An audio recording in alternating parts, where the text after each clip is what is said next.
We have someone lead us through the anthems. As we stand, please.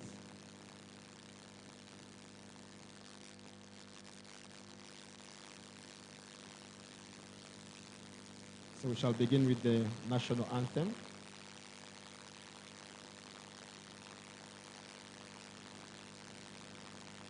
Sound? Are we having the sound of the national anthem? Or we are going to, or Kathy, you'd want to?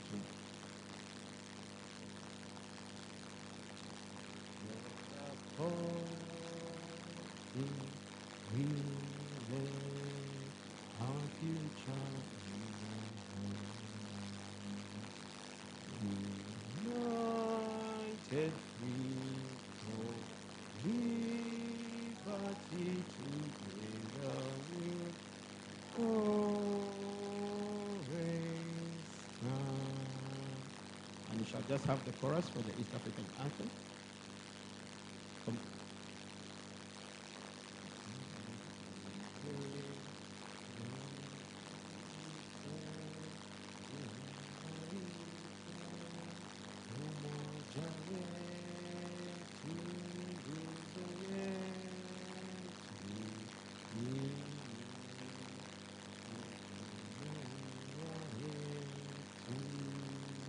Thank you very much, Commissioner, for taking the lead on that. As we dive into the next part of our program, this is the representation from the Umoja Cultural Heritage Association of Uganda. This is an association that, as chairperson, you're working closer for your remarks. This is an association that has been in partnership with the Ministry of Tourism, Wildlife and Antiquities towards celebrating this national conference. A journey that we have worked together with the ministry, and we really want to appreciate the ministry, specifically the Department of Museums and Monuments, for being home. This is the third conference, Honorable Minister, and we have been at least able to be supported by the department to ensure that some of the views of private sector and different organizations are fronted into this part of cultural heritage as a pillar in our society and community. Before the chairperson comes, we would like, as an association, to have at least 30 of your seconds and to stand up and remember our friend, our founding friend, Dr. Drama.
appreciate this heritage because it's what really unites us. So as an association, we are here to promote and preserve tangible and intangible heritage, to strengthen coordination among cultural heritage, and to support different actors, support researchers, supporting documentations, and public education and advocacy for an enabling policy environment that can allow us to promote our heritage as a country. So our scope of activities ranges from organizing national conferences. Like you mentioned earlier, the first one was in 2024, and this is the third one. Our activities also involves policy dialogue, conducting cultural exhibitions, community heritage mapping. In one of our plans is to have a heritage atlas for Uganda. We also do capacity building, youth engagement, research, documentations, and awareness creation. And this conference is part of the activities or events meant to create awareness about our heritage. We also support different museums and heritage centers. We are also into partnerships with different ministries, departments, and agencies. And we aim to mobilize technical and financial resources that can enable us to promote this heritage agenda, as well as promoting a digital heritage documentation agenda for all our heritage. Of course, like I mentioned, we are a membership-based organization, and we are broad in nature, and we are very inclusive, and we intend to bring together different associations, companies, communities, museums, heritage practitioners, cultural entrepreneurs, youth and women leaders, district cultural officers, tourism actors, researchers, academia, and everybody with an heritage lover is welcome to join us. Over the years, we have made a few achievements. One, of course, is that we have so far presented ourselves as a successful association, which is positioned and is trusted, and we have been able to organize, in partnership with the Minister of Tourism, of course, a couple of conferences as an event. And we have also been successful in having an operating MOU with the Minister of Tourism, anchored on the Department of Museums and Monuments. We have been able to strengthen our formal relationship. And of course, we call upon all other associations to join us. Through these collaborations, we have also been able to organize conferences, and this is just another one.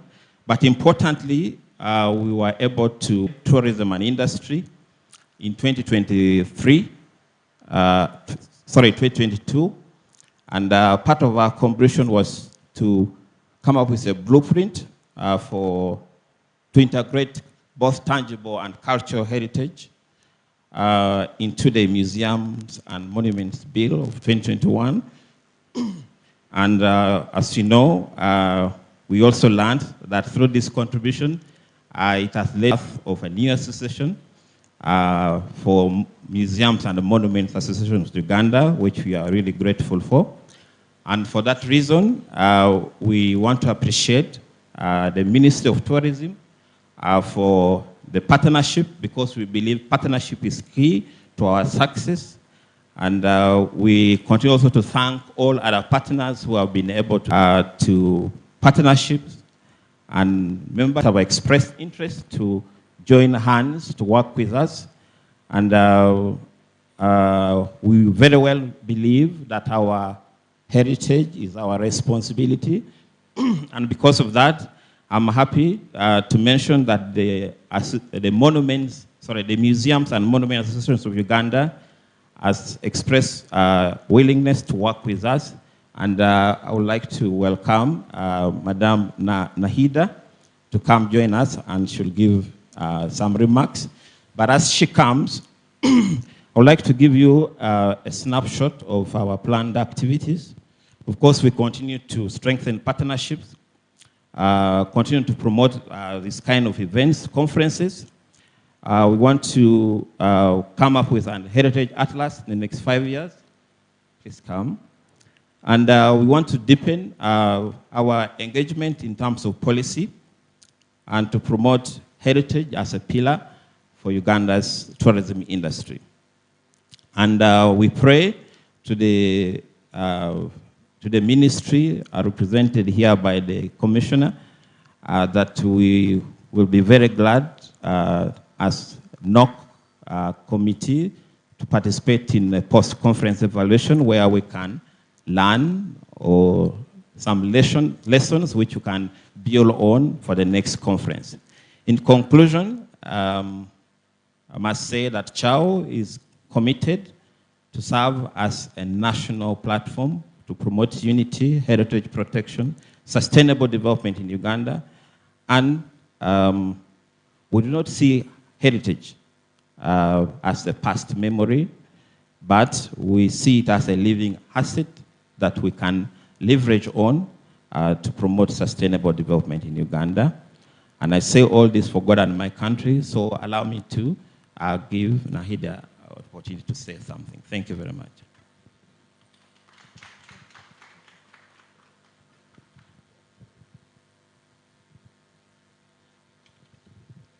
Until the lion learns to write, every story will glorify the hunter. Distinguished guests, ladies and gentlemen, good morning. My name is Nahida Begani. I'm the director of Uganda's oldest hotel and the founder and secretary general of the organization I'm about to introduce. A brief but sincere word of gratitude first to Umoja. Thank you for your partnership and the credibility you have built in this sector over many years. And to the Ministry of Tourism, Wildlife and Antiquities, thank you for this invitation. One of our first priorities as MAO is to sit with you and understand every partner you're working with in the heritage space so that we can align our efforts and speak finally with one coordinated voice. I want you to imagine something. Somewhere in Uganda right now, there is a person who has been maintaining a heritage site, a monument, a community museum, a gazetted property of national significance, largely at their own expense, without state support for decades. They have not asked for recognition. They have just shown up every single day because they understand that if they do not, nobody will. Now imagine they stop. What happens to that building? What happens to the collection inside it? What happens to the story that it was holding?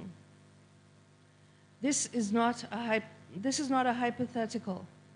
This is happening.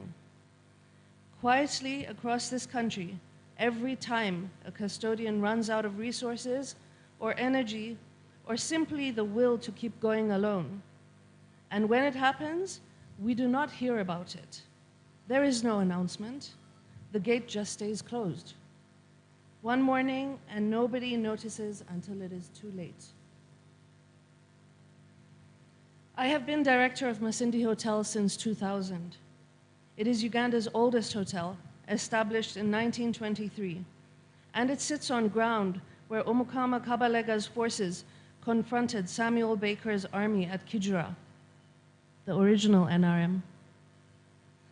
One of the defining moments of resistance against colonial encroachment in this region, and most of the guests who sleep there are on their way to see hippos.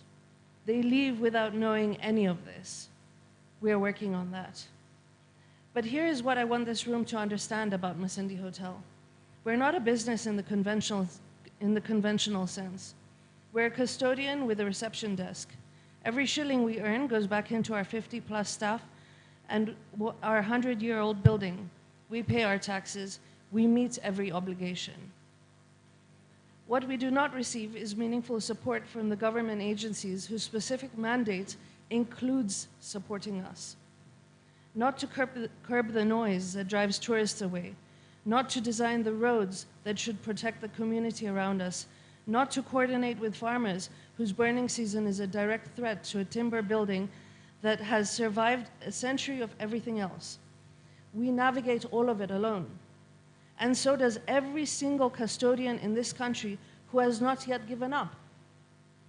That is precisely why the Museums and Monuments Association of Uganda was founded. The Museums and Monuments Association of Uganda was incorporated in December 2025, and Prince Wasaja Chiwanuka is our founding chairperson.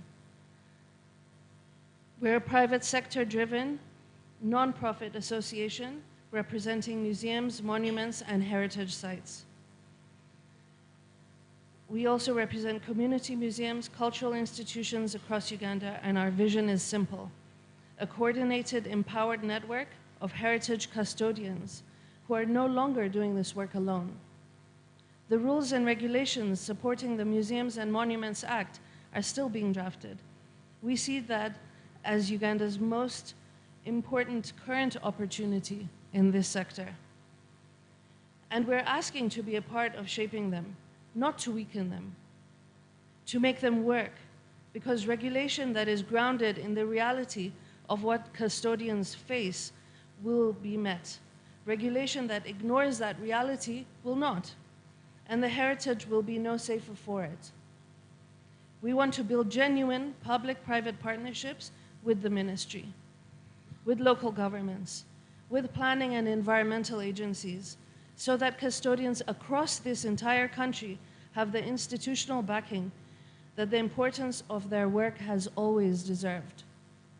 Uganda's heritage is not under threat because Ugandans do not care. It is under pressure because caring alone and without support is not enough to hold 100-year-old buildings. The lion is learning to write, and we look forward to writing the next chapter together with everyone in this room. Ladies and gentlemen, the Museums and Monuments Association of Uganda. Thank you. Thank you very much, Nahida. I think she deserves another hand clap, really. And what you can pick out from the two previous speakers is an act of SDG 17, Partnerships to Achieve. In her remarks, and both the remarks of the chairperson of the Cultural Heritage Association of Uganda, probably you must have picked out passion, you must have picked out the direction that private sector is leading towards the development of this partnership. And it is a blessing and an honor to have, at least in her remarks, she mentioned something about a lion. Honorable Minister, you will bear with us, you know that lions always roar. So that was the role of the private sector, a joint way of showing that the department is really facilitating such partnerships. So the third conference is really a remarkable opportunity. We have our keynote speaker in the building, and also I would like to inform colleagues here that you have to take care of the security around you. So your laptops, your gadgets, you know, it is very important that in such gatherings, as we are here opening our hearts for cultural heritage, there are other people with different intentions. So ensure that you are holding whatever it is you have very safe, just because a few minutes they have really apprehended someone who registered as a participant here, but he had come for other intentions. So would like also to assure you that since the Honorable Minister is here and this government has really tried to show that security is critical, don't come here thinking that we are not, we are gumite. You understand that word? We are what? So, I'm looking at our time. It is now we're entering into the session of 9:15. I told you, take note. The time on your watch is wrong. I am the one with the right time. So we are at 9:15 of the function. So if your watch is telling you 9:30 or whatever, you can see we are trying to maneuver. We are hoping to have the opening remarks from our permanent secretary.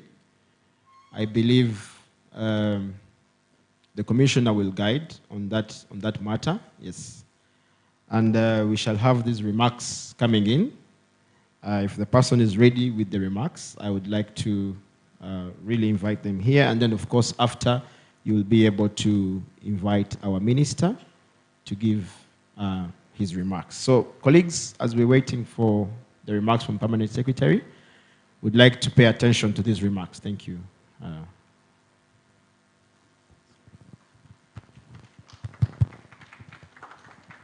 Thank you very much. Good morning, ladies and gentlemen. Is it because we have not taken tea? Good morning, ladies and gentlemen.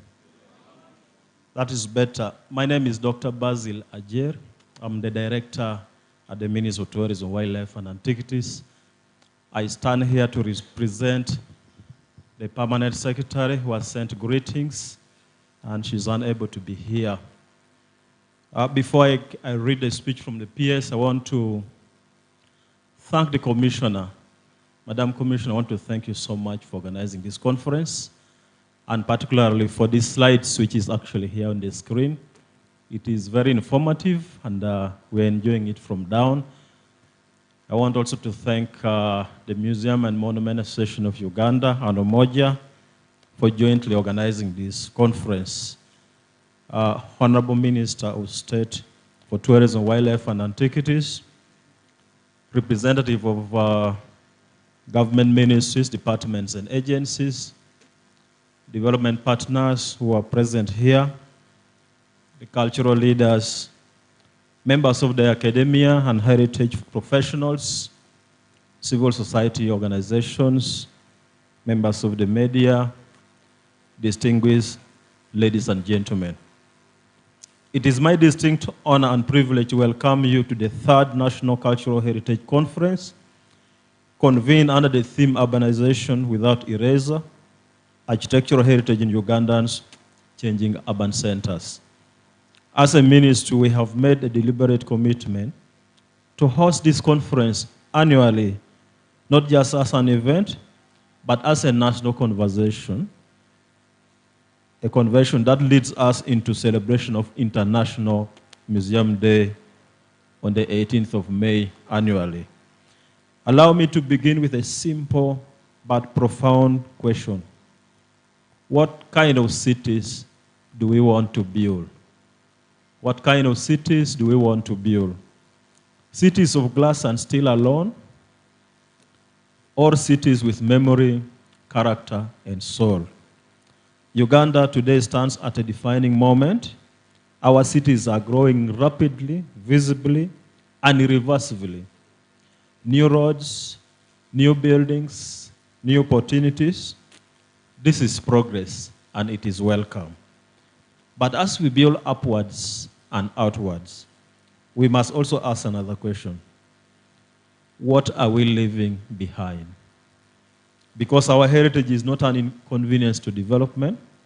It is not an obstacle to modernization. It is the foundation upon which meaningful progress is built. Our historical buildings, secret sites, traditional settlements, these are not just structures. They are living archives. They carry our identity, our value, and our collective memory. And yet across urban centers, we are witnessing a quiet erosion. Buildings are coming down, landscapes are changing, and stories are fading. If we are not careful, we may wake up in modern cities that no longer remember where we came from. So I return to the central question of this conference. Can we modernize without erasing our heritage? Yes, we can, and we must. But it will not happen by chance. It will require intention, it will require leadership, and above all, it will require partnership. Uganda's Vision 2040 challenges us to build a modern and prosperous nation. But modernity is not measured only in infrastructure. It is measured in identity, inclusiveness, and sustainability. A true modern city is the one that respects its past as it embraces the future. Government remains firmly committed to this vision through the Museums and Monument Act, CAP 149, and through continued policy reforms, we are strengthening the protection and management of our heritage. We have gazetted key historical sites across the country. We have restored the Mugabe Palace. We are refurbishing the Uganda Museum. We have established the Karamoja Regional Museum in Moroto, and we continue to develop the Mwanga and Kabalega historical sites in Dokolo. These are important steps, but they are not enough, because preserving heritage is not the responsibility of government alone. It is a shared duty. It belongs to the planners and architects, to investors and developers, to cultural institutions and communities, and indeed every one of us. The challenge before us is not whether to develop, but how we develop. Do we demolish or do we adapt? Do we replace or we integrate? Do we want to forget or remember our past? Around the world, cities that have succeeded are those that have embraced adaptive reuse, protected historical districts, and embedded culture into their urban planning. Uganda can do the same, and Uganda must do the same. So as we engage in this conference, I urge you to be bold in your thinking, be practical in your proposals, and be united in purpose. Let this not be just another conference. Let it be a turning point that will shape Uganda's urban future. A moment where we agree clearly and collectively that Uganda's development will not come at the cost of her identity, memory, and heritage. It is now my honor and privilege to invite the guest of honor. So, ladies and gentlemen, I've been advised to wait.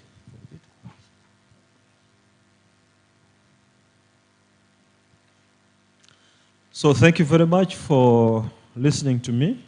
That was the welcome remarks from the Permanent Secretary. Thank you very much. Yes, thank you very much, Director. We apologize for the mix-up. As we are getting ready for the next phase of the program, I think we can reflect on the words of the Permanent Secretary if we are very critical. And indeed, this is not just any other conference. I'm very sure that this platform has provided a very good opportunity for heritage actors. And we have also taken this opportunity as heritage actors or as partners and stakeholders in heritage to utilize such kind of platforms. And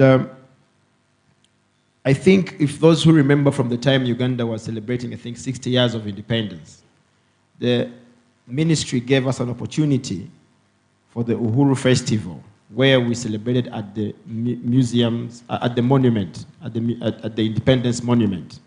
It was, I think, in the evening when the PS came, and we managed to have a round table there, a high level there. So we still, I think, as private sector players, as other stakeholders, NGOs, CSOs that are here, we believe that we can evidently see that the ministry is doing everything possible in its means and in its power to create a conducive sector-led environment whereby we know that policy is a very important aspect.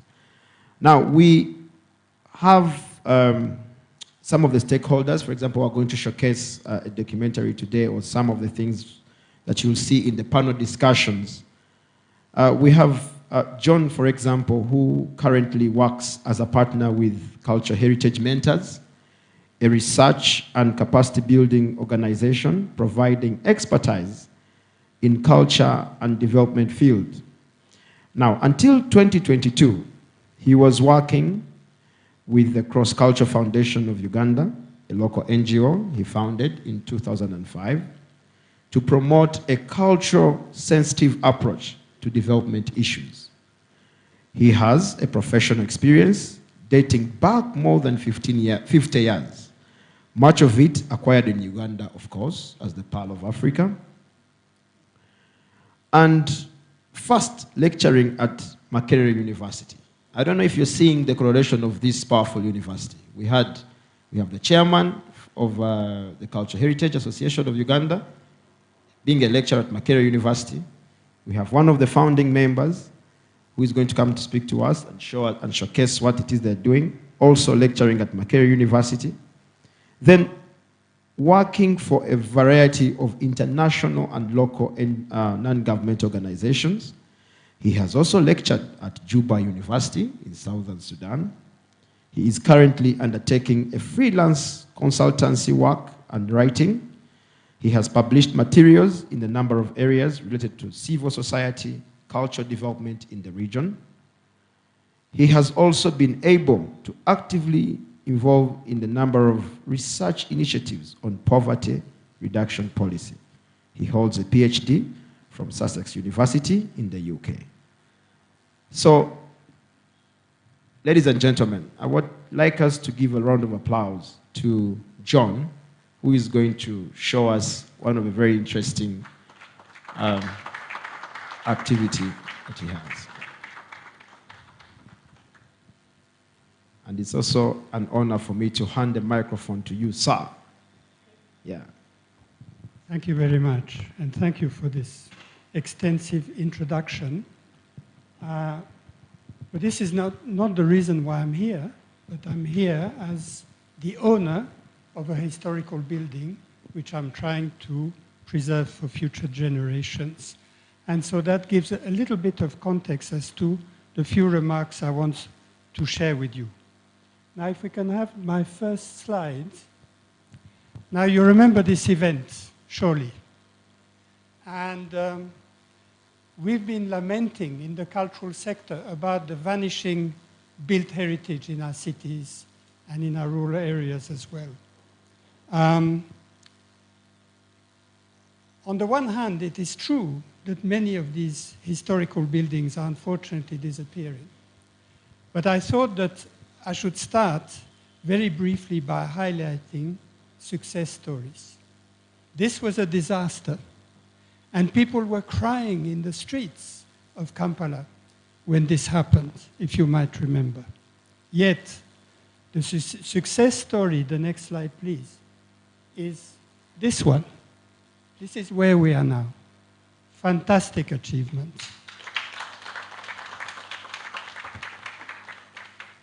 Second success story, next slide please. Now you remember what happened to that building a few years ago, and that is where we are now. Another success. The next one is this one, and it's just been mentioned. It is currently under renovation. And you are the architect, you are the author, great. So we are looking forward in a few months' time to be able to go into a renovating historical building that has marked the landscape of our city. And we remember, can you go back? And we remember that a few years ago, this was due for what? For demolition. Government wanted to demolish this beautiful building, but we've been able to collectively safeguard it. Now, why are we having these success stories? not because we want to preserve built heritage, but because those buildings represent a story, represent identity, represent something that we can connect with. And that is really important, that heritage preservation is not only about laws and regulations and so on, but it's also about our heart. And we need to establish a very strong connection between these buildings and who we are. Now the next slide is this one. Now, this one is a very good example of modernist architecture in our country.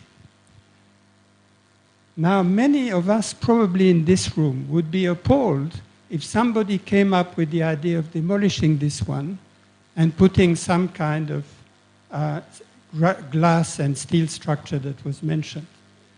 Now, why would we be appalled?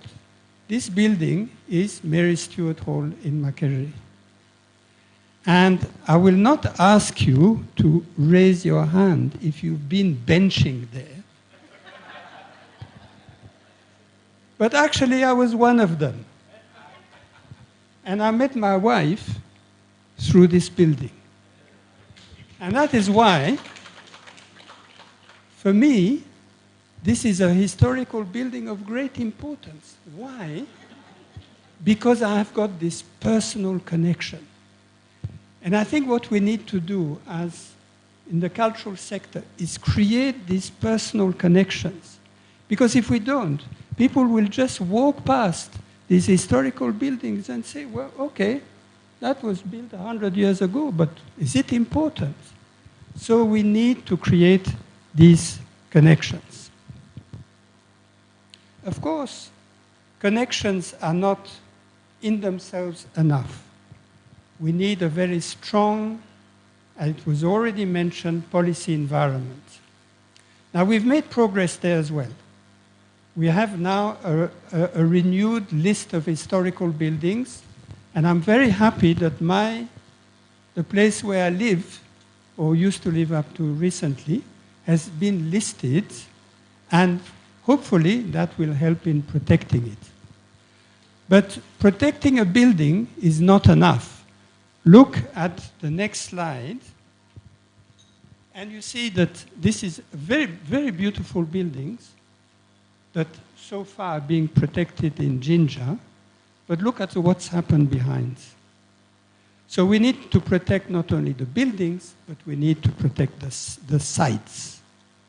And the next slide shows you what has happened to one of the most beautiful buildings in our city, and that was the High Court. Look at it now. And look at it, next slide, how it was a few years ago. You can see the difference?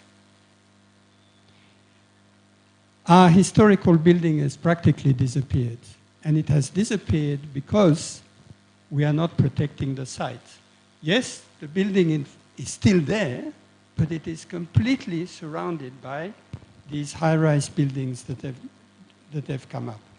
Let me give you another example of where legal protection is absolutely vital. Look at Kabaka Njagala Road. This photograph was taken probably in the 1960s. Can we have the next slide, please? That was in the 1960s. Beautiful tree-lined avenue, a lot of meaning, many ways in which people can relate to this. And look at it now. Can you see the difference? And the difference is because Kampala city has not yet passed the historical buildings ordinance that has been in preparation for many years. So we allow for this to replace the previous one. That. So we need stronger legal protection. And I think that as an owner of a historical building, I would certainly say that we need that. The other thing is that one way in which we can protect our historical buildings is by building new uses. If a historical building is left empty, there is no way in which it's going to be protected. A few examples are the next slide. You probably recognize this, and that is one way in which we can protect a historical building is by enhancing the tourism attraction. These are the dungeons that were used in Amin's time when I first came here. A next example is the main building in Jinja, beautiful building, the first building of the Madhvani Corporation, not a corporation at that time, but it used to be a shop, it's now become a bank. So it's being reused, or, next slide, a house can be turned into a museum, like this one, the Ham Mukasa Museum in Mukono. Finally, what else can we do? Next slide, is enhance documentation to make sure that all our historical buildings are highlighted, are known, and we can connect with them. Now, here I'm going to make a personal plea to the Department of Antiquities and Museum. As an owner of a historical building, I've been asking for a signpost to be put in front of my house so that people, as they walk past, know, this is a historical building. Maybe it's not open to the public, but at least we know that it's there, and there's a little explanation as to why it has been listed in, as per the law as it exists now. So I think that is one practical thing we can do and can contribute to saving our historical buildings in our beautiful cities. Thanks for listening. I'll be part of the panel this afternoon, so if you have any questions, back to the moderator. Yes, thank you very much, Prof. Yeah. And I think this also sets the pace, right from the colleagues who opened the remarks. You saw the other associations that talked. Now you've seen some other key major actors in this sector. To me, I think Professor needs another round of applause, honestly. With what they are trying to do, or 3, 4, 5 other professors like this that are trying to do towards enhancing our heritage, really, I think it's now time to also hear back from government. I know we heard from government, from the PS. Now, maybe, Commissioner, you'll be able to come and guide us. PS will have to invite, okay. You know, we are trying to learn these public sector protocols. So I'm going to invite the PS back to come and take the floor. You have heard from the private sector players. We have heard from you. Maybe it is now to invite the minister, or you give us maybe some few remarks, and then you can invite the minister. Thank you. Thank you very much. We thank all the presenters, and I take now this honor and privilege to invite our chief guest, the Honorable Minister. Please come and address us.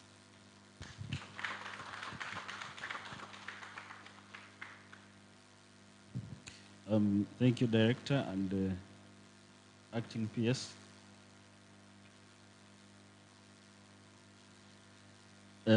Distinguished guests that are here today, from the Ministry of Tourism on the government side, the Permanent Secretary, who is ably represented by the Director, the Commissioner of Museums and Monuments, and the entire department staff, representatives from other government ministries, departments, and agencies, our development partners that are here today. Unfortunately, we did not get an introduction, so I may not know who is in the room and what they represent in their different capacities. The cultural leaders and heritage professionals that are here with us this morning, members of the academia, civil society, and the private sector. Of course, I saw the two associations that gave speeches earlier. The Umoja Cultural Heritage Association of Uganda and the Museums and Monuments Association of Uganda that have been instrumental in putting this together. I'll just make a few remarks, but I'm glad to be here today. And I have a speech here, but I listened to the presentation from, I think it's Mr. John. I think the speech is going to be very boring after this, because he really spoke to the heart of the reason as to why we are here this morning.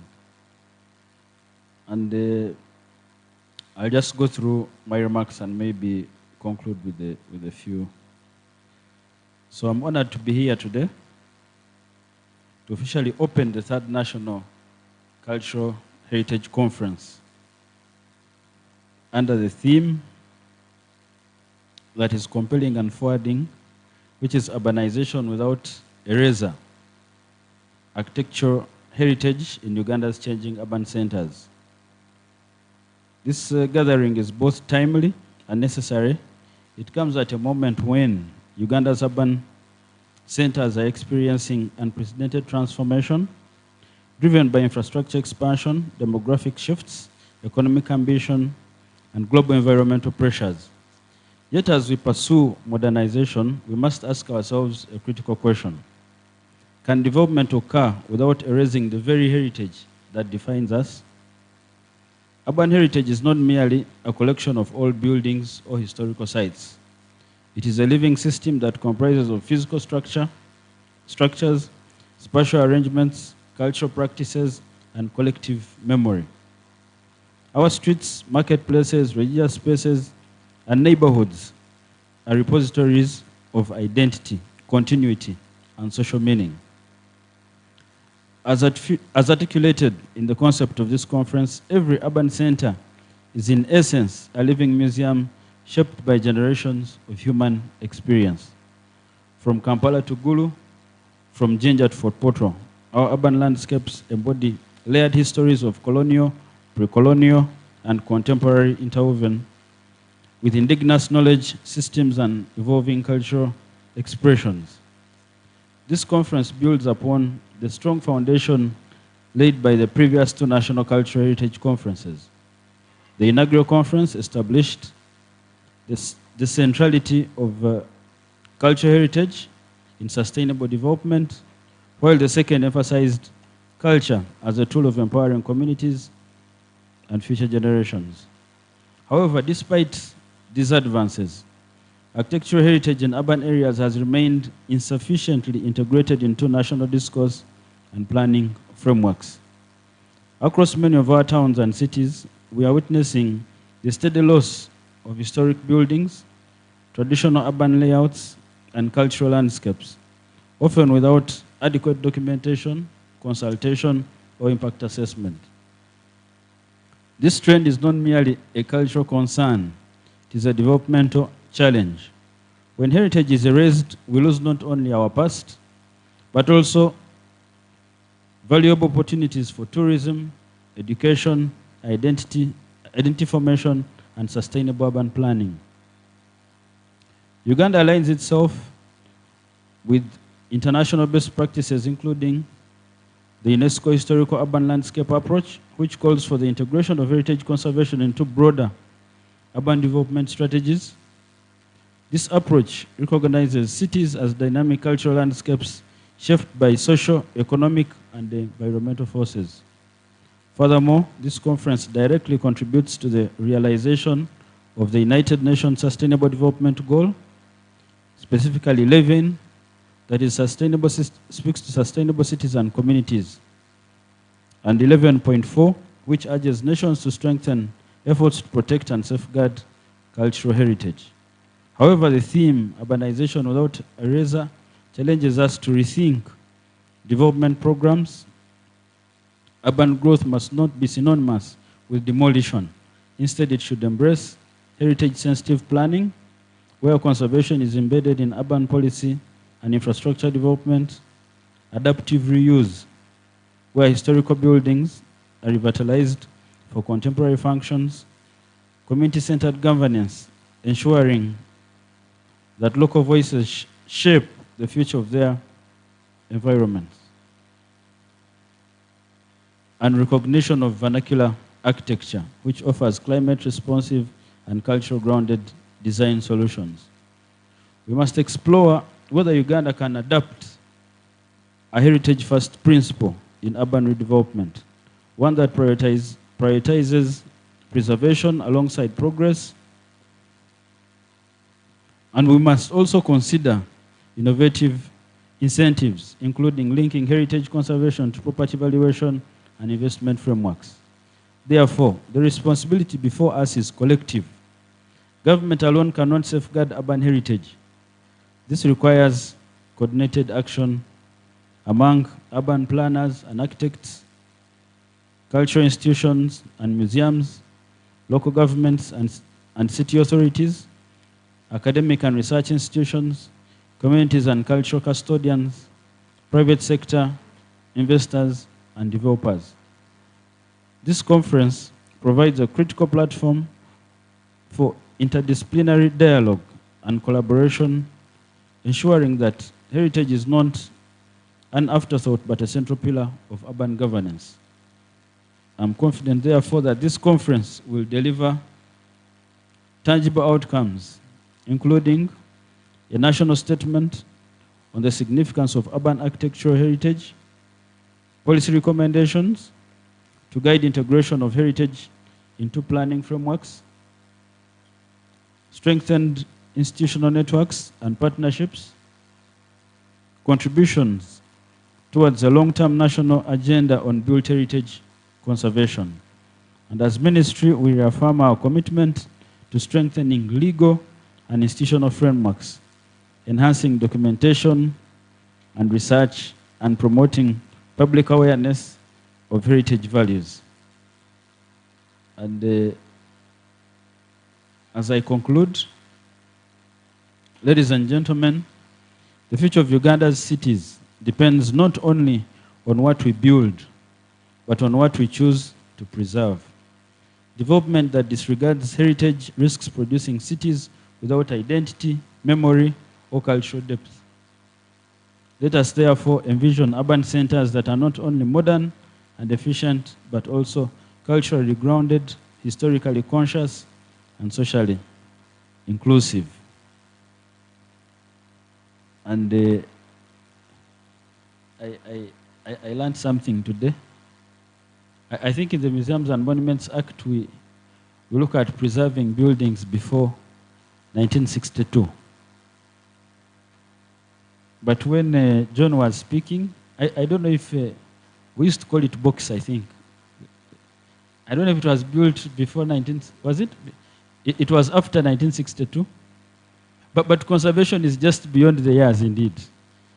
It is the attachment and relationship you create with some of this infrastructure. And I find that very interesting. I've been following a slide with a couple of buildings. I know there are some I didn't see there, but I know the museum has everything historical. And I think it's even digitally captured.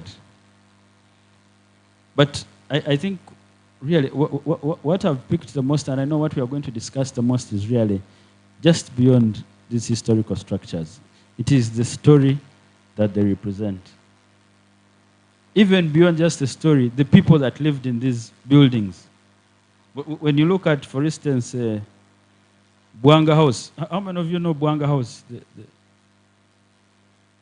How many of you know Bwanga House? Do you know people from Buganda? I think it was built in the 1880s. It's around Kasubi, and I understand it is still there. It was built in 1880. It was Kabaka Mwanga's place of residence before he ascended to kingship. And you can imagine how much historical value that has for us in Buganda. There is another, I think, of 1895, of Zakaria Kisingiri.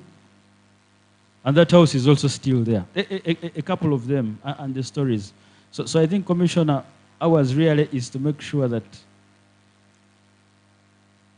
this conservation is firm, is to create the stories around these buildings so they can have an attachment to people's hearts beyond just the construction. And I think that's the commitment we are making in our speeches.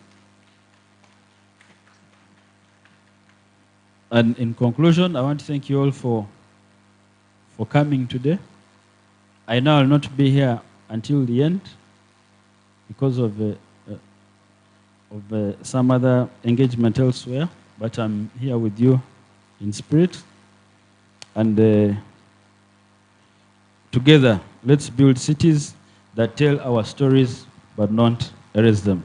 Thank you so much, and I wish you a fruitful conference. Thank you. Yes, thank you very much, Honorable Minister. We don't take it for granted, even the little time you accord to us.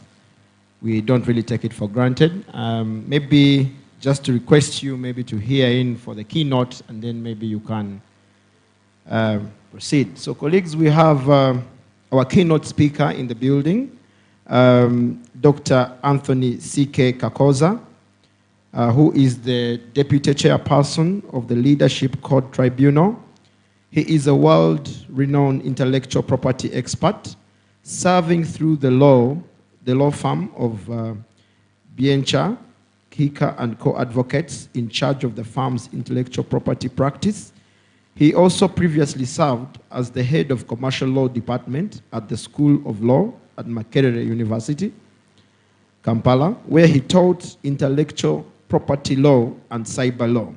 He is a visiting professor of intellectual property law at the University of Illinois in the United States, and he has held visiting professor of intellectual property law positions at Shandong University in China, the Cornell Law School in the US, and also in the Czech Republic. So Dr. Kakoza was previously the chair of the intellectual property cluster of the Uganda Law Society from 2020 to 2025. He is an IP consultant with Uganda Registration Services Bureau, Africa Regional Intellectual Property Organization, and the World Intellectual Property Organization, of which he is an accredited arbitrator. So he's also a member of the Chartered Institute of Arbitrators. Ladies and gentlemen, our keynote speaker, as we go into the group photo with the minister after your presentation. Thank you very much.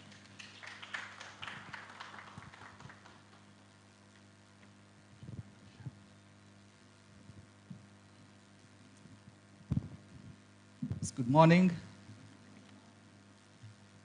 I am not certain as to who's in the house, so with humility, allow me to ride on the protocol earlier on observed. I thank you so much for that humbling introduction. It gives me great honor and privilege to be speaking to you today at the 3rd National Cultural Heritage celebrations. As Ugandans and Africans at that, we have a special positioning that should not be taken for granted, and yet many of us do, simply because we do not realize the privilege that we hold. I'm talking about the fact that we have a culture that we belong to. Africa has several distinctive demographics.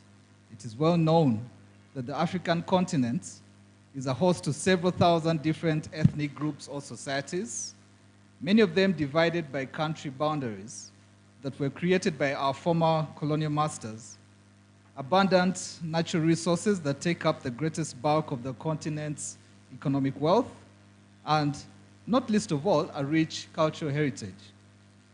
But what is our understanding of the phrase cultural heritage, especially today?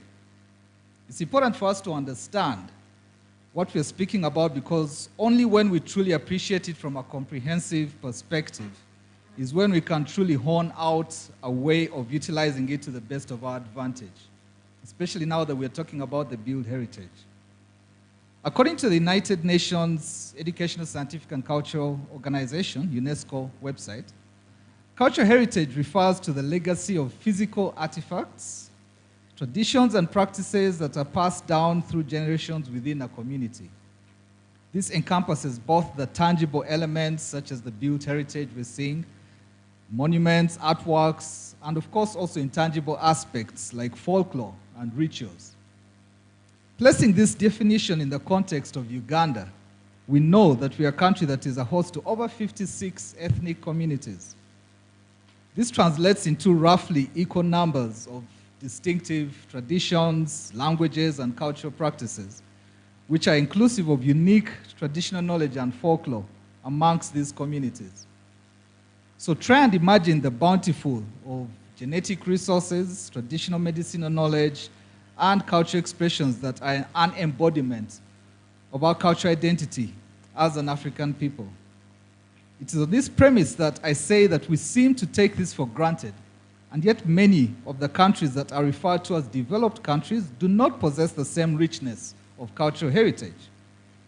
These are the same countries that are always at the forefront of innovations and creativity, as well as protection and utilization from those that is ring-fenced around what we know as intellectual property rights. So the modern day goes ahead and probably picks from the built heritage, creates new architectural designs that are drawn on those, and then seeks to protect those architectural designs as copyrightable works. As Ugandans, we have an embodiment of a cultural heritage. Our cultural practices are indeed a reflection of our community innovations and creativity that have preserved our people for centuries. I've been looking at some of the slides, and of course what speaks out is the Buganda heritage slides. Those are an embodiment of our cultural heritage in many ways. But how are we benefiting from that rich heritage? For instance, when you look at the Prunus africana tree, which grows in Uganda, it has a bark that is useful in the development of a herbal drug that is used in the treatment of prostate enlargement, a condition that can lead to prostate cancer. Now, this is a genetic resource that is tied to our cultural heritage. Then another useful genetic resource is the Wambugia ugandensis. Many of us know that, not with the biological term that I've read, but calling it the Ugandan green heart. This is an evergreen tree that is useful in the treatment of pneumonia, malaria, and bacterial infections, as well as coughs, colds, and sore throats. At least one Ugandan pharmacist was aware of the Ugandan green heart tree at a time of crisis. Professor Patrick Ogwang Engeo, a pharmacist and pharmacologist, developed Covidex, which is a herbal medicine, out of the Ugandan green heart. So Covidex was approved by the National Drug Authority in June 2021, and many people benefited from its supportive treatment. So we therefore need to appreciate that through people like Professor, it is our cultural heritage that saved many of us from the COVID pandemic. So looking away from the scientific significance of our cultural heritage, we also find interesting stories within elements of folklore or cultural expressions. The Amaju dance, for instance. This is a prestigious and energetic dance of the Baganda. But how many of us know about its historical significance? The dance was created for the young Kabaka Mulondo in around 1582 by his uncle Gunju of the Obutiko or Mushroom clan. The original purpose of this dance was to entertain the Kabaka by soothing him and keep him from crying or running around during the Luchiko or the parliamentary sessions.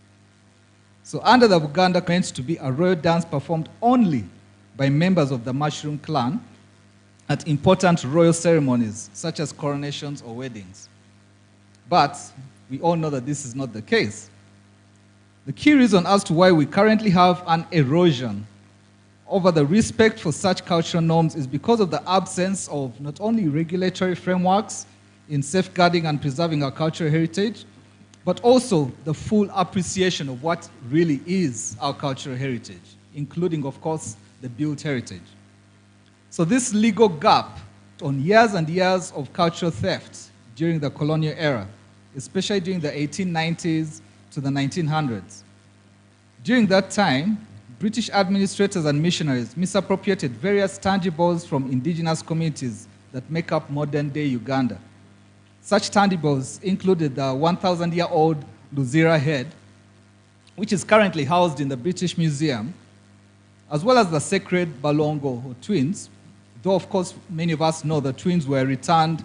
They were initially housed in Cambridge University in the United Kingdom, but were returned in June 2024, heading back to the Wamala tombs, from where they were originally taken in 1907.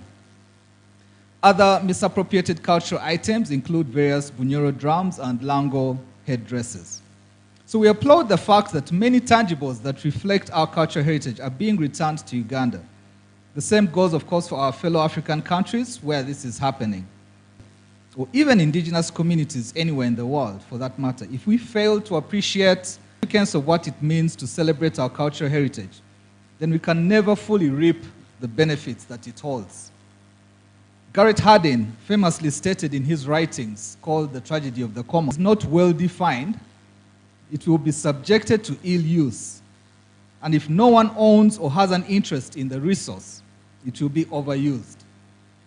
So ladies and gentlemen, the indigenous communities in Uganda no longer enjoy the National Cultural Heritage Day. We have to be cognizant of the fact that what we know as our culture is experiencing a tragedy of the commons. We have both cultural heritage being misused or overused, as Garrett Hardin warned us. So in the same way, if the current generation has no understanding or appreciation of the historical buildings, the stories that they carry, and the importance of preserving the sites around them, as you've heard from previous speakers, then such architectural heritage will be wasted. In the absence of an arbitrary landscape for effective utilization of our cultural heritage, it is necessary to consider documentation of the same. Just as we see these pictures, that is an aspect of documentation, because it will guide us away from misuse or overuse. Previous efforts at documentation were undertaken by the Ministry of Gender, Labor and Social Development. A report was issued in 2017 to that effect, but more needs to be done. In as far as regulation is concerned, we need to caution ourselves the use of our cultural heritage and not the culture itself, which is ever growing. Documentation, which involves documenting historical buildings, thus enables regulated platforms or gateways by which traditional custodians or ethnic communities can grant access, informed consent, and fair access and benefit sharing mechanisms. As such, the purpose of documentation, which is guarding and buildings, as well as creativity in the arts sectors. Such research and development can also contribute towards remodeling our primary and secondary school curriculums to have an integration of our cultural practices so that our current generation of children grow up with a better understanding of their cultural heritage. 2025 to 2030. One of the desired program results by 2029-2030 is for increasing the percentage contribution of culture and creative industries to 3 to 5%. Historical buildings are a huge tourist attraction that should thus be protected as they support economic growth. We have value for money in our cultural heritage, and there are ways in which our country can tap into these while avoiding jeopardizing our culture. It all starts with having structures in place that allow for proper safeguarding, preservation, and utilization of our culture. For God and my country, thank you very much.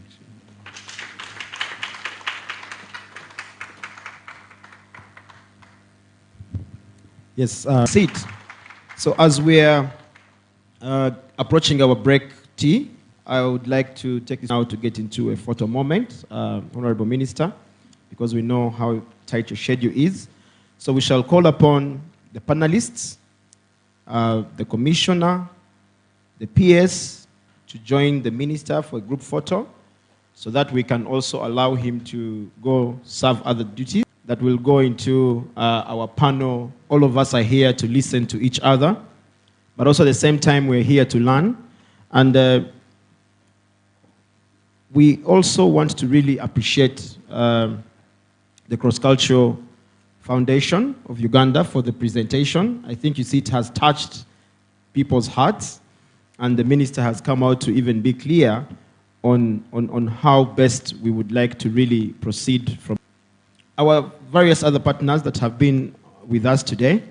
So really, I think so that we could have a group photo and at least allow the minister to go and proceed on to other official duties. As very much.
we do the wrap-up, and we get into that session.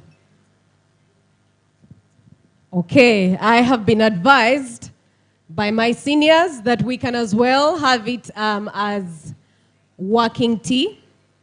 I can see my commissioner in charge of museums and monuments has already finished giving the media an interview, and she's joined us back. So, looks like we are readying ourselves to begin in the next few minutes. So in just about 2 minutes, ladies and gentlemen, we should be kickstarting the second session.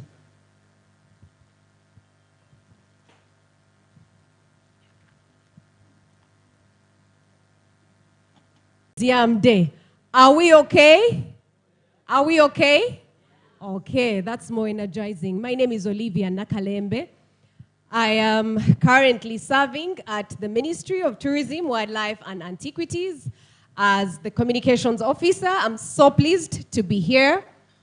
I'm also so humbled with the fact that my seniors allowed me to be a co-MC for the day.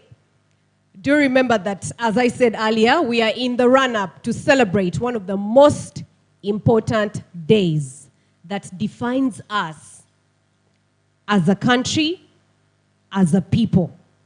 That is the Museum Day. Come 18th May, we are going to be in Jinja at the rugby grounds, and we shall be talking matters heritage. I can see the room is full to capacity. Allow me make a few recognitions before we get to invite our panel. CCF is here with us. Can we give them a round of applause?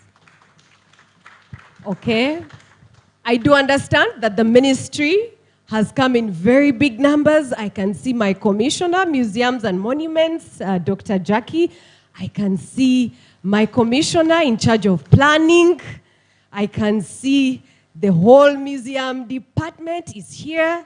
And as you can see at the entrance, our director, tourism, has also just joined us, Dr. Basil.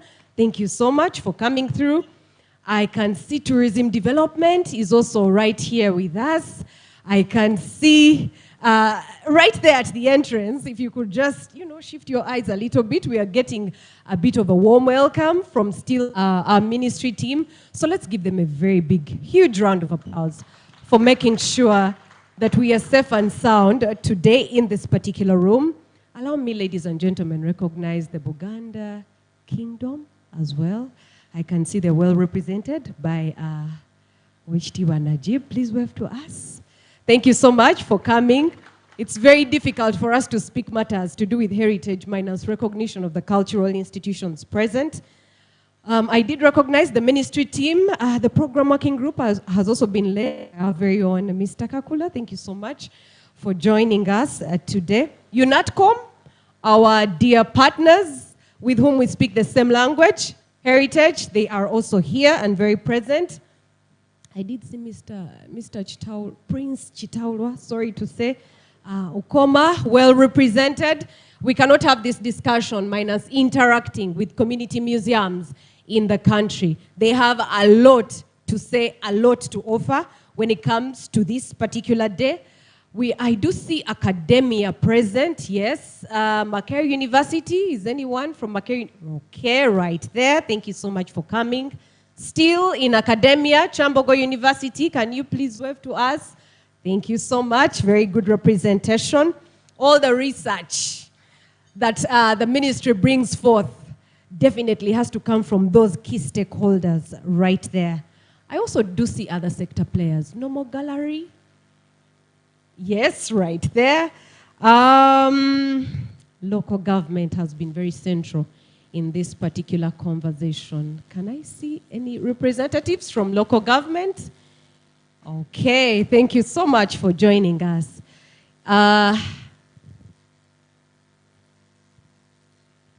Okay, thank you so much.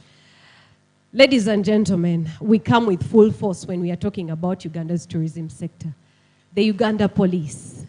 I know with hands. Can I see someone from the Uganda Police? Okay. Wow, thank you so much. Members of the media, Commissioner, we do recognize the importance of the media. And so they are here in very big numbers. We have about 15 of them. Local, regional, and international coverage. So we are going to see these stories running on a couple of platforms. And this is where I'm rallying you all to head to our social media platforms, to run to our website, because all the conversations right here are going to find their place right there. We shall be making the other recognitions as time goes on. For now, ladies and gentlemen, allow me open up this particular session, the second one, as is, where we are going to be having a panel discussion. Like I said earlier, we need to put some flesh on the theme we have right in front of us, and that is urbanization without eraser. We are looking at architectural heritage in Uganda's changing urban centers. If we could take a look around Kampala, I'm pretty sure many of what you'd call the historical buildings are heavily competing with what we term as urbanization. They could either lose their face if ministry does not do anything about it. But the good news is, as Commissioner let us know on the launch, the guidelines are coming into play. And these are going to operationalize our museums bill. Act, actually, that was passed in 2023. So this particular discussion is very timely. Join me, ladies and gentlemen, to call our first panelist. And that is coming through from the academia side.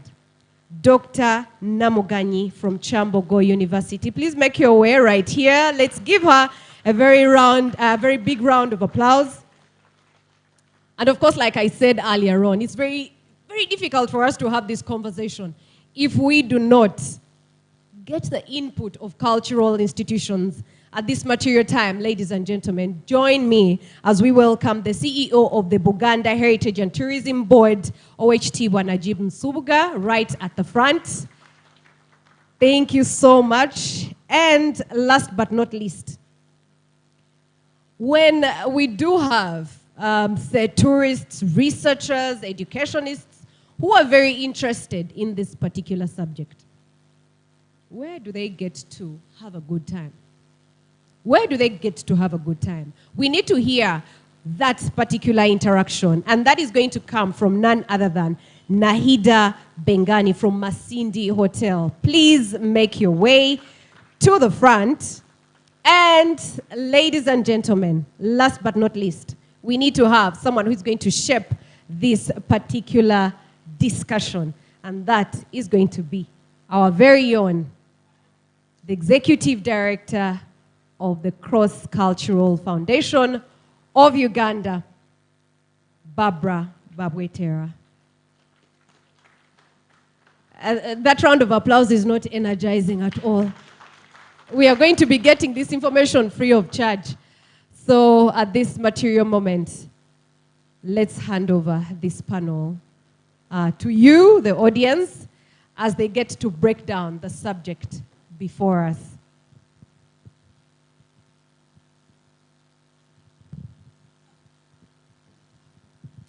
Thank you very much for the opportunity. The representative of the Permanent Secretary, the Director, the Ministry of Tourism, Wildlife and Antiquities, the Commissioner, our distinguished guests, ladies and gentlemen, I stand on the protocol that has been laid out earlier. Good morning to you all, ladies and gentlemen. And I hope today is a good morning, and I'm so privileged and happy to see that the topic we are going to handle today is among those that are very critical, but hasn't been given the stage, the center stage that it deserves. I'm so glad that the ministry is coming out to put a lot of emphasis on this, and I know with the determination that they always have, this is not going to remain the same. This is going to be really something great.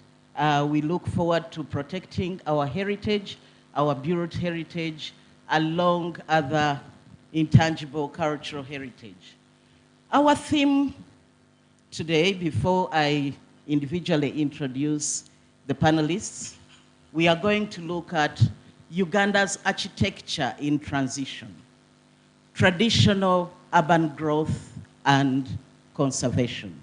That's going to be our umbrella topic, but we will try to break it down. And I know when we talk about architecture in Uganda, many people will be like, but do we even have architecture? Does Uganda have architecture? These are foreign views, foreign terminologies. But we will get our surprise today. We will get to learn a little bit more deeply. And I would like, before I introduce and invite the panelists, to just say something very small, that buildings, sites, and monuments are symbols of cultural identity. They represent the unique traditions, beliefs, and aesthetics of a particular region or community. Architectural heritage helps us to examine our history and traditions and enables us to develop an awareness of ourselves. It helps us understand and explain why we are the way we are. Heritage is a key stone of our culture that plays an important role in our politics, in our society, in our business, in our social life, but above all, in our worldview. How do you see things? That's why I asked the question of, does Uganda have architecture and architectural heritage? Whose view are you carrying? Is it the Ugandan view, or the British view, or the Indian view? Architectural buildings distinguish cities, and they tell stories of the past to the present, while we are preserving them for the future, not to deprive them. And Uganda has witnessed rapid growth of cities, starting off with only Kampala as the one capital city. But now we are boasting of 11 plus cities. Arua, Gulu, Lira, Hoima, Soroti, Mbale, Jinja, Fort Portal, and Masaka, those that are already operationalized. But there are many, many more that are to come.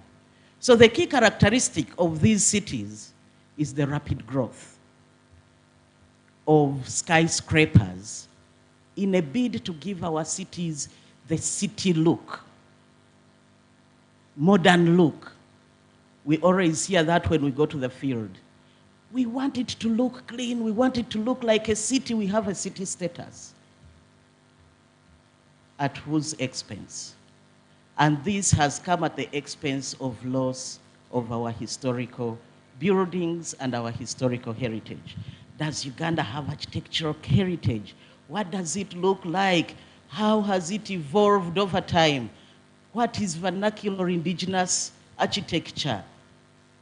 Is our heritage worth conserving or not? I've taken a lot of time. Ladies and gentlemen, allow me to introduce our panelists for today. The first panelist is Dr. Lilian Namuganyi. She is a lecturer with over 30 years of experience in teaching architecture at both Chambogo University, where she serves currently, and previously Makerere University. And out of these things, she has specialized and has been teaching about place and space, has taught about landscape, has taught about rural settlement, and has also taught about architectural design in Uganda. Ladies and gentlemen, let's put our hands together to welcome Dr. Lilian Namuganyi. The next panelist right next to her is a representative from Buganda Heritage and Tourism Board, Mr. Najibu Nsubuga. He is the CEO of Buganda Heritage and Tourism Board. He has been at that place for quite some time. Could it be like 10 years now? Yeah, it's at the kingdom, serving at the kingdom for like 10 years. 7. Yeah, and he has been part of the team that has seen the restoration and conservation works of our great Kasubi tomb, which is a UNESCO World Heritage Site. He has come here with a lot of experience in the architecture of Buganda Kingdom, and he will be sharing with us lots around that. Ladies and gentlemen, please welcome Najib. The other panelist, she gave a lot of introduction about herself before, as she was going to make a speech on behalf of the Museums and Monuments Association. But ladies and gentlemen, allow us to welcome Nahida Bengani, who is a Swiss-trained hospitality professional, a serial entrepreneur, and heritage custodian, whose family has called Uganda home for 200 years now, adding the ancestors from the time they came around. So she's part of us, and she's talked a lot about herself. I'll not repeat the CV in terms of where she's worked, but she is the proprietor currently of Masindi Hotel together with her family as their heritage. Ladies and gentlemen, welcome Mrs. Nahida. Now, as we get started, I would like Dr. Lillian to tell our viewers, thank you for that, Jackie, our fellow participants in this conference, break down for us a little bit. What is architecture? What does it look like? Because we feel there has been some kind of evolution in Uganda. So tell us a little bit, what is architecture and how does it link with our heritage? Do we have Uganda's heritage? Thank you. Thank you very much, Miss Bob. Thank you very much, Barbara. Many people do think that we didn't have architecture before. First of all, let me define a formal definition of what architecture is. We understand architecture as the built environment.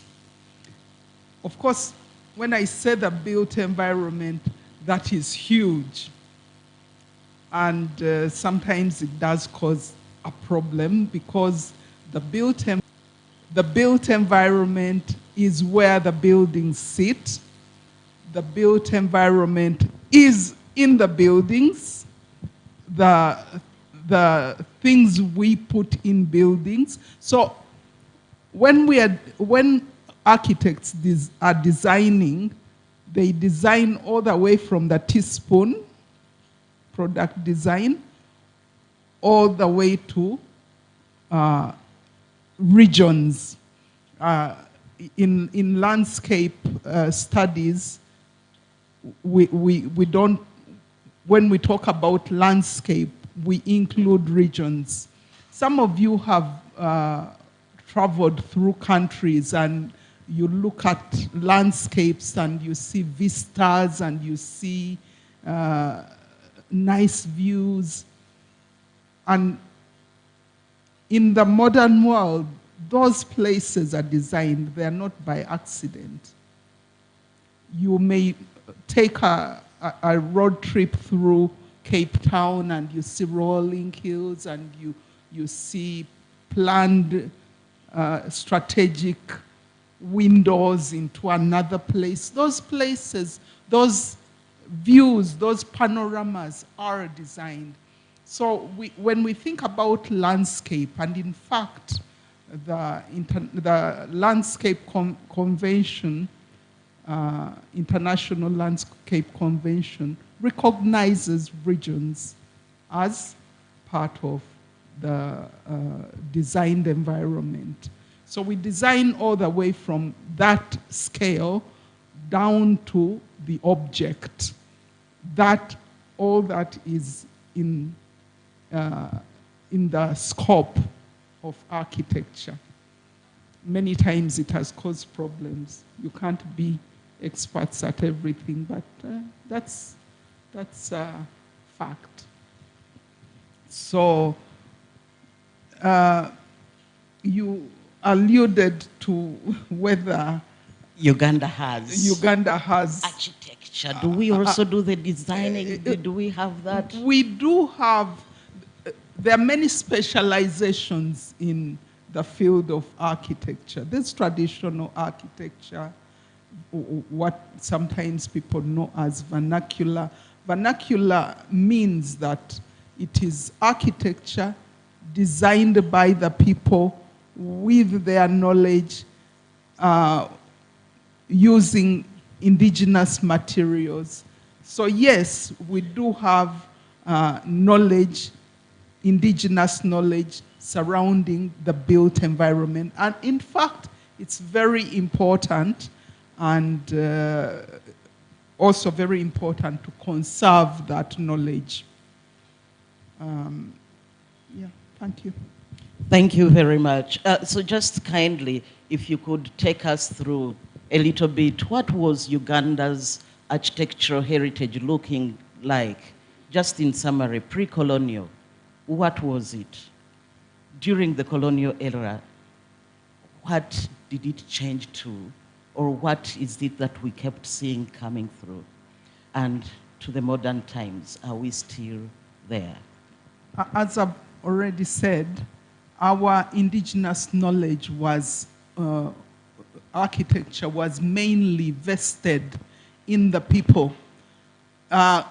By comparison, modern architectural expression or modern architecture tends to be very skilled in the sense, and that is not, I'm going to elaborate on that, that is not to say that traditional architecture is not skilled, but you have to go to school for 5 years, and then a further 2 years of training, and still you're not qualified. So there's training and specialization and formalization of knowledge, whereas traditional architecture is vested in the people. It doesn't belong to any one person. And it is not, if your neighbor will have the same house as you. So this knowledge is owned by everybody, but at the same time highly specialized because it is repeated and repeated and repeated and specialized through that repetition. It is specialized. So it's very important to protect that knowledge, because if you don't pass it down, you lose it. If you, and we saw this with Kasubi. They were trying, in Kasubi, you will be speaking about, they were looking for people who could thatch, because it's knowledge that has been accumulated. That's the difference. But at the same time, it's owned by everybody. Okay? Also, indigenous knowledge is steeped in the environment that it is in. It is a response to the environment and the values of the people. So when you cut the connection with those values, you likely also lose a piece of that knowledge. And this happens when, or it has happened when children go to school and then they don't have time to connect with the elders. When parents are going to work. In the past, architecture was centered around, there was no separation of domains. One of the hallmarks of modernization is the separation of domains. Separation of domains means that you have a domain of work, you have a domain of learning, you have a domain of the domestic domain. So previously, all these domains were fused. And when they get separated, it means you have specialized buildings for working. You have specialized buildings for living. You have specialized buildings for entertainment. That can cause, when there's that separation, that immediately means that there's a change of culture and therefore loss in some of the spaces. I'll give an example. Courtyards were very important in traditional settings. Now, if you remove the courtyards, what have you replaced them with? Does the need for those kinds of spaces disappear? Have we transformed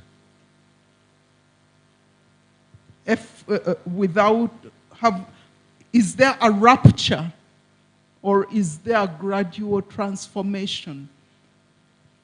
I see that what has happened in the past is an immediate rupture, which then brings about some form of trauma in a way, because you're one thing in a moment and you're another thing in the moment. How do you bridge that gap? Okay, so there's a lot of education needed, and there's a lot of excavation of the past that we need to do in order to bridge that gap. Thank you. Thank you very much, Lydian. What I'm hearing from you is that architecture is not just the building, but also its space. And when John was making a presentation, he emphasized the space. And I hear from you now, you are emphasizing the use of those spaces and how they evolve from one phase to another. Probably I could bring in Najib a little bit. Sorry about that. I could bring in Najib a little bit to tell us a little bit about Buganda and its architecture. Looking at the indigenous knowledge, what often informed the way the Baganda constructed their architecture and the uses that were taken into consideration while setting up? Thank you so much, Barbara, and my fellow panelists for all the deliberations that you're giving. I think I should first make a clarification from Mchala Nakuya. The Commissioner, Jackie, advised me to inform the gathering that it is a protocol error to be referred to as Owechitibwa. I'm supposed to be referred to as Omukungu. You know, Jackie is a special envoy of the Katikiro of Buganda, and she's doing a lot of work in that regard. So I had to do that as she requested. Thank you so much.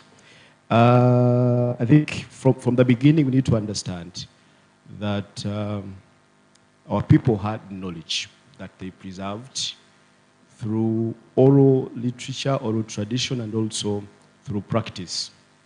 When you look at the criterion for considering the Kasubi royal tombs, the #1 criterion is the architectural masterpiece of the house in its conception and execution. And I think that is what architecture is all about.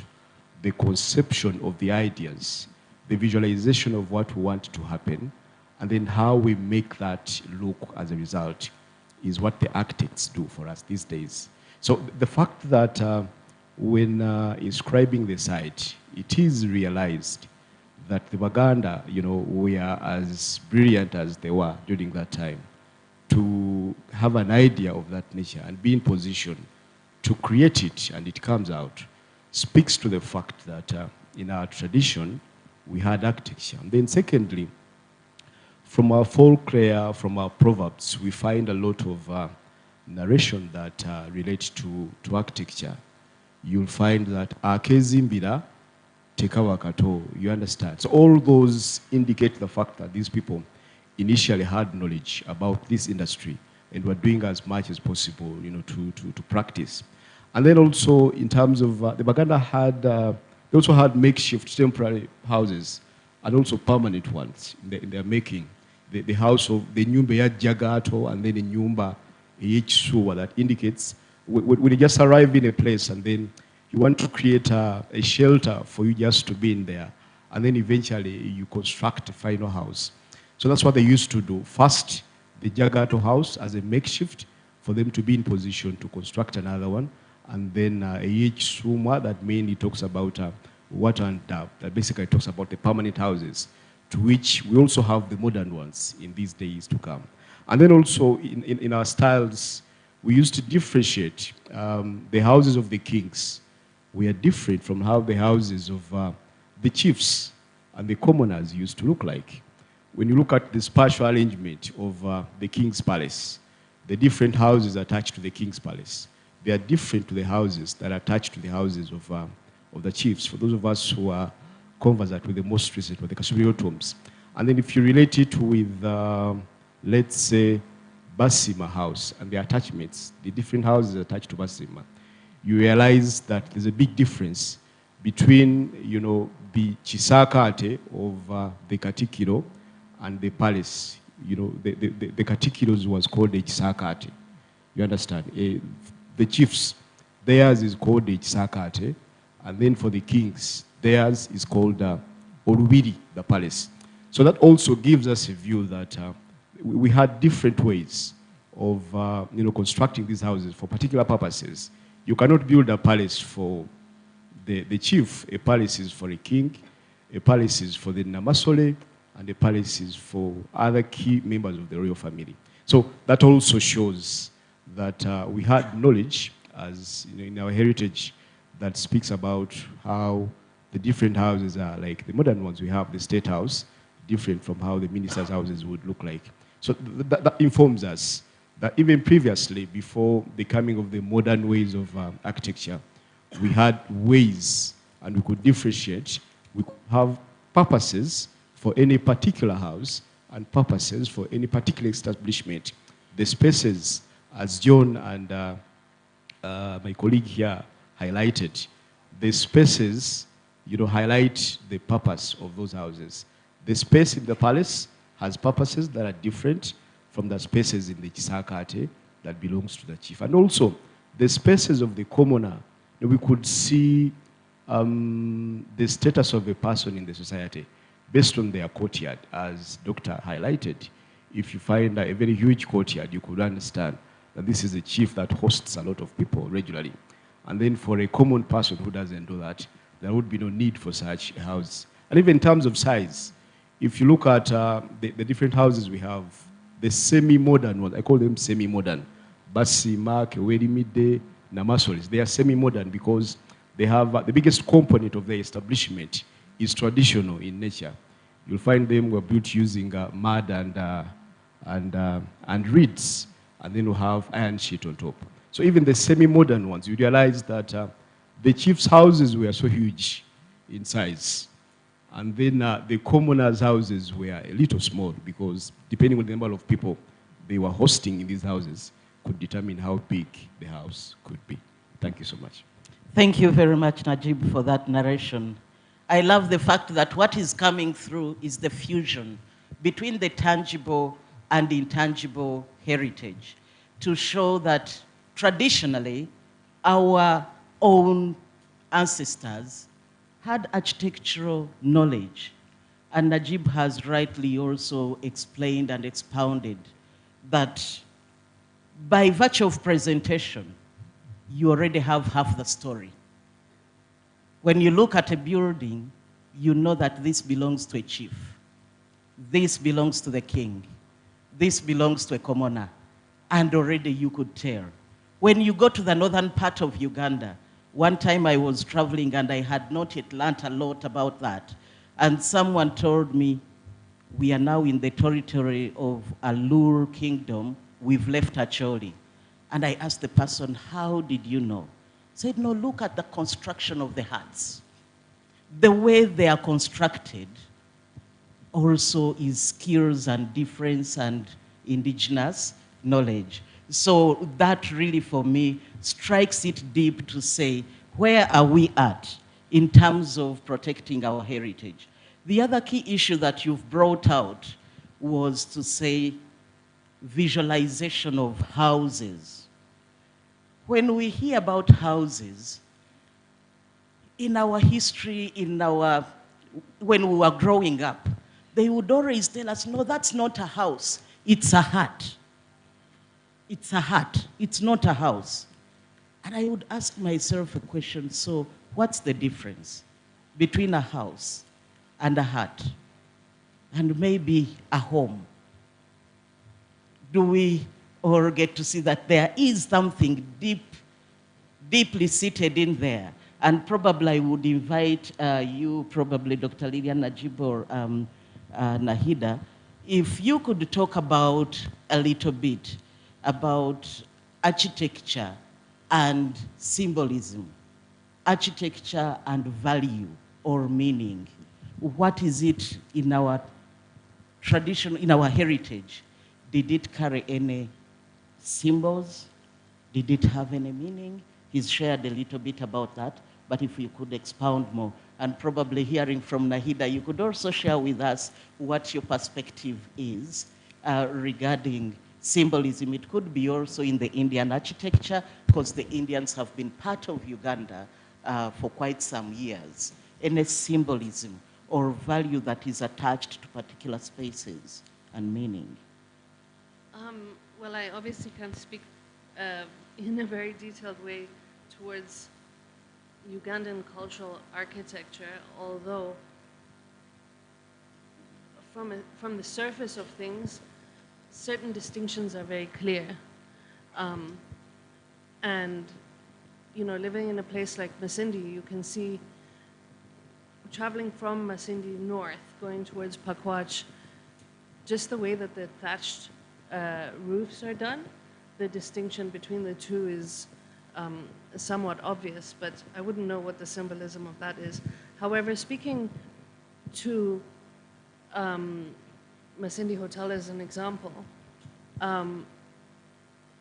you'll notice, not just that actually, most government buildings that were built during colonial times seem to follow a particular template. And this was not, it's not necessarily true to Uganda only. It's similar in Kenya, and it's similar in most parts of Asia that were colonized. So for instance, when you look at the architecture of Masindi Hotel, and then you look at Norfolk in Kenya, there's a lot of similarities in the way that both are built, with the open sort of pathways to the rooms and the courtyards from within the restaurants and those type of things. When you look at most of the police stations in the country, they seem to have followed a template.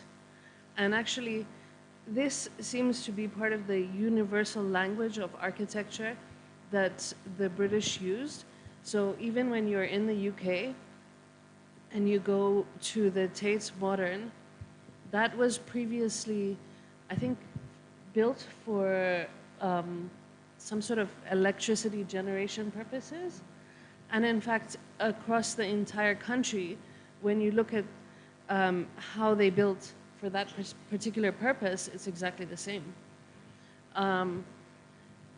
So it's interesting that, you know, this cuts across culture. It's just I think it's part of what makes architecture functional and allows for rapid growth and development by sort of creating a template and borrowing ideas and what works and what doesn't, right?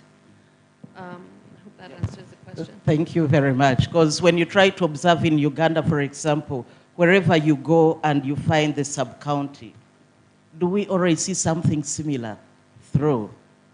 The moment you just see it and where it is located, everyone would be like, oh, that's the Gomborora, that's the sub-county, because of the unique architecture that is there and speaks through, just as Nahida has been saying. You'd find the purpose and the architectural designs are almost speaking to each other. And Dr. Lillian, if you could talk to us a little bit about the heart and the house, the home. What does this all mean to us? I'm sorry I'm putting us too much into cultural heritage so that we appreciate much more the value of our own structures if we are to protect them. If you wanted to find the ancient way of construction of Uganda's houses, where do you go? Where can one find these? Are we not losing out something? Over to you, Lillian. It is interesting that you ask this question. The heart, akasisira, in Uganda. I'm sure you have other words for it, but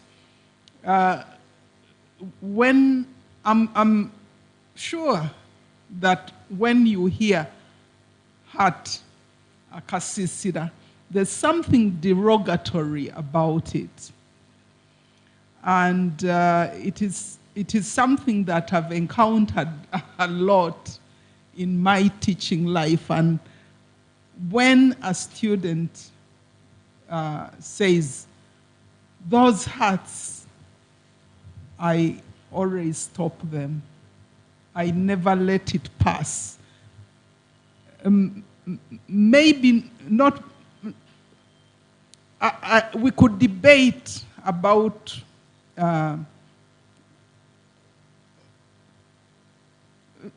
I stop them because I know the connotations are there. I live in this society that as a derogatory term. And I stop them and say it is a house.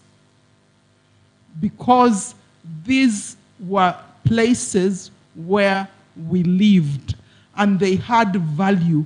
And they had symbolism. And you can't just dismiss them. Okay? So, yeah.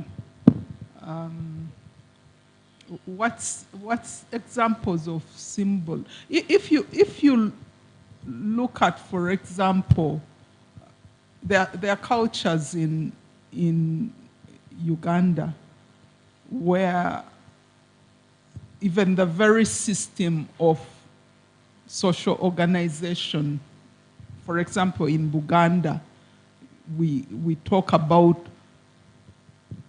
Enju as a form of social organization. We talk about Oluja, right? We talk about, you will find things like Akasolia. You see, they're all centered around house architecture, how people live. So you cannot dismiss the way we lived as having no content or meaning. The task is then to bring that meaning into the future, to find what is relevant and bring and carry it with us. The Ghanaians call it Sankofa. You look back and you carry it and take it with you. So that's what I can say. Thank you very much, Lillian. As Lillian was explaining the derogatory terminologies that we attach to our own heritage, she reminded me, and I would like to briefly share this short story. One time, before I joined the Cross Cultural Foundation of Uganda, I was working with Plan International, so I went with my maid from Bushenyi to Lira. And we went through the field all day. When we returned to the hotel, she asked me, "Auntie, why are there so many witch doctors in this place?" And I asked her, "What do you mean, witch doctors?" "But didn't you see the grass-thatched huts all over?" I said, "No, those are houses." "So whose view are you holding when you see what you're seeing?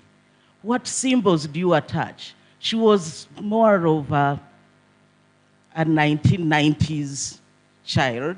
So I knew the time she was born in Bushenyi, as you all know, probably it's all tiles and iron sheets. So going to a different setting and seeing the hut, grass thatched, yet back at her home, those probably were used for spiritual worship. She thought, oh, probably that's the same around here. And that's how sometimes we get to abuse our own culture or abuse people's culture out of ignorance. And there is something you've talked about regarding symbolism with meaning. And I learned from Acholi, if there is anyone from Acholi can guide us, I used to see some few houses with a broken pot on top of the hut. And I asked, oh, what's so special about these huts that other huts do not have? And I was told, whenever you see a house, let me use the hut, because at the time it's what I used to say, and it has a broken pot on top, that means these are relatives married. The husband and wife in this home are related, but it was too late to avoid the mistake.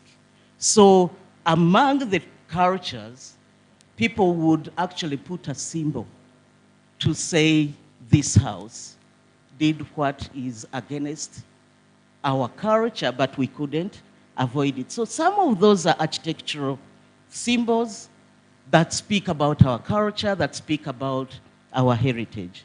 Najib, now going back into conservation, if we could probably walk us through a bit. Kasubi, as we've already seen the tragedy that befell Kasubi, we all know, and it has gone through a process of restoration. Could you tell us a little bit what is so special about Kasubi tombs in terms of architecture, and could you tell us a little bit about the journey of restoration and conservation? What are the things that you encountered along the way that speak to heritage conservation in as far as our architecture is concerned? Thank you so much. It is quite an honor speaking about the restoration of the Kasubi royal tombs in the presence of my colleague, Mr. Dennis Lukwago. Could you please wave to the audience, who has been fundamental in the restoration of this house. And then my other colleague, Ethel Chiwanuka, she's just arrived. Ethel, could you please wave?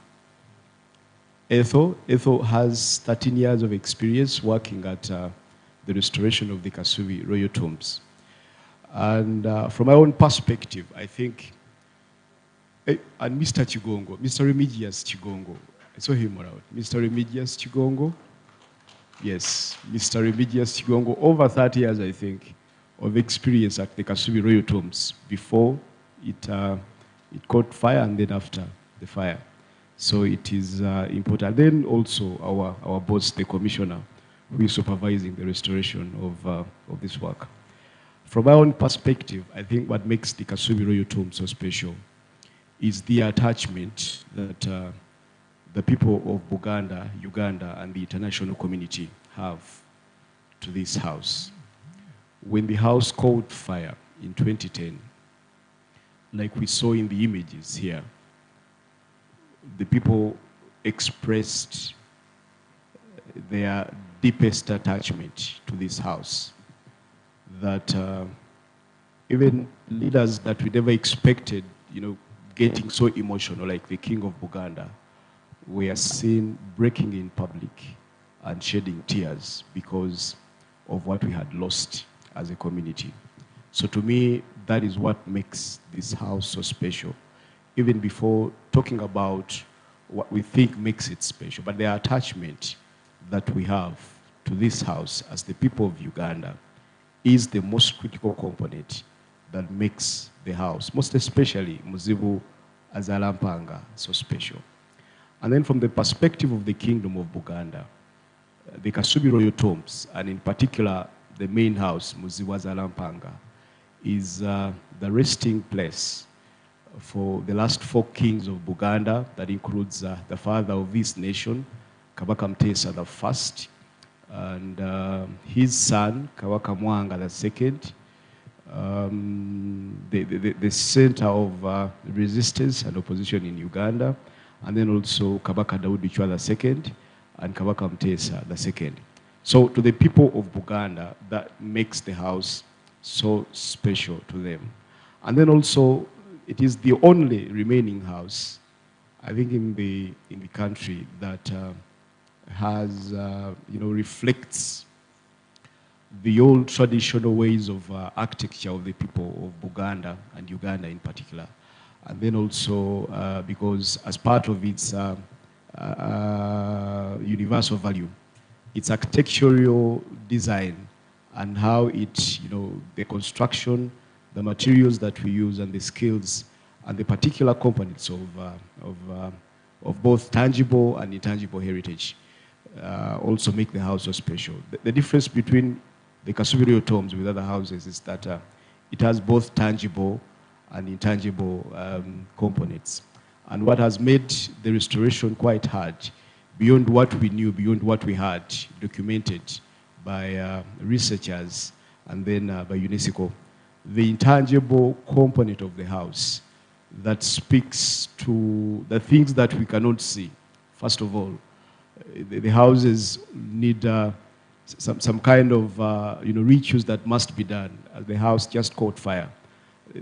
The first phase of restoration was the cleansing ritual. And most people didn't know about the cleansing ritual, but it was very complicated, intangible components that we must follow. And then also, the particular people, there are special people that are supposed to be, doing the different tasks at the house.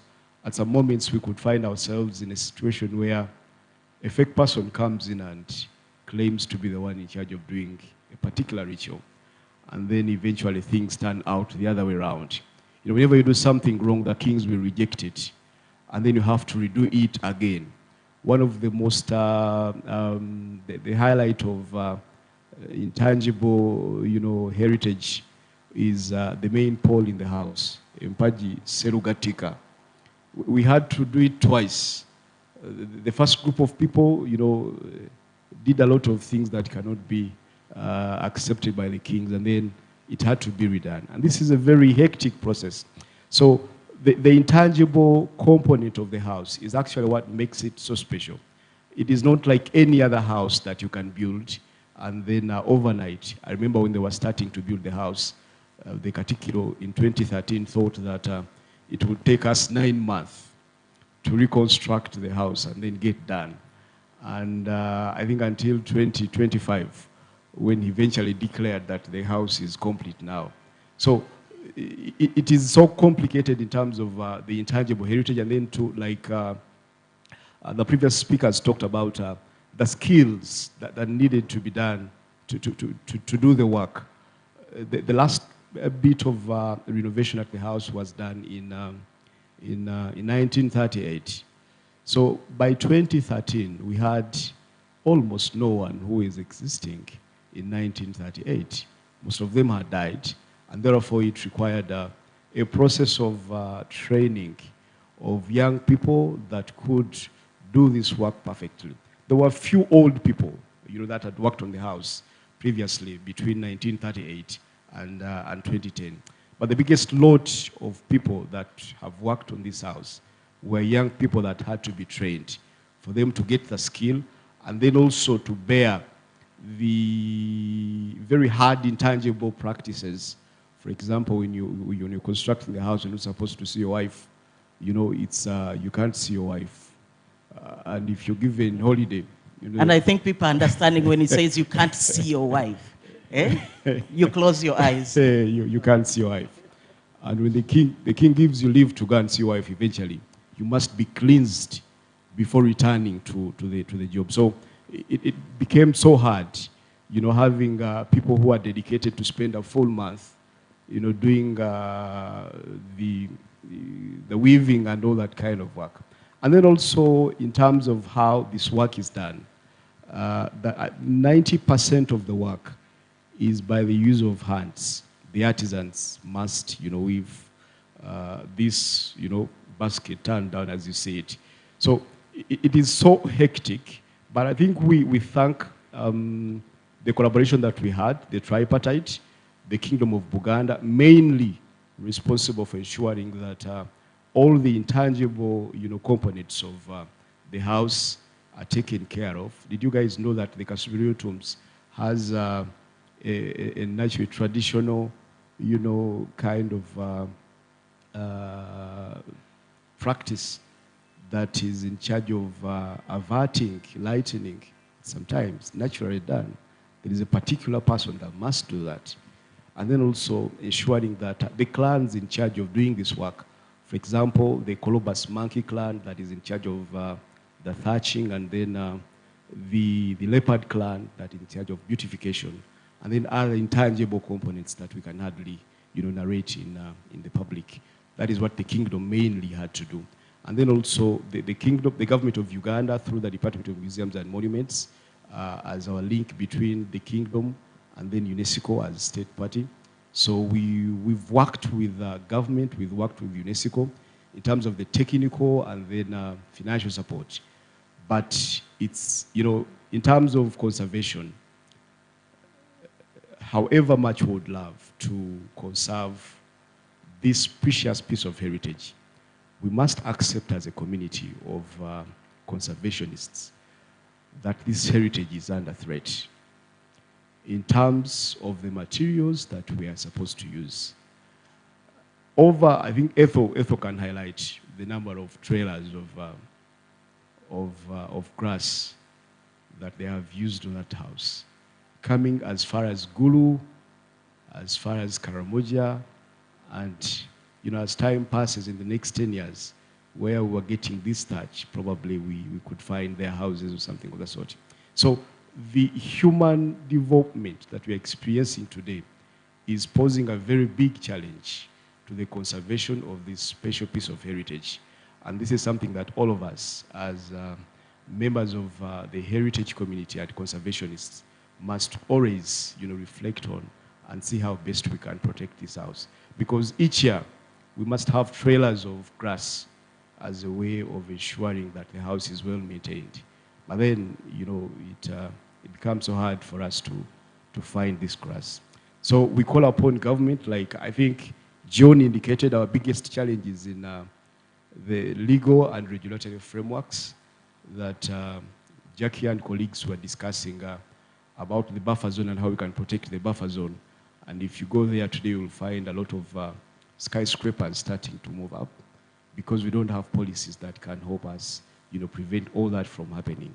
So we must reflect as we strive to, we talk a lot to, however much we talk so much in terms of showing how beautiful this is, but we must go back to the drawing board and think about how best we will be in position, to keep this special piece of heritage that is not only about Buganda, but Uganda and the international community. I've seen the most, emotional people I've seen at this house. I've not even been the people of Buganda. They've been foreigners from outside Uganda.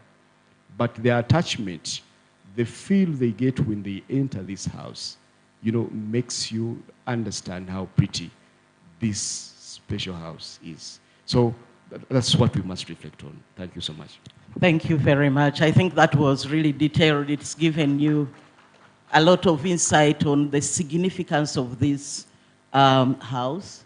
It's not just the physical appearance, but the stories behind it, the skills that are being used, that are also getting extinct. We are losing out on that if we do not deliberately document them, if we don't deliberately transmit them to younger generations. I don't know if, let's say, 50 years from today, if we needed someone to redo exactly the same of a reconstruction, what it would take to have it up. And I remember a little bit from the discussions, there was also debate around, there are two different thatching styles of that royal tomb, what it was.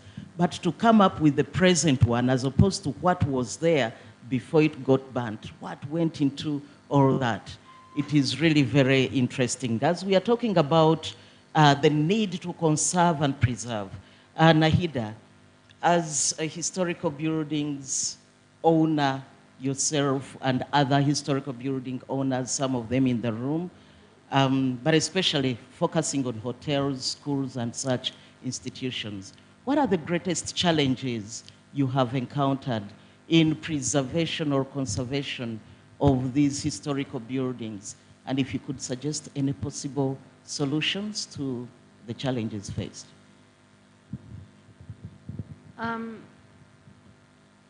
The biggest challenges that we have faced, actually, some of this was actually alluded to earlier in talking about Kasubi tombs and the restoration of that, in that there are surrounding communities and development happening at such a fast pace that it becomes difficult to balance retaining the integrity of cultural heritage sites with the ongoing needs of development.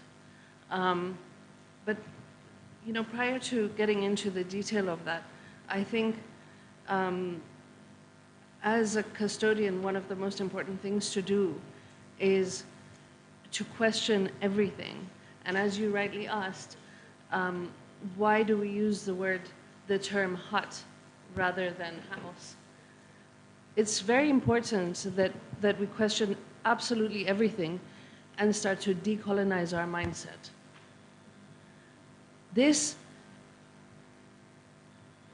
The words that we choose to use have a direct impact on the importance that we place on local heritage.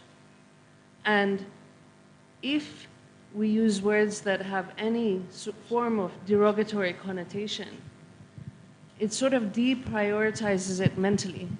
And that is something that we need to change, not just in terms of the language that we use, but in the way that we approach heritage conservation in general.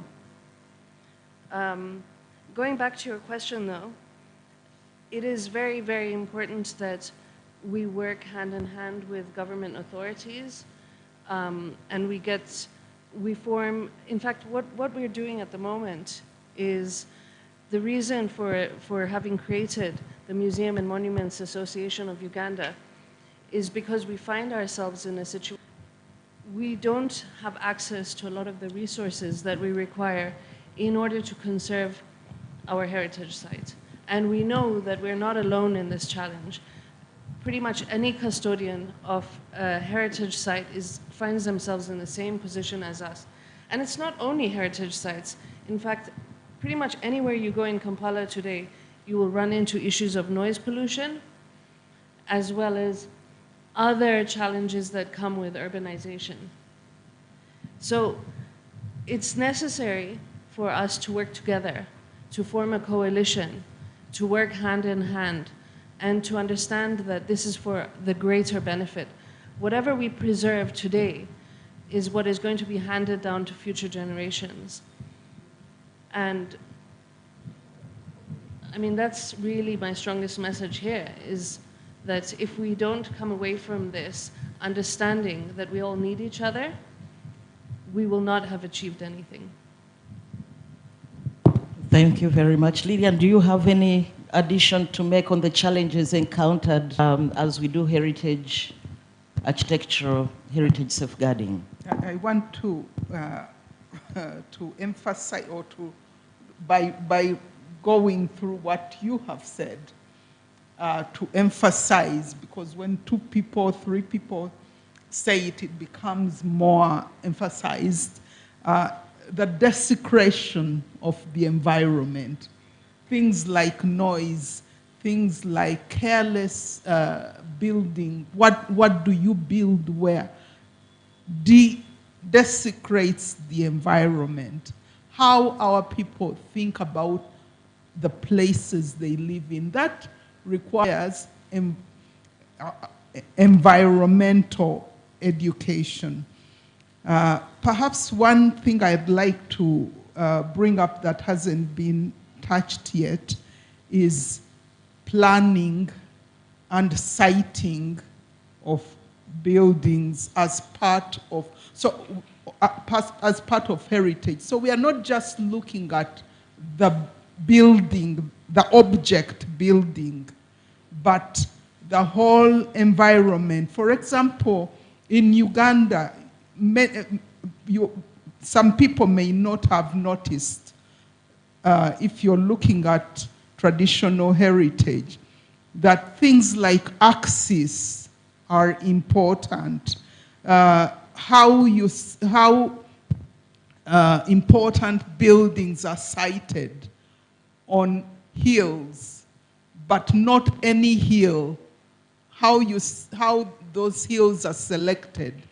Now the desecration comes in when anybody can build on any hill anyhow. The valleys in traditional, in the traditions of Buganda, Kampala, where we sit, the valleys were places for nature spirits. So you were told, don't go to the well at 3 o'clock. If you were brought up in tradition, you would know there's a Kubolyemisambwa, or the path of the nature spirits. And those things, there are people who will say that that is superstitious, Satanism, evil. But the people, our forefathers had studied nature and understood the behavior of nature. Yeah, they knew that in the afternoon was a danger when the animals came out to drink, and that's when the snakes were at their most potent. So you didn't go out. But that relationship with nature, much as it doesn't, the snakes aren't everywhere, but the values within it, the respect remains, should remain. You go into a home today and you don't find a tree, yet a single tree, and it's all tarmac. And even the neighbors don't have a single tree. It's all tarmac. And yet in our symbolisms, in Africa, in the Gambia, for example, they have what they call the bantaba. In parts of eastern Uganda, they have that hut where people will sit and talk. Those who come from eastern Uganda, I think also in northern Uganda. But in Buganda, we have that tree. And we have the lusuku that surrounds the house. these are profane space. They're profane, and profane in that they serve everyday purposes, cooking, eating food, but they're also sacred in that in those spaces, spirits of ancestors reside.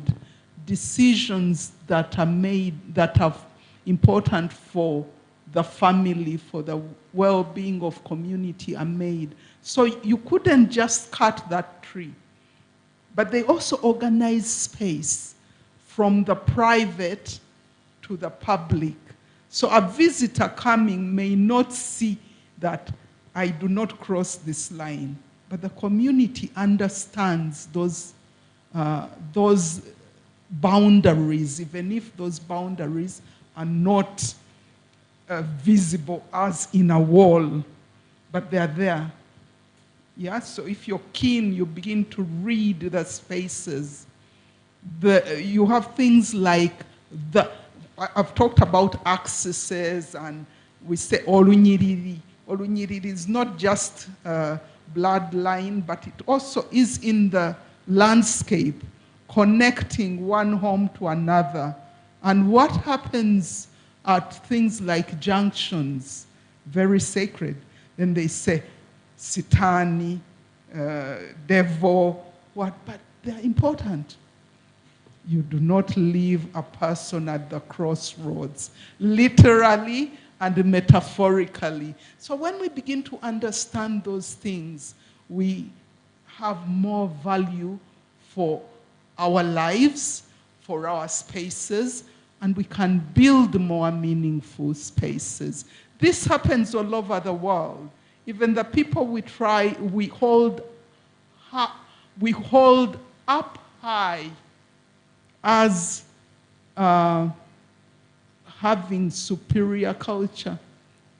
They too have these things. You go to, I studied in Sweden, my PhD. You go to Sweden, and these things, these values are very much present in their landscapes. So why do we feel that we need to do away with what is valuable to us?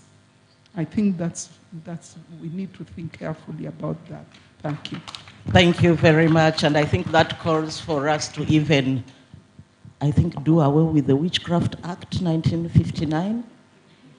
Because the way it sounds, it's so much like whatever the British person didn't understand in their own science, be it medicine, be it construction, all that was considered to be witchcraft, meaning our indigenous knowledge is witchcraft. And that could have informed the reason why the hat picked such connotation, because the architecture behind it, the sacredness of knowing the lines where to stop, known by others but not them, that tantamounted to witchcraft. And I think, Jackie, we could partner, hold hands, all of us as cultural enthusiasts. I know there is one academician so passionate about this, and we engage with the Law Reform Commission to amend that law, repeal it. Probably because once a law is still on our active laws, it is applicable until it is actually repealed or amended. And also what she's talked about that was very important, the loss of this knowledge of not constructing in spaces that were not for construction. How I wish NEMA could pick upon some cultural practitioners to make sure that those in the wetlands, we actually do away with them by use of the nature spirits that, that move along. I don't know whether that would work today, but this was something that we had, and we are losing the information and the knowledge. Nahida, you had something to add? You wanted to clarify something? Yes, I was actually just asking what the local word for witchcraft is, because from the way that everything has been described, I think there's a confusion in terms of, like, if you were to speak about it in local language, about whether a place is associated to witchcraft, would you use the same terminology? I think it can be explained better through a conversation. Najib, you can also give it a shot. Thank you so much. I think the misconception we've had is to confuse witchcraft and the traditional way of worship. Or witchcraft, literally in Uganda, is known as obulogo. And the Baganda detested throughout their life obulogo. And when you discovered, previously in the past, if you discovered that you were omulogo, you were chased away from a particular community because the community doesn't want to associate with obulogo, witchcraft, which is very bad. And then worship and sins, how the people of this community used to worship prior to the coming of the foreign religions is something that we must discuss comprehensively for people to understand that when God creates a particular community, gives that community everything that it needs for it to survive. And that traditional way of worship is what God gave this community. Unfortunately, we were confused by the coming of the foreigners who came with books were written, who came with things that appeared to be modern and advanced. And they were able to confuse us and took us from our culture, our tradition. So I think that's the discussion we need to shape around. People to understand that witchcraft, since time immemorial, this community never associated with witchcraft. And there are people known to be who we don't associate with them. But we can worship the traditional way. If I have a prayer place, for example, I'm finalizing my prayer place, the traditional prayer place.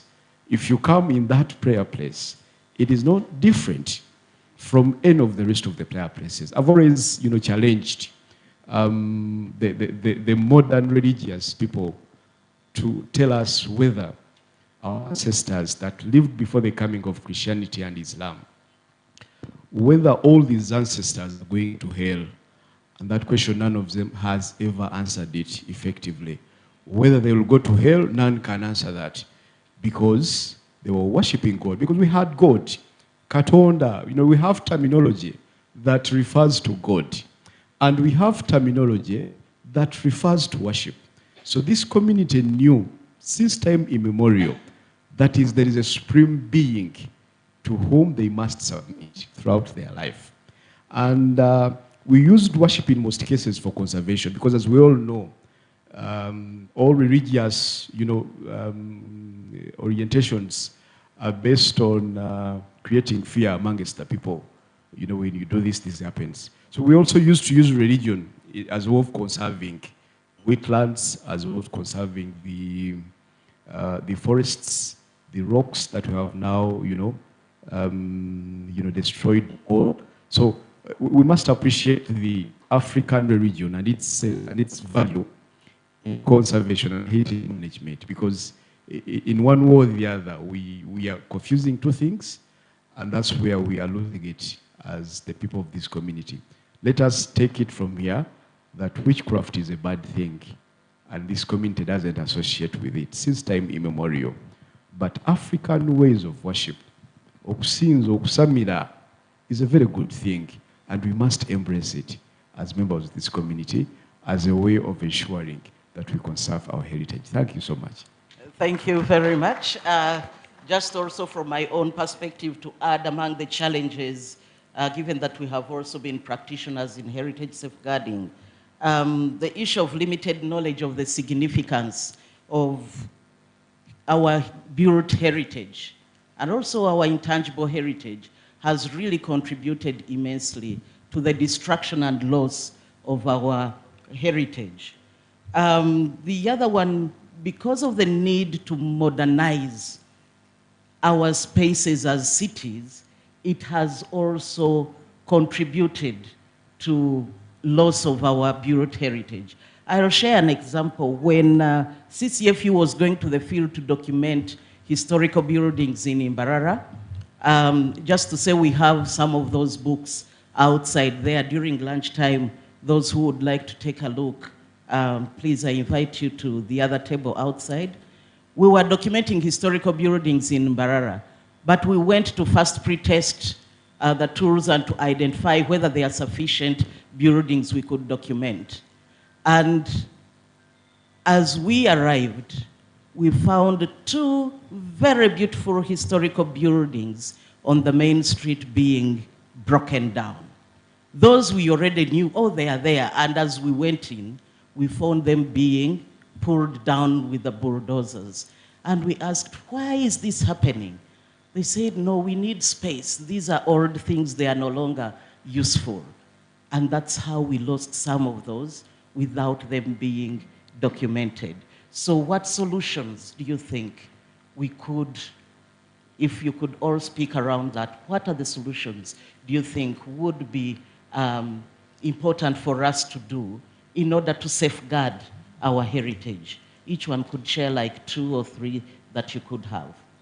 Starting with Nahida, please, the microphone. Going back to what I said earlier with regards to questioning everything, I was fortunate enough to work with, I had the honor of working with Sabah Sajja on the restoration of Bamananaka Palace. And this is after it was burnt down and reconstructed. So when I was invited to work on this project, the ask was basically to create an interior design plan, of which, after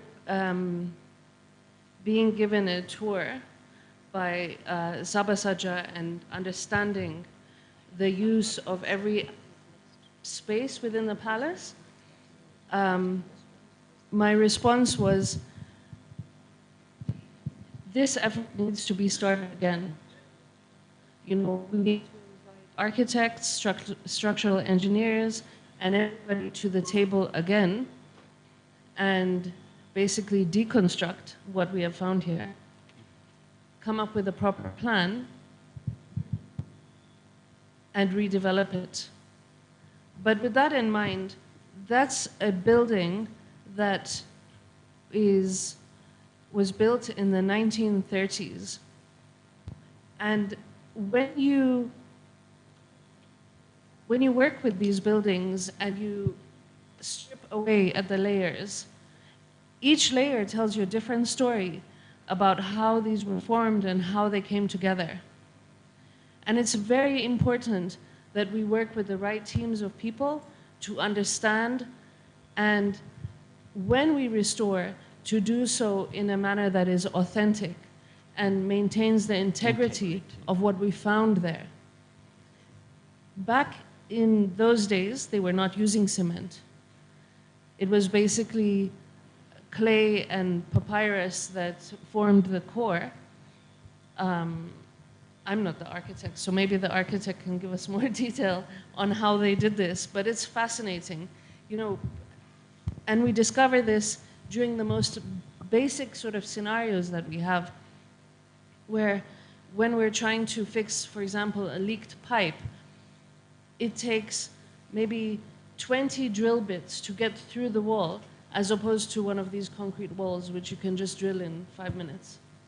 Yeah. So the approach that we take to maintaining and respecting cultural heritage comes with understanding the background, doing proper research, educating yourself, and surrounding yourself by the right people who can enrich your mind with what it was that happened back then and what the approach should actually be.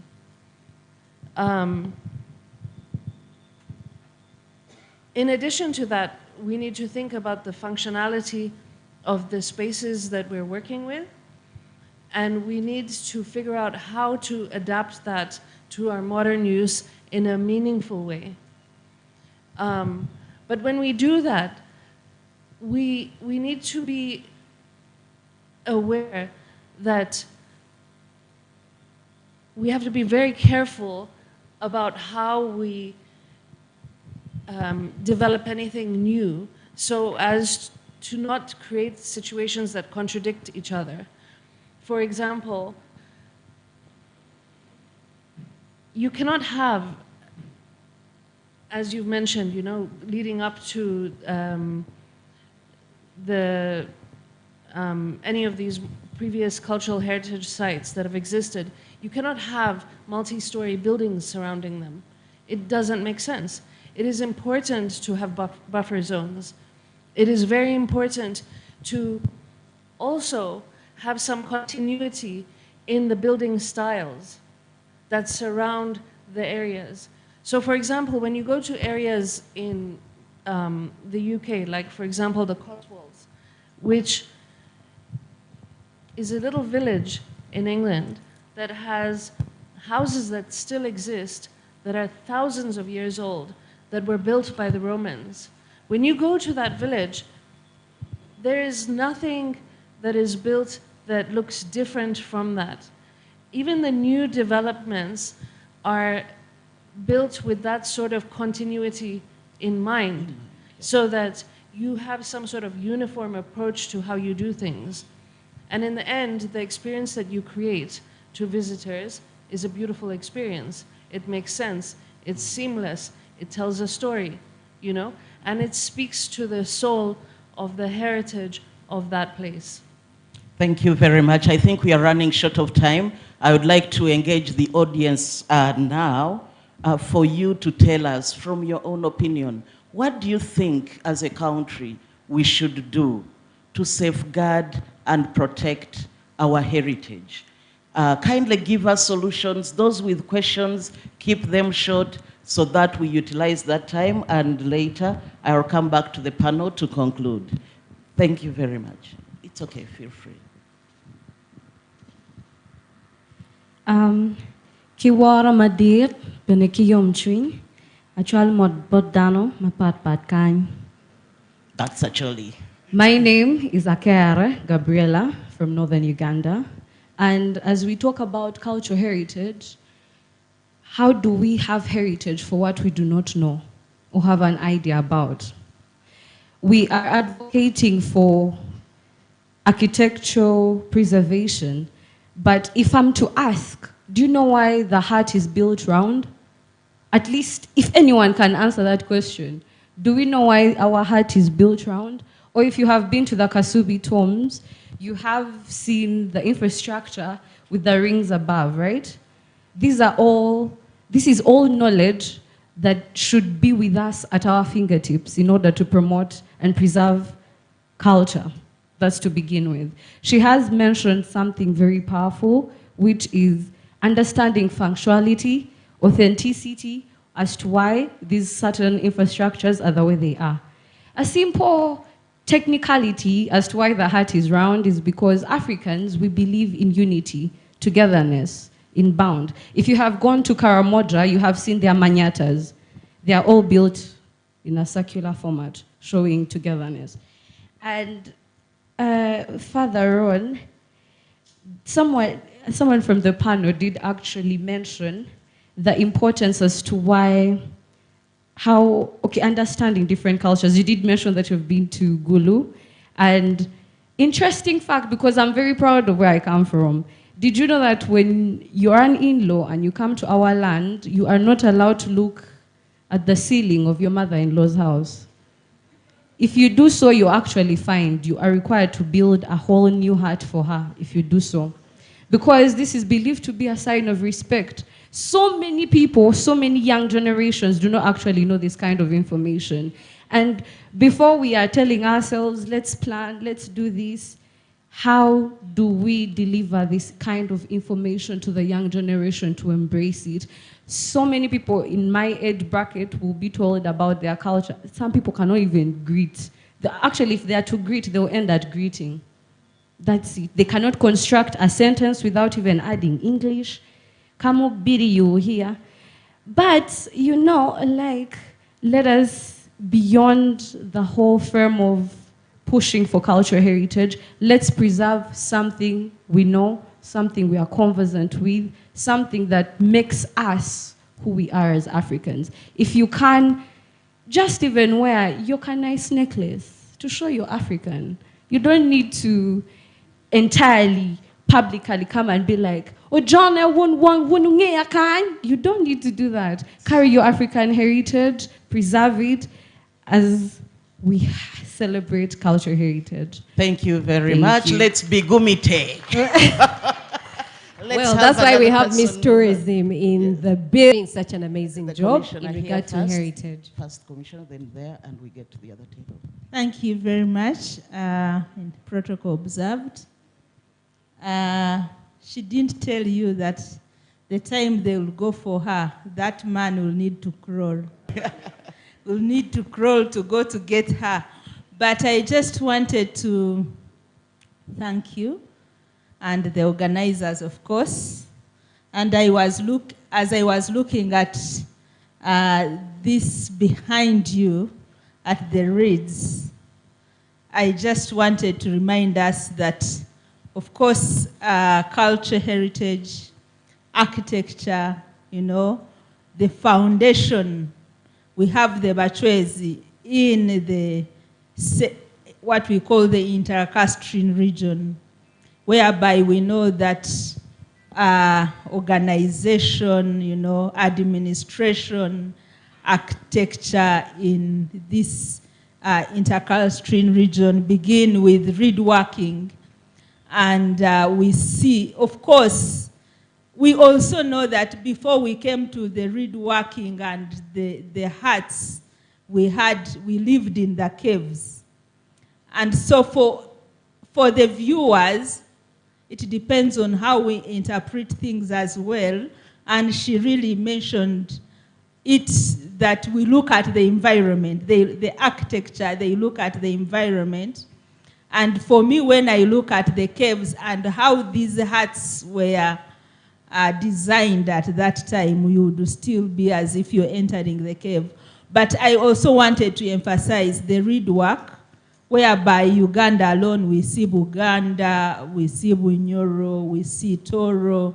You know, you go to Tanzania, you see that the Bachwezi in 1500s, they introduced this kind of architecture and we all build on it.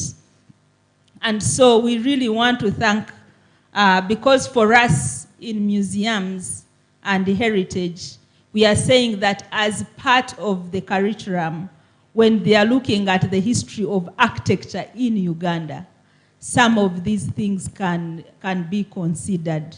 I did, of course, I'm an archaeologist, my PhD, archaeology, but when I was doing my master's in Tanzania, it was a must to write about history of architecture in Tanzania. And so we were forced. I can see somebody from Tanzania as well, doctor from Chambogo, teaching cultural heritage and archaeology. But it was a must you go and learn about those small, you know, built heritage, small, how they, some of them, the houses would start from underground, but mainly mud and water.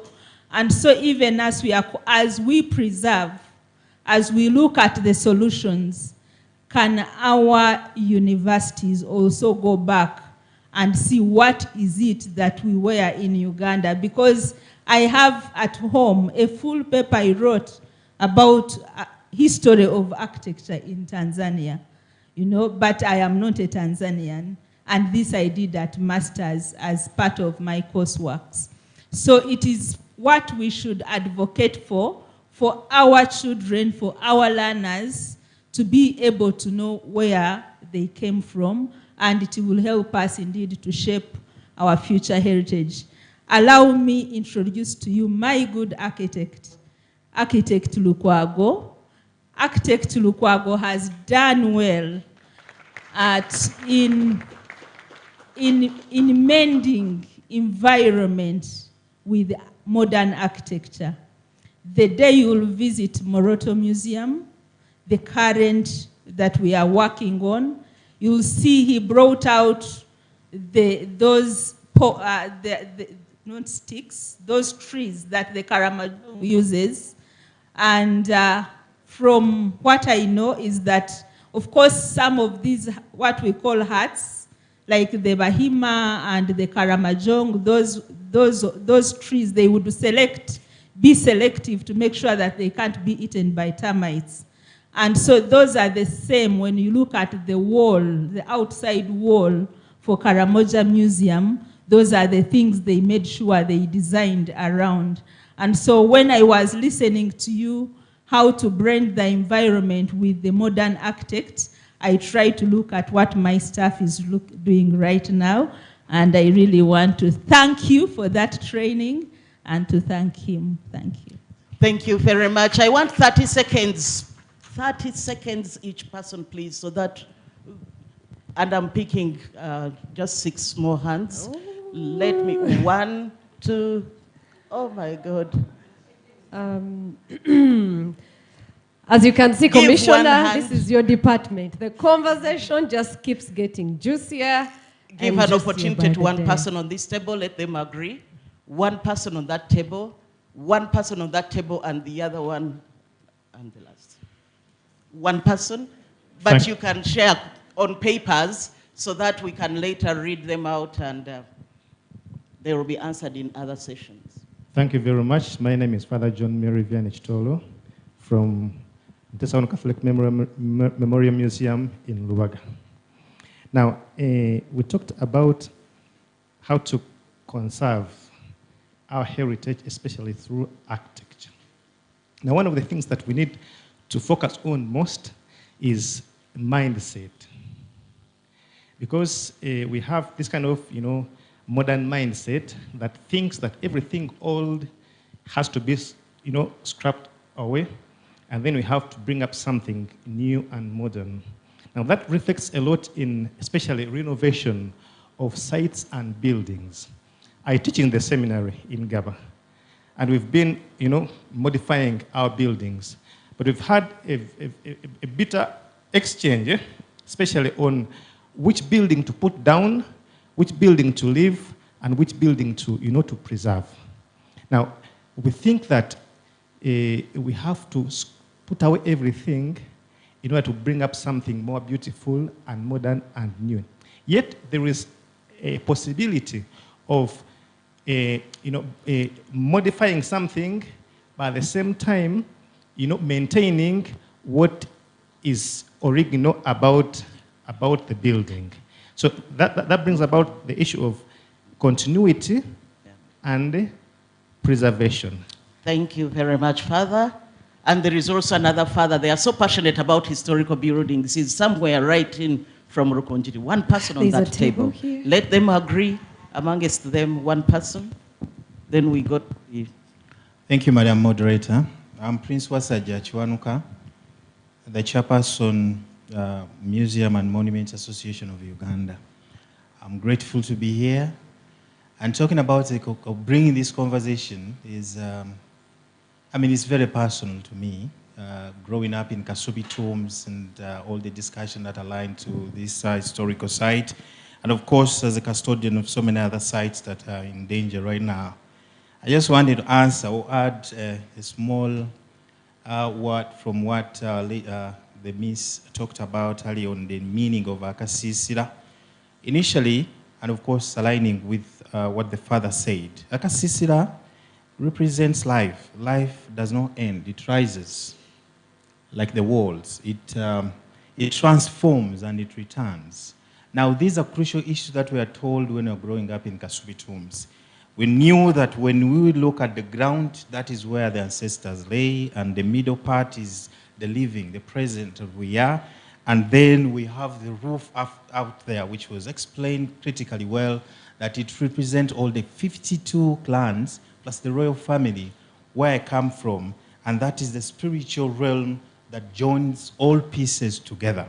Now, these essence have been lost totally, just because we failed to take in the story. Initially, I would say that the solution should not be to fight urbanization, but to indigenize it. So in a nutshell, we are requesting that, and in fact I wanted to just bring in something small. When we talk about our actual architectural heritage, we need to go further back. It was not just about the buildings. We had sacred forests, ebibira. We even call them embuga, you know. A tree can be a whole building. We call it embuga, and it has even a compound of its own. I remember going to the cultural place of Chikache Mamba, not Mamba, it was Mutima na Kakob, Mutima, the second one. Yes, they just had a big tree, and it was embuga. So we need to think beyond just the natural, the usual architecture that we look through, and we see a rock, a cave as something. Even the Kabaka's Lake is part of the architecture we can all align with. So in a nutshell, I'm just requesting all of us to look at the impact of the environmental intelligence that is so much embedded within the way we built our stuff. They were not temporary, but I want to believe that ephemeral does not really mean that we do not have structures.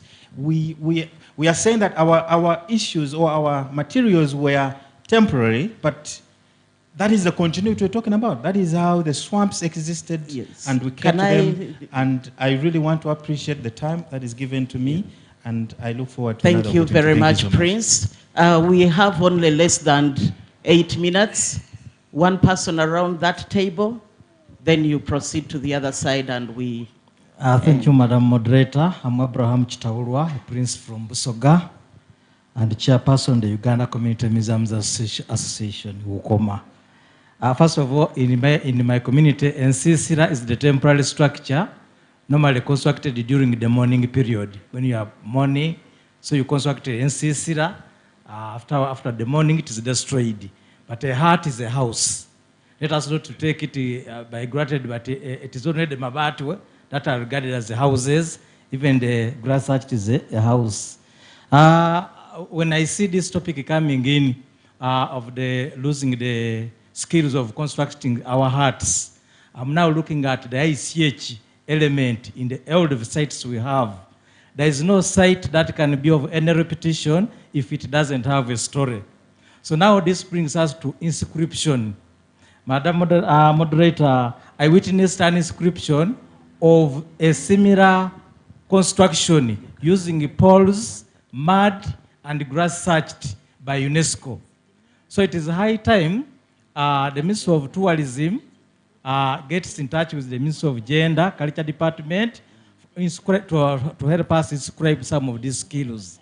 Unfortunately, I don't see any member from the Ministry of Gender, Department of Culture. Oh, she's here. Thank you for coming. So this is of note. We better take it, and UNATCOM is here to help you do that. Finally, Madam Moderator, we all have to believe that religion is based on threats and fear. People are Christians, people are Muslims because they fear the fire in Gehenna. That's why it is. And our culture was like somebody put it, you don't go to the well during the hot sunshine because the snakes may bite you, so they tell you the spirits are there. That is also fear. So I wanted to concur with my Uganda Kingdom representative that we must embrace our region, and it is very much linked to the churches, because there is Okusaba and Yesabo. Madam Director, Madam as facilitator, let me end with this one. Recently, Koma held a conference. It was a national conference where we brought the Misambwa people with the religious people on the table. Dr. Sekaja, secretary, is not here, and we missed the prince.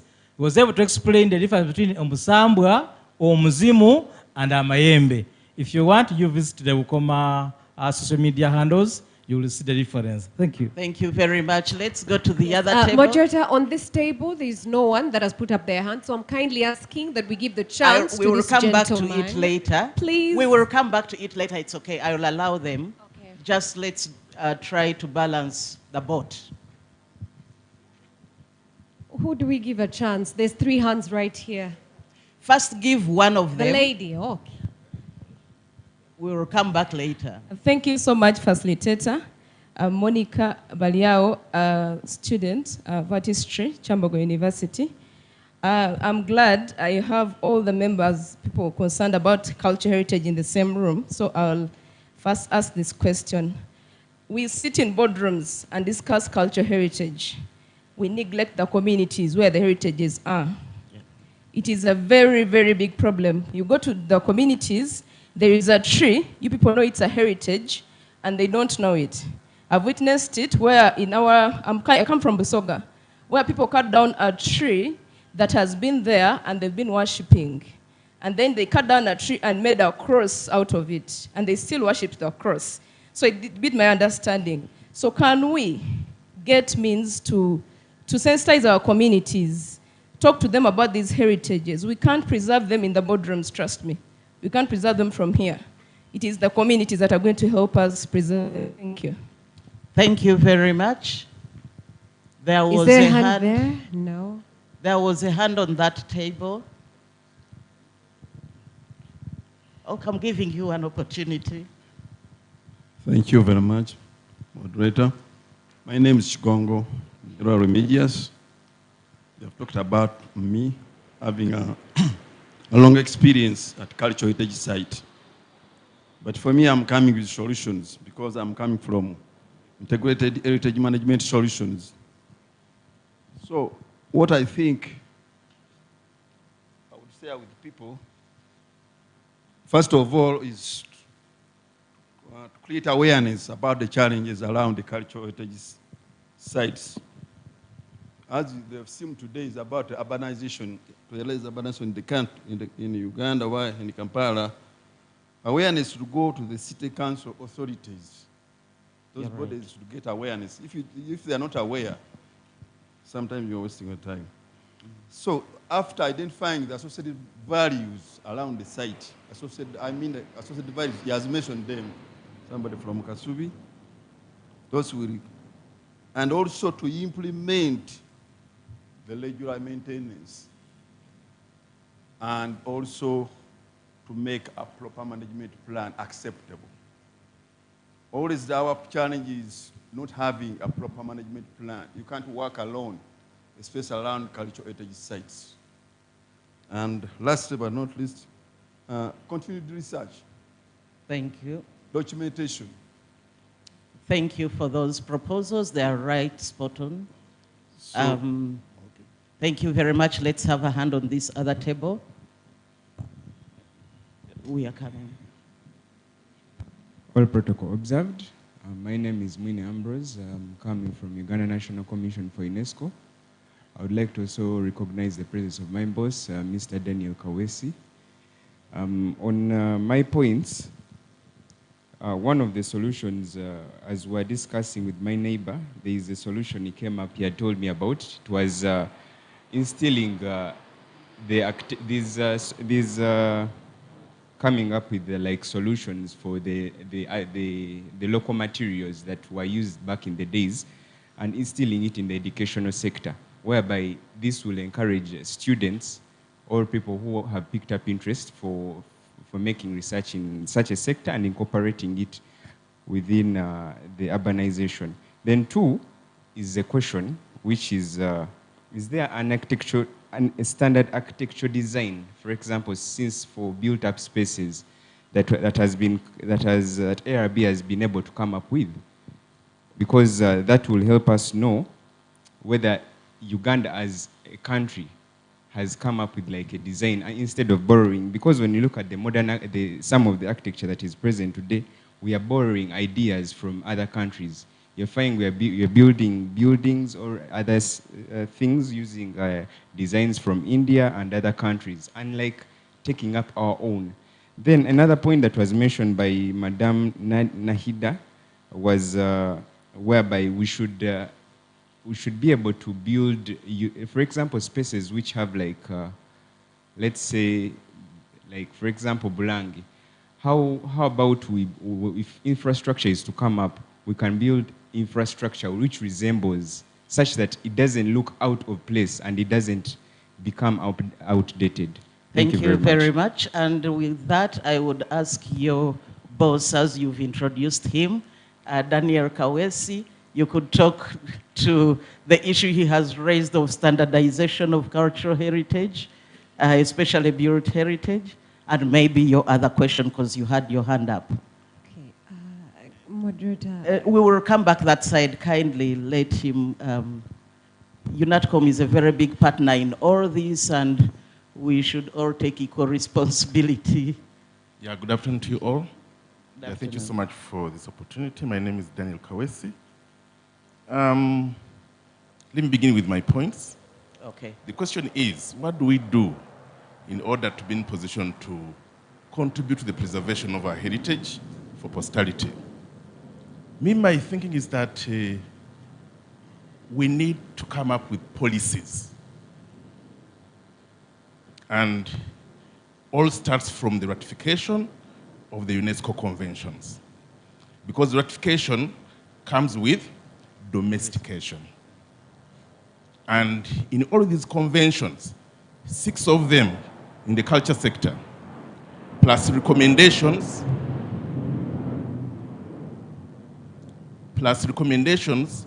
all of them have issues of education, issues of awareness creation, issues of sustainability, issues of creativity, and everything. To me, if we do ask government to ratify these conventions, and then we work on the domestication, then we will be in position to safeguard our heritage in all its dimensions. Colleagues, campaign for the ratification. So far, we've ratified 3. 3 are remaining.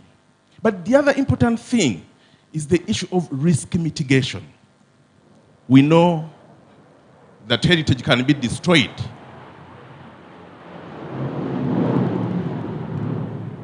Heritage can be destroyed, especially in the event of an armed conflict. Should this happen someday, when we've not ratified, for example, conventions that safeguard such, then we'll be losing so much. As far as his question, his submission is concerned, I think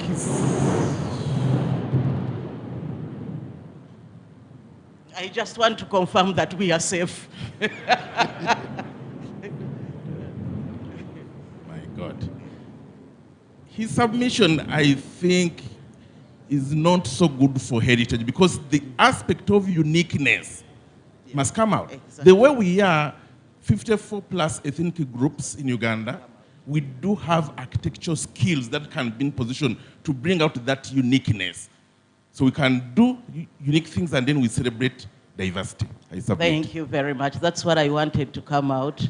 Now I've been allowed. Moderator, yes, my commissioner is guiding that we give. I've been allowed 5 more minutes, so kindly. Thank you very much, Madam Chairperson. I am Patrick, Commander. I've been involved in development projects, and my role has been regarding physical cultural resources, is to ensure that they are not destroyed, and that is through planning or through chance finds. And I also happen to come from Bunyoro Kingdom, which has a rich cultural heritage base.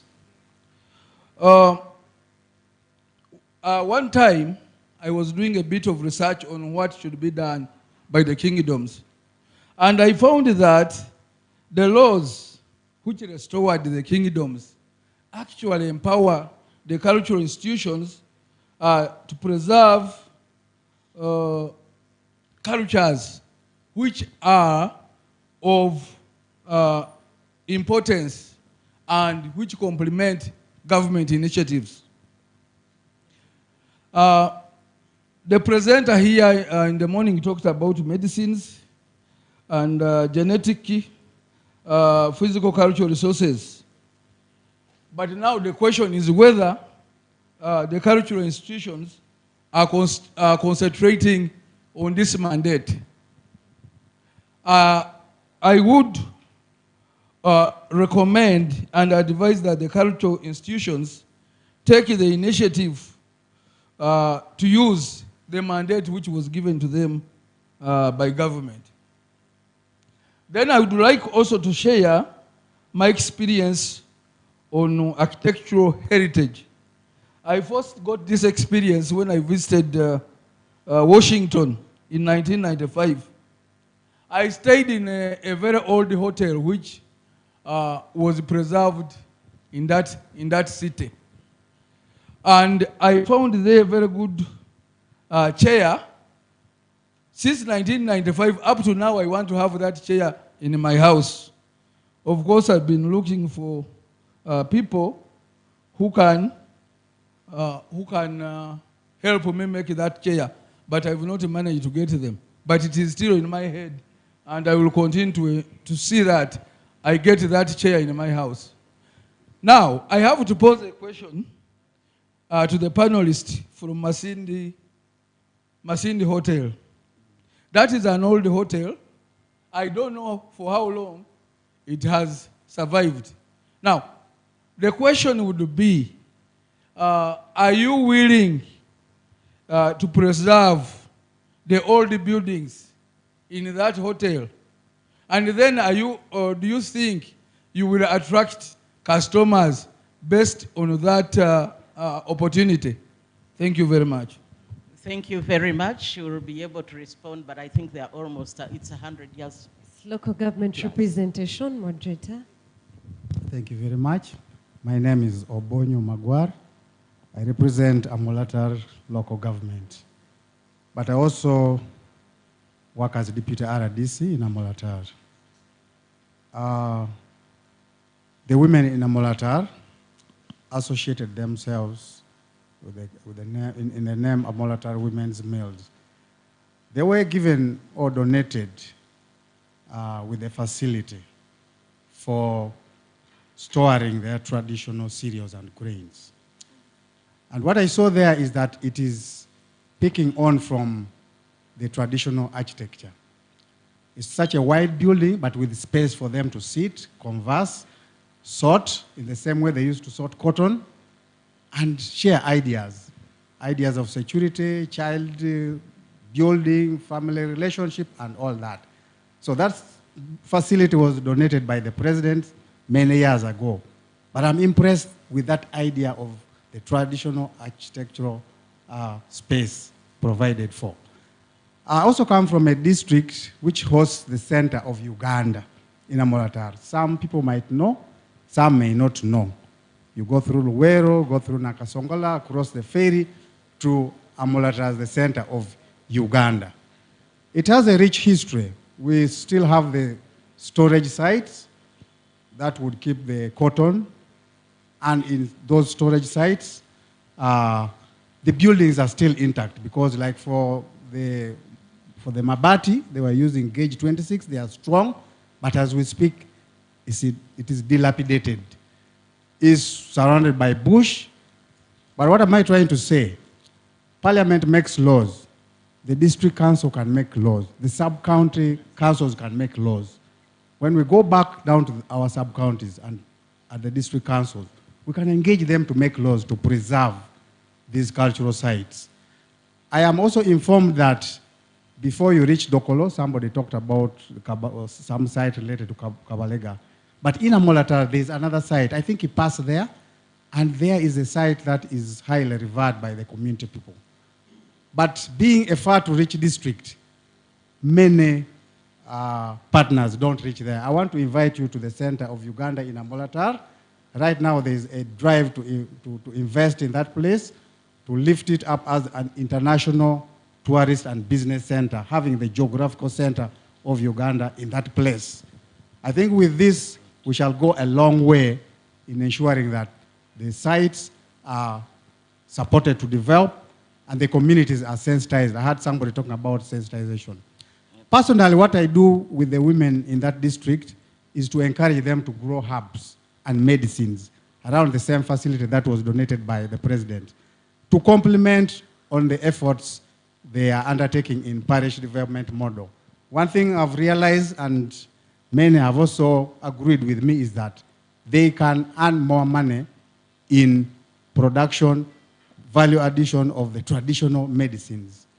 Right now, we have supplied seeds and found all ways to propagate the herbs that are related to tradition so that they can have some income in addition to what they have in PDM. The community is a very poor community, and it is called a hard-to-reach area. But for the sake of our theme, for the sake of our desire, welcome to Amolatar, so that we can share what is in the center of Uganda, so that we can plan together to ensure that this international tourism center takes off as a national entity. Thank you very much. Thank I'll you so give to the much. lady there, and the last person. Yes, Ministry of Gender. Ministry of Gender, yes. They're also heritage promoters. Thank you so much. Nakakande Shamim. I work as a culture officer from Ministry of Gender, Labor and Social Development. Most of the points have been mentioned, but due to time, I'm going to summarize the one that have been left behind. One, use of digital platforms to record and promote heritage. Then the second one, to support the cultural institutions with trainings in management, governance, and administration. Then the third one was about Ministry of Gender and Tourism. Mr. Chitaula talked about it. I want to clarify this, that Ministry of Gender, Labor and Social Development and Tourism, they are like this. Ever. But what we should do is just to continue working together, as we've been doing, to safeguard our intangible and tangible heritage. Over to you. Thank you very much, the gentleman at the back, and I'll come back to the panelists to give us their closing shots. Thank you so much, Madam Moderator. My name is Hamani Muonge. I'm an archaeologist and a lecturer at Makerere University in the Department of History, Archaeology, and Heritage Studies. That's why I was struggling so much to ensure that I get some space to say a word or two. Yes, we talked about huts and buildings, and I think there was a concern there. I just want to reiterate that a building is any structure with a roof and walls designed for a specific purpose, and for that reason, a hut is also a building. So please, feel superior about our huts, and let's be proud of them, because humans first lived in natural shelters, in caves and rock shelters. From there, we moved to the next steps, and that's where we got into the hut.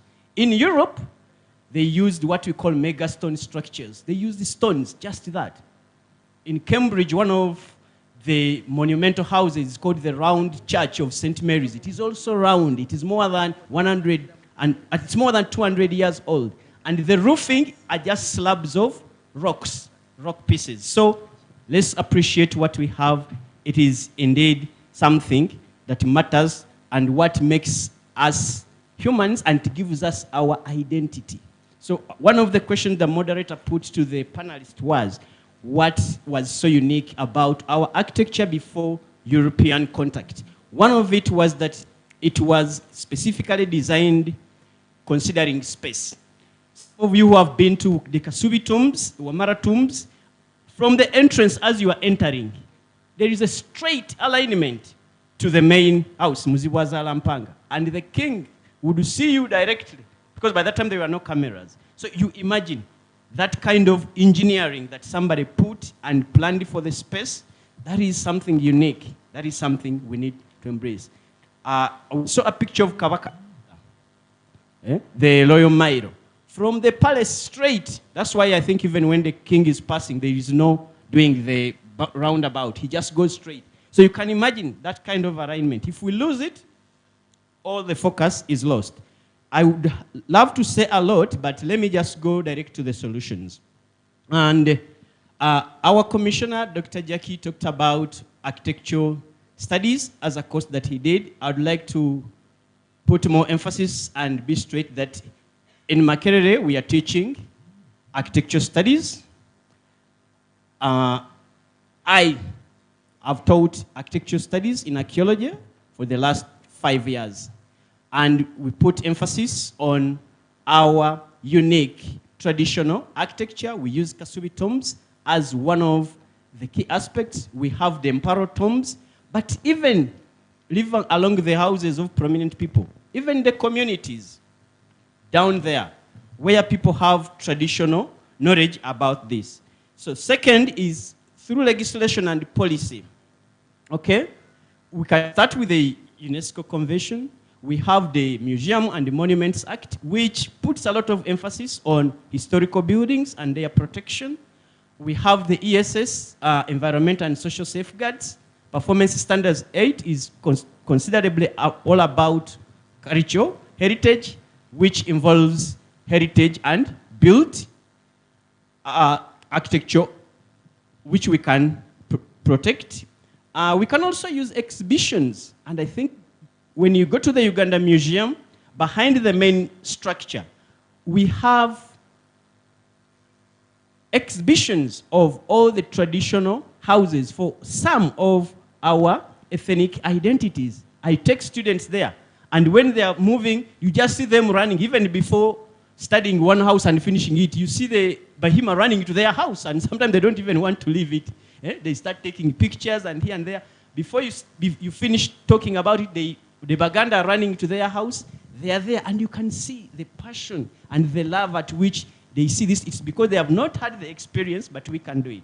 Now, this is the Uganda Museum. But imagine if we can try to decentralize it. We have districts. We have a lot of space.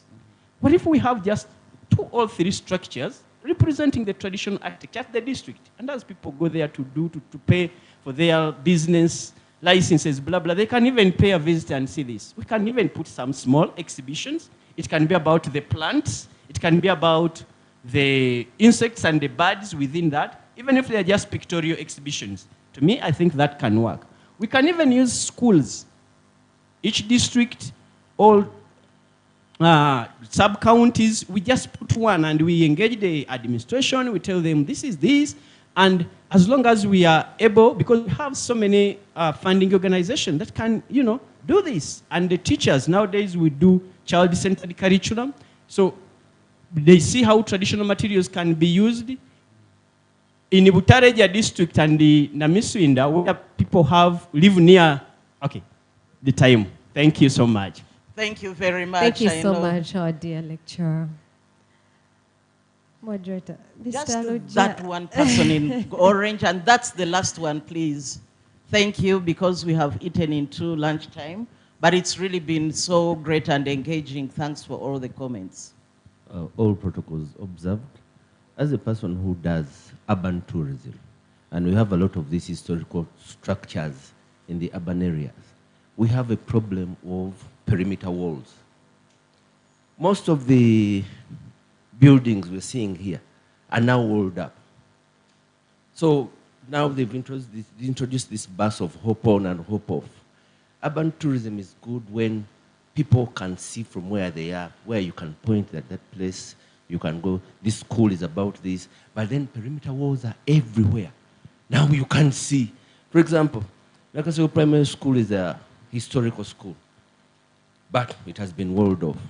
When you go to the Chisengiri house, it's walled off. When you go to Basima house, it's walled off. Chisosonkole house is walled off. All these historical buildings have been walled off. What can we do about that? So, how are we going to promote urban tourism when we're just hiding everything now? So, I think we need to do something about that. Thank you and very people can much. also easily change them because you can't see what's inside there.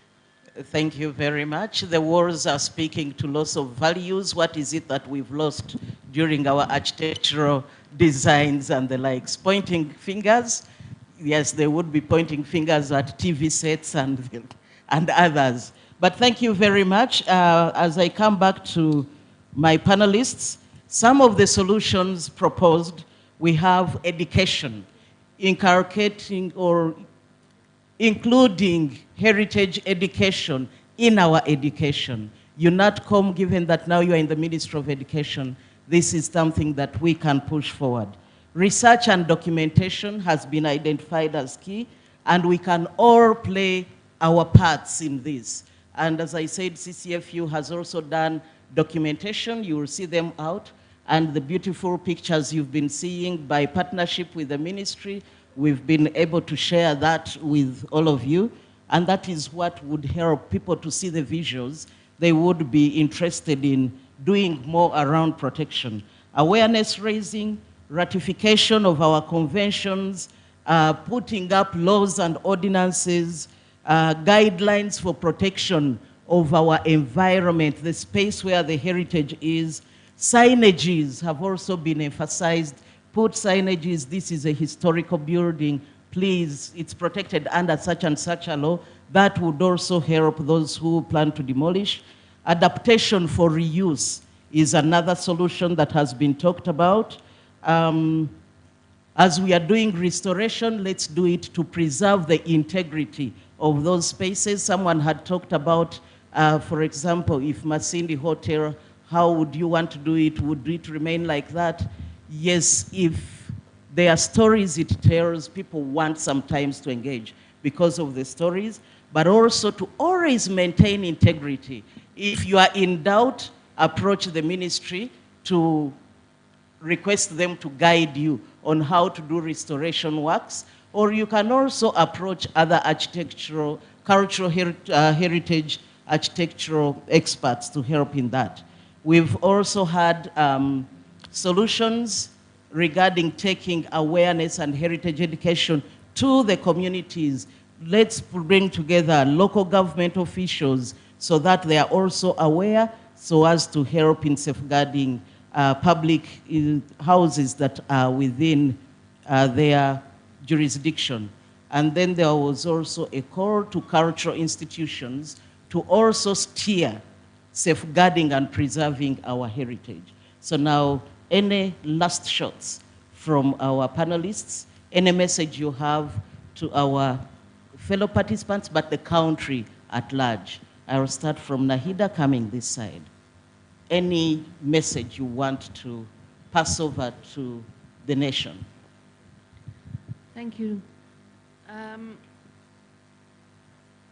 On behalf of the Cultural Heritage Association of Uganda and Museums and Monuments Association of Uganda, we want to extend the idea of forming a coalition in order to ensure that we come away from this conference with a meaningful agreement to work together in order for us to have the right partnerships, to understand who we're speaking to, and in order to make sure that we have some sort of commitment from government agencies that are concerned,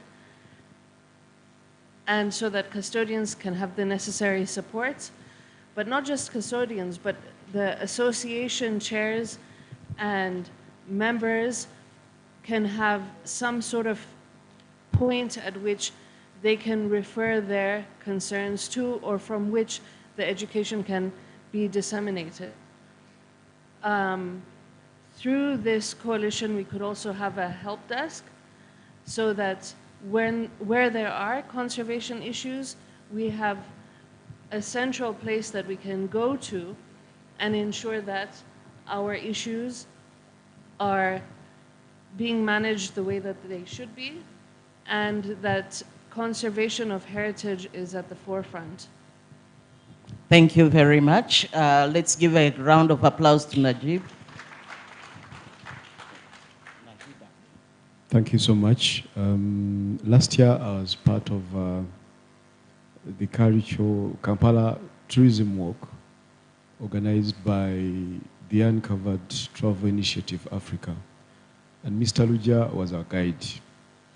So the Kampala Tourism Walk, it basically looks at Kampala's key monuments that are mainly made up of the historical buildings around Kampala.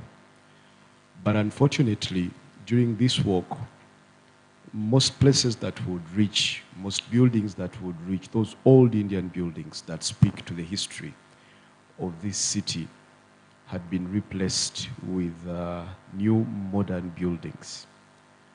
And that speaks to the fact that we are not only losing our traditional forms of architecture or heritage, but we are also losing the transformations that we've had in our architectural styles. As you can see, the city is transforming. Kampala is a construction site all through. So our call is to the government, because everything that we want to achieve here rotates around policy and regulation. If the government doesn't step up, one, to formulate policies that protect this heritage, and also to ensure that these policies are implemented for the heritage to be protected. I remember, Jackie, when they were fighting with Watoto here, trying to protect that special heritage. And we could see, you know, the perception of people not understanding why we needed that building. You're still fighting up to now. So you can imagine, government has failed, even government itself is failing to win such a small, you know, misunderstanding between us, the conservators, and people that want to destroy that special piece of our heritage. So I think our biggest, you know, emphasis should be on policy and regulation, and also ensuring that when policies are formulated, we try as much as possible to implement them. That is the only way. Even if we come here and talk, but government is not willing to step up, its you know, policy framework and implementation will speak, and after some time, Kampala will have lost its you know, all its history to the urbanization and the new modern forms of structures that are coming up every day. So it is our responsibility as citizens, but also government must step up and protect heritage as a way of maintaining what belongs to us. Thank you so much. Thank you very much. Ladies and gentlemen, a round of applause for Najib. And lastly, Dr. Lillian Namugani. Thank you very much. This workshop, this conference so far has said so many things, so I'm at a loss what important things to pick out, but I'll focus on 4 points. I'm an educator, so the first one is education, education, and education. We must educate practically everybody in the country, but most importantly, the youth, because the youth, the young people, because the young people have a sponge of a brain. They can take in things. So expose the youth to beauty, because heritage is beautiful. Before we even know about heritage, we must know about beauty. A person who's not exposed to beauty cannot protect beauty, cannot create beauty, has no value for beauty. So we must educate, educate, and educate. Then second is, can we bring the past into the future? Can we teach skills?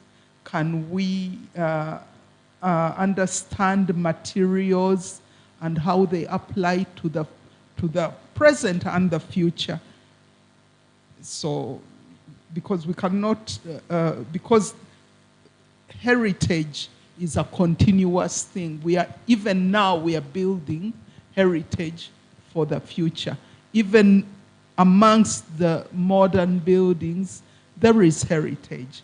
So can we move the past into the present and the future. Then the third point I want to talk about is heritage districts. Before I saw the presentation on the screen, it was not as apparent to me, and I have a bit of knowledge, but you can imagine for those people who have almost zero knowledge, it was not as apparent to me that there's so much heritage in the country. So it becomes even more important to protect not just the buildings, but districts, so that when you go to a place that was of the past, there is a distinct character that talks of the time of that area. Right now, Nakasero is disappearing before our very eyes. Nakasero should be a heritage district. For example, there are other places like Kamocha. You know, if we take the time, we can identify heritage districts. Of course, an important one is the Bulange area. It's also a heritage district, but it's disappearing before our very eyes. And thirdly, this one is a shot at the Ministry of Tourism. And I want to say, and don't come for me, that it's one thing protecting buildings. It's another thing taking care of the environment in which those buildings are. Why do I direct this at tourism? Because tourism is perhaps the biggest beneficiary from heritage, and nobody, no tourist wants to come to a dirty place. No tourist wants to drive through a place littered with piles of rubbish. There's a time I traveled from Kampala to Masaka, and the whole roadside, you could see bottles, plastic bottles, pieces of paper, broken cars. You know, it's all littered. No tourist wants to come to a place that is saying these people don't care, these people's minds are dirty, these people's, I wonder what their homes are like. You know, it all, the landscape writes so much, says so, it's like a book. The landscape is like a book about the mindsets of the people, and nobody wants to come from a country and be part of that. When people come, they want to come to a clean place, but they also want to come to a unique identity, and that must be evident in the environment, because they have shining buildings in their countries. So why are they coming to us? They are looking for something unique. But while they are looking for something unique, they are also looking for something that is wholesome. Yeah, thank you very much. Thank you very much. A round of applause for Dr. Lillian.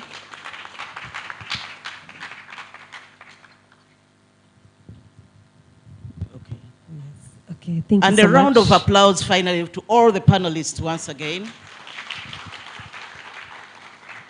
The ministry wishes to make a little bit of response on that, and then I close. Yes, surely, as the primary custodian of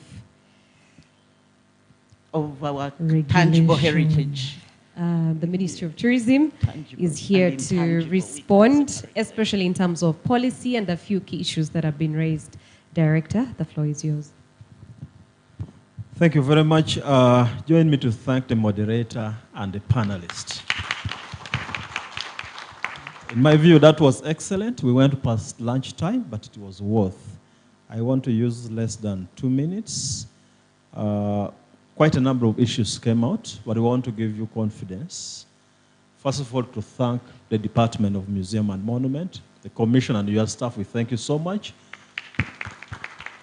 This type of engagement has been silent because you'll appreciate that the Ministry of Tourism, Wildlife and Antiquities has 3 technical departments. Now there are 4 actually. There's the Department of Tourism Development, which is very active. The government or the ministry is very active with the private sector. You find Auto, you find UTA and many other members of the private sector. Then there is the Department of Wildlife Conservation, which is also very active. The department and private sector and civil society. I am very happy, I've told the commissioner here, to see that we are having now the private sector players, the civil society coming to engage the department. Because we don't need to isolate ourselves, we need to work together. So I'm really, really very delighted with the type of discussion. Now, policies, regulations, guidelines, those are responsibilities of government. And I want to give you assurance that we're on the right track. The discussion that we generate here informs what we do. We are in the advanced stage of developing the culture policy, of course, which is spearheaded by Minister of Gender. And we had our input last week. We had a detailed discussion with Minister of Gender, and I can assure you it is towards the final stages. It should be actually submitted to Cabinet Secretariat this week. Now, that culture policy helps to shape some of the discussion we are talking here. Because when you want to have regulations and laws, then it should be anchored on some policy. You well appreciate that we have the Museum and Monument Act, which you are conversant with. But there are quite a number of regulations which are coming out, about 5 or 6 in number. They are already now with the first Parliamentary Council. And those who are conversant with the processes of making regulation after the first Parliamentary Council to Parliament and then the minister sign. The regulation will actually handle preservation of historical buildings. We want to also handle licensing of researchers. We are seeing a lot of increased interest in doing research in areas of heritage and culture. We want to have a regulation there. Protection of monument sites and many other regulations which is coming to streamline activities in this area. You will also appreciate that recently we gazetted over 132 historical and cultural sites. And in general, actually, when you're talking about the sites, the tourism sites, we have 302 sites, which is already gazetted by Parliament. And I'm sure if you want to know which sites are gazetted and where they are located, get time and interact with Commissioner. She'll provide you the details. There were concerns. Yeah, I'm sure you have seen this. You can access the site even online.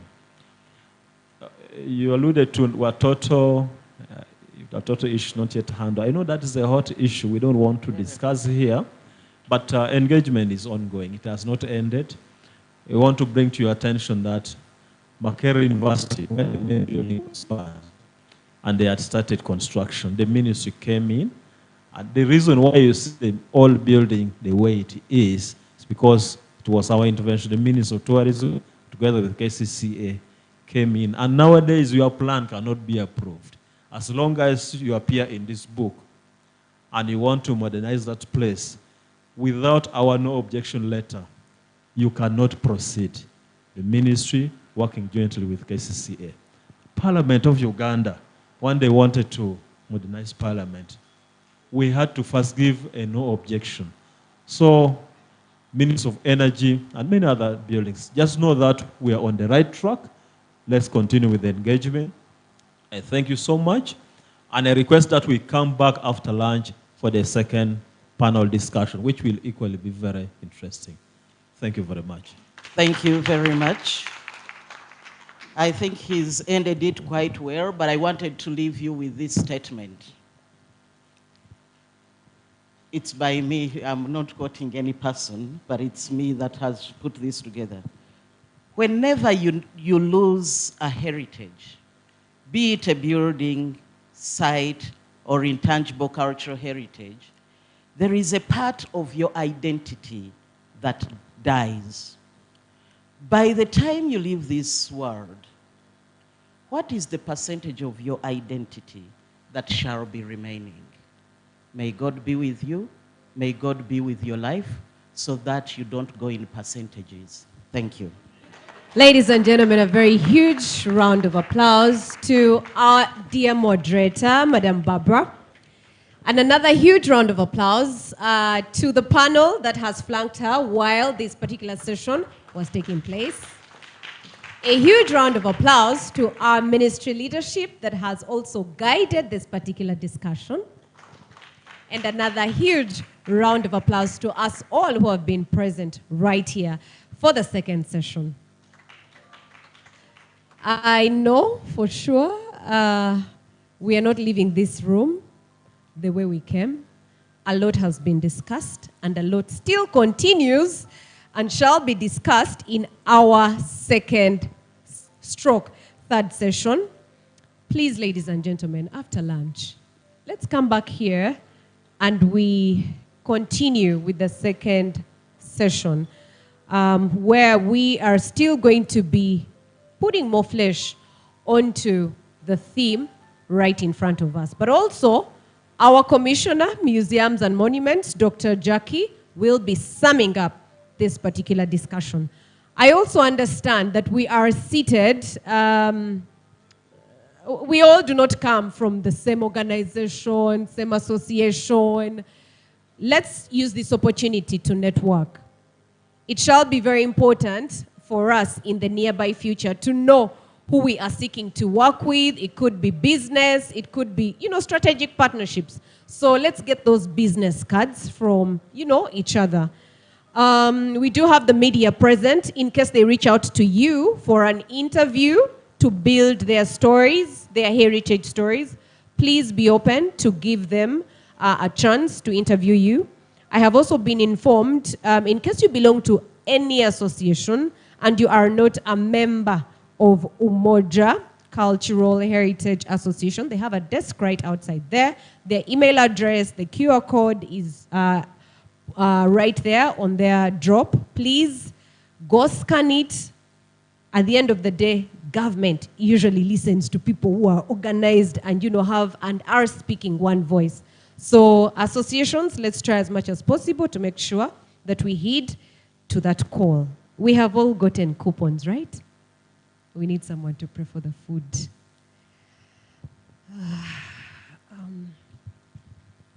Can we get a volunteer to pray for our food?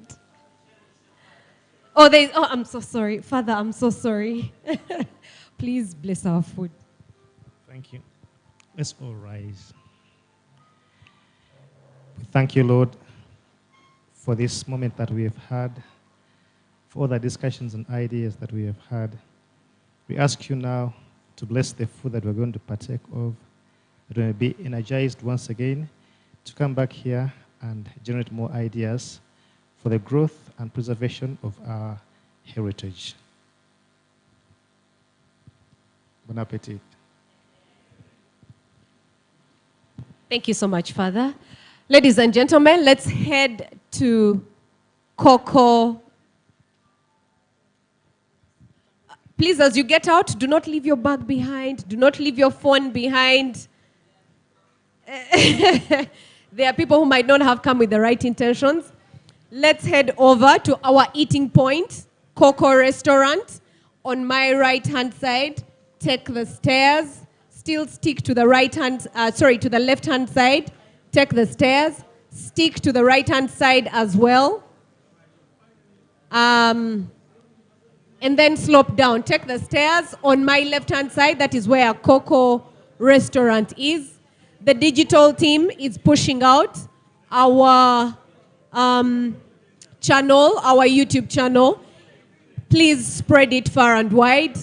give us a tweet or two on all our social media platforms, Ministry of Tourism on Twitter, the museum's account as well. The Uganda Museums is very active right now as we speak.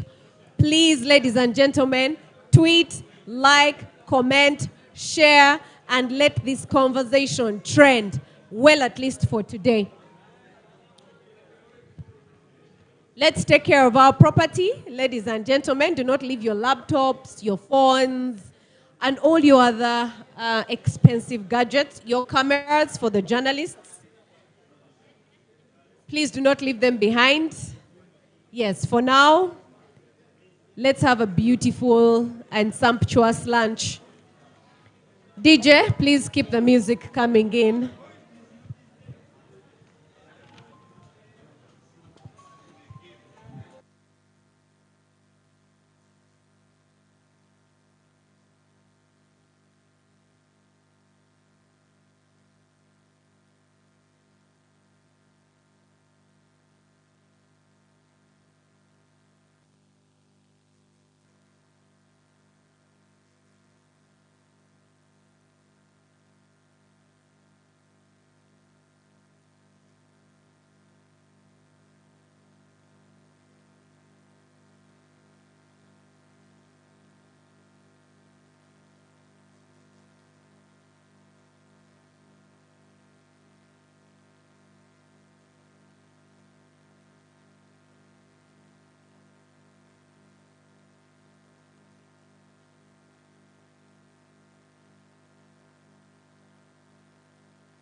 All right. All right.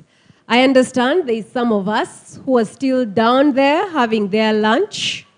Since we did have a small networking session before getting out for lunch, with the numbers that we secured, let's just make sure all our neighbors are in. Give them a call, send them a text message, and tell them the second session of the National Cultural Heritage Conference is on. Good afternoon, ladies and gentlemen. Are we okay?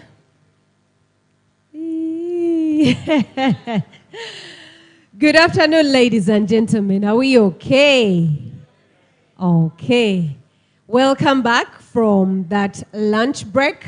I hope we have eaten to our fill. I understand we still have more coming through. I mean, food is part of heritage, isn't it? Food is part of heritage. So, we are going to be having the second session. And immediately after the second panel, we shall be having our closing remarks, networking, and departure at leisure. However, there's something very interesting that has come up.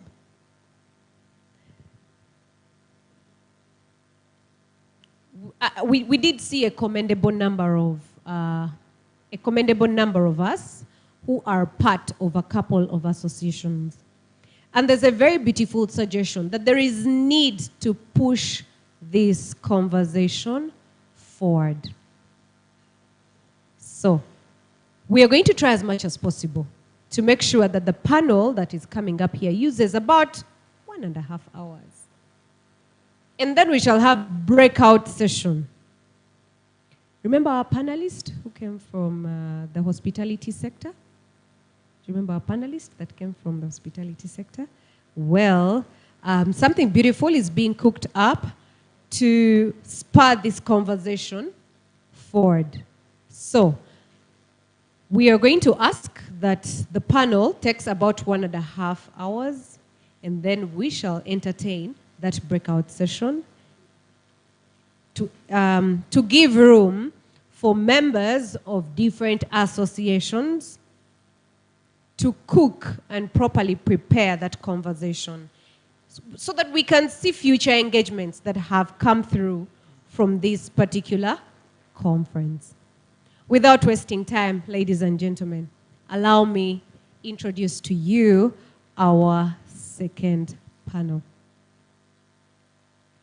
We shall be having and inviting the president of the Society of Professional Physical Planners, and he's also a physical planner in Ginger City. That is Mr. Charles Nampendo. Please, let's give him a round of applause as he graces our panel right here. Mr. Nampendo, please come through. Yes, he's right there. Our second panelist is a historic building owner and co-founder, Cross Cultural Foundation of Uganda. So, the conversation is going to get a bit deeper here. That is Mr. John. That other name disturbs me, but he will. Okay, I've actually been requested to forget it, but he will articulate it better. Last but not least, ladies and gentlemen, from the academia side of things, we shall have architect Matua Christine with a gender balance as well. This is a perfect panel. But also, allow me. Okay, I actually look like the last panelist. Okay, ladies and gentlemen, allow me invite you to join me as we put our hands together to invite our moderator for this particular afternoon, Dr. Amos Ocheng. We are having physical planners here, we are having architects, we might be speaking angles, mathematics, so please let us pay very good attention to this panel so that we get ready for that other session, the breakaway session. Thank you so much. Thank you very much, Madam MC. Good afternoon once again, ladies and gentlemen, and I would like to welcome you to this second session. where we are going to discuss. Yeah, yes. Our panelists have already been introduced. We have an architect. We have the president of the Physical Planners Association. And we have, of course, one of the co-founders of CCFU, who is also a heritage owner. So it is my privilege to engage with them this afternoon for about 45 minutes. And I will request Madam Timekeeper, I don't know whether it's Madam or Mr. Timekeeper, please remind me when it's 45 minutes so that I change gears. Okay, thank you very much. My name is Amos, and I'm from Makerere University, but also currently a chair of Umoja Cultural Heritage Association of Uganda. So this afternoon, our focus is on something very important to us, which regards legal aspects. For anything to be successful in any society, there must be laws, regulations to guide.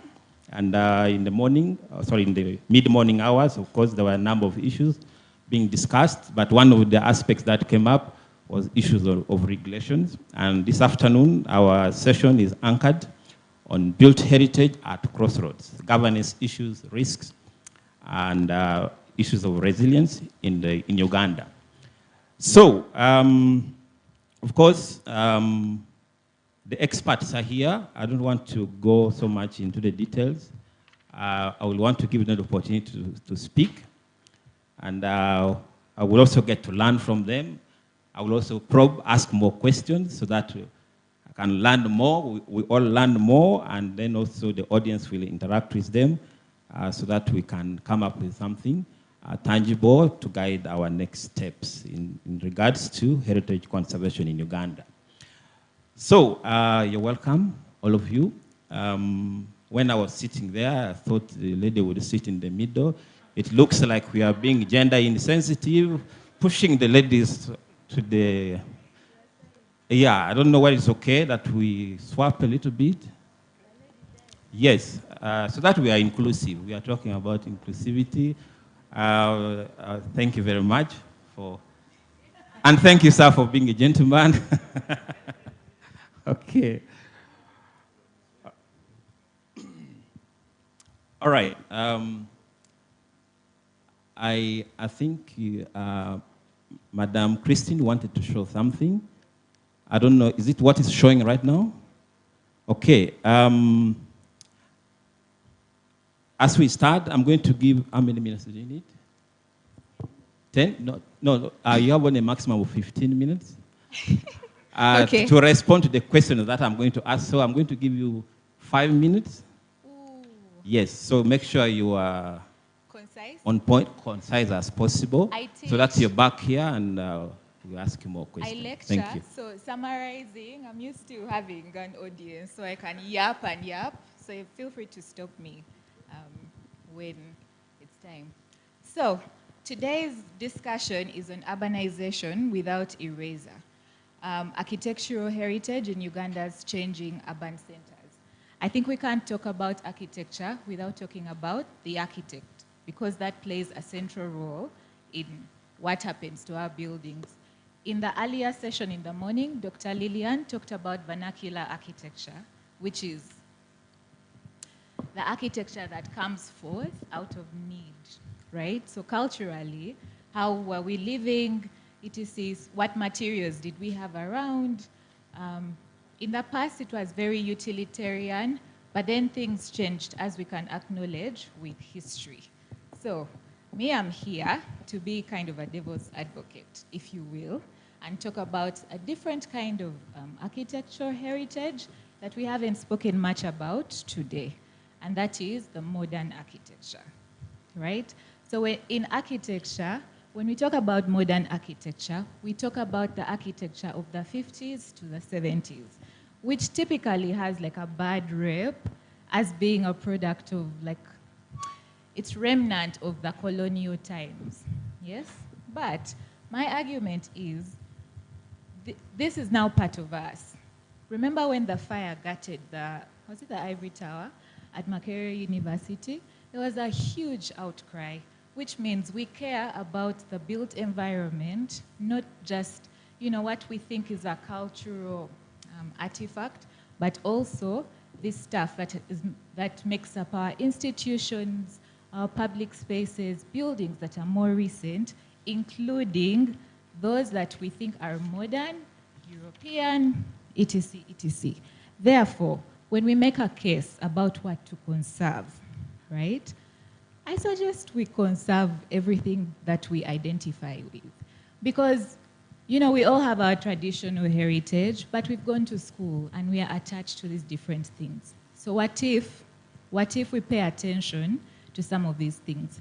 So today I wanted to talk about, at least from the architectural point of view, see, we can't talk, the issue with heritage, in my opinion, is maybe it's not so much about we don't know so much about heritage and what we want to conserve and things like that. I think it's an economic problem. So one of the things that usually fails the heritage community is we tend to approach issues of conservation from an emotional perspective, which in Uganda today, it doesn't work. So I think even as we discuss heritage and things like that, we should also consider reframing how we package the need for heritage conservation. Because we are talking about a building like Watoto. It's in a prime land, right? Our city was planned for about 100,000 people. Right now, it's 4 million people by day. There is need to preserve our built heritage, but we also have to recognize that the pressures in the city are increasing, and we have to move, we have to accommodate those things. That just is what it is. Right now, I was having lunch with a colleague, and she said the issue is we are in survival mode. So, a client will come to you, and then you don't even suggest that there is another way to deal with this building. We can conserve better, etc., because we are so keen on getting our fees, and we move on. We don't even discuss that it's heritage and all of that.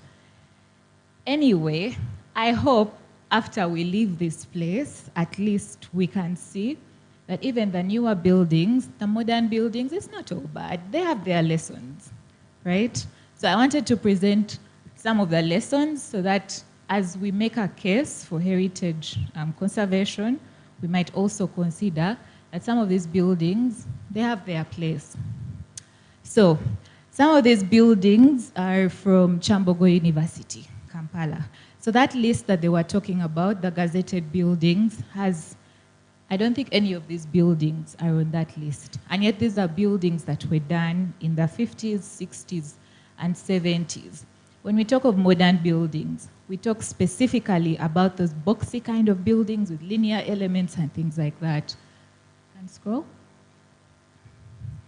Because he is giving me very little time, I want to say this, and I hope it's not a social faux pas.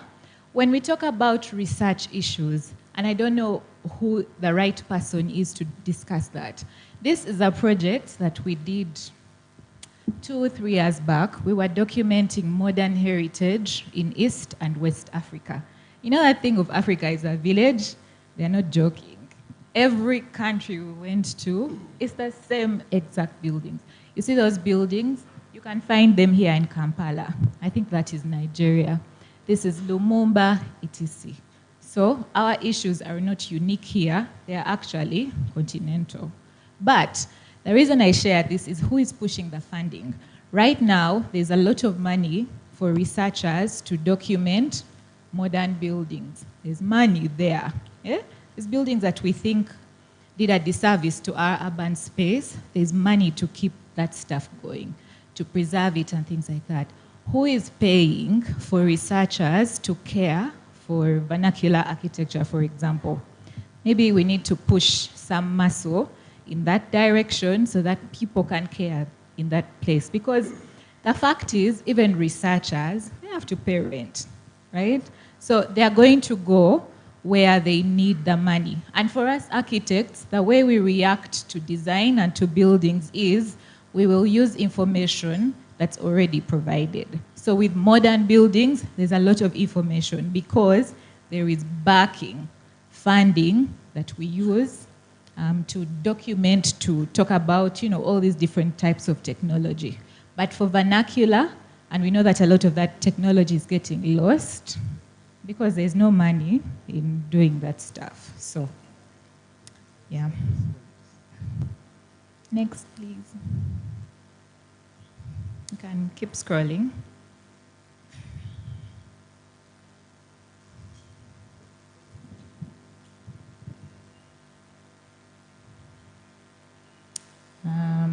Yes.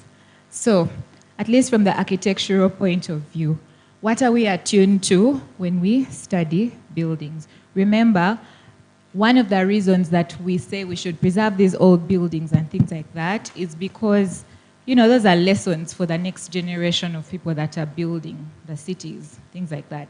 If we want people to be more attuned with what someone asked a question about what is an African style of architecture or things like that, one of the reasons we find it difficult to define that is because there's just no documentation of the stories. So we can't even get books and things like that to say this is a style, at least a visual style for architecture. Next, please. Very, very briefly in doing this, when we look at those modern buildings, think what you may of the way those buildings came about. Those guys were very attuned to the challenges of our local environments. I will leave this behind in case anyone is interested. But a lot of those old buildings, they dealt with environmental issues, they dealt with social issues, they did not deal with economic issues. So when we look at the old buildings, my thing is, when we look at these old heritage buildings, the one I'm saying are heritage buildings, even though they are modern, they provide direct examples because they've been around for over 70 years. How do you place a building such that it catches the breeze and it's cool inside? These old buildings actually have the lessons that we are dying for. In a few years, we are going to have issues because the temperatures around us are rising, and then everyone will need air conditioning and things like that. We already have buildings that already show us what to do in order to mitigate such things. That's why we should keep such heritage buildings, as well as the cultural heritage buildings. And proceed. Proceed to almost the end. In 1 minute, please. Yes. These are modern buildings in Chambogo. Chambogo is just there. You can go and move around.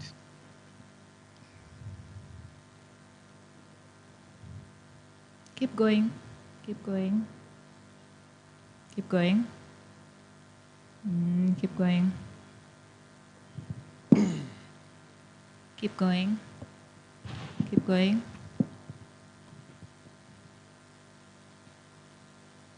This. No. Go back. Okay. One of the things that I have also picked up in this discussion, let's say, is the idea that some of these old buildings should be kind of preserved in a way that I have to say I don't know if I agree with completely. When I had just entered architecture school, one of our professors was the UNESCO representative, and that man is a heritage and conservation. You can't talk about heritage without talking about him. And in our entry into this aspect, at least in him trying to interest us in these things, he said, when we talk about heritage, we don't talk about freezing buildings like they're in a glass case, right? It's about how do we see the way the buildings were and what do we do such that it responds to the way that we live, right? Right now, if you're doing a mall, the question should be, with the style of buildings that we have, with the techniques that we have, what can we do in order that it kind of responds to our local environment, to our local aesthetics, to our local needs, the way we live? One small example of that is you know that thing of we like to be outside on verandas, yeah? You would, if you go to other countries that are not socialized in that way, just keeping the way we have verandas that are outside, that are sprawling, things like that, that is very uniquely Ugandan, for example. So if we can maintain the way spaces are done like that, that's something. This building is called 32 Degrees East. I don't know. Sorry, the 1 minute is over. Can I make my point about this? No, there's another session. I'm going to ask you questions, and you'll continue. Thank you. Please take your seat. And thank you very much. But I can ably say you have actually responded to some of the questions I'd thought I would ask you. But from your discussion, you have mentioned something that we cannot talk about architecture without talking about the architect. And thank you for giving us an understanding of what is vernacular architecture versus modern day architecture. And I can tell you, for me, I'm just an architect by association. Yes, once in a while I give my opinion when there was a gentleman here, I think architect Gabriel was here. Yes, unfortunately he left. I would have loved to say more when he's around, but he left. I'm going to ask you more questions a little later, but allow me to bring on board Mr. Charles Nampendo, who is the president of Uganda Society of Professional Physical Planners, and he's also a physical planner in Jinja District. Sir, I would like you to, first of all, in about a minute and a half, help us paint for us a picture of what the status of heritage or built heritage is like in Uganda. Thank you. Could you use that? Thank you. My name is Charles, as already mentioned. I work with the Jinja City as City Physical Planner. I am also the president of the Society of Professional Physical Planners of Uganda. In the room, I have the chairperson of the Physical Planners Association Board and my lecturer, Mr. Muhwezi of Makerere University. Please, people need to know you because when I do not mention you, you can easily erase my name from those practicing in the country. The country, Uganda, is guided by legislations, but it is also anchored on local government as a system of administration. Most of what we are talking about in this room is best done in local governments, not ministry, not at central level. It is actually done at local government. Basically, in local government, what we normally do are two things. We do development control, and two, we do implementation of policies, government policies. The implementation of government policies, those that have come over, the most recent one has been trade order. We are the people who implement trade order. We have ideally removed a few things to ensure that we create order and bring back growth of some spaces. But also in implementation, the number of policies, government policies we have implemented, including the Monument, Museum and Monument Act, CAP 149, we have also implemented that. And it speaks very well to the Physical Planning Act, particularly Section 64. In that regard, Section 64 of the Physical Planning Act speaks to the fact that buildings of architectural history must be preserved. So every time physical planners are doing their job, in what I mentioned as development control, we are actually doing the preservation of such buildings. So in development control, this is basically a regulatory measure local governments employ to ensure that we achieve proper and adequate use of land, but also ensuring compliance to approved plans. Local governments have plans. When they are is no compliance to the plan, sometimes you, the residents of particular villages, have always come up to remind us that whatever you are implementing and approving is not the plan. A lot has been mentioned here, especially about Watoto. You remember about Watoto. Watoto submitted a plan to KCCA to develop a 16-floor building. And then in 2019, KCCA Physical Planning Committee rejected. Together with the National Physical Planning Board, they also rejected. And this culminated into legal battles. Watoto went for a judicial review of the decision of those two committees. And the High Court quashed and directed that KCCA should go ahead and implement, because there was no policy that KCCA was basing on to convince the owner of the building that your building is listed. So it wasn't there at that time in 2022. This is a law of 2023, but also, in my opinion, it has gaps which needs to be put right. You also recall that KCC has actually suffered the major decisions. You recall the Bugolobi saga, when the PS, Pius Bigirimana, sued the Julie Sebutinde together with KCC. They are in a residential neighborhood. For him, we wanted to raise a 6-story commercial building, and KCC had cleared. So they ended up in court, and the orders were granted. So all this, once we do the planning without minding about our spaces, our history, our planning regulations, standards, codes, normally people bring us to board and we are put to right. Okay, thank you. Sorry to cut you short. Before you hand over the mic, I just want to ask you a follow-up question. Previously, Christine mentioned something about, you'll excuse me if I don't use your titles, if I use only your first names. Christine mentioned something about getting emotions out when you're talking about heritage. And you brought in the example of Watoto building and the lack of a law that to guide that it was a gazetted building. But also I know that we are talking about heritage now because these were put in place over 50 years ago, as per the description that you gave. But we who are in this generation, do we also believe that what we are doing now is going to be heritage 100 years from now? What is your opinion on that? Thank you. You see, even what I am saying here, tomorrow might be history. And therefore, people will want to record what did Nampendo say in this meeting.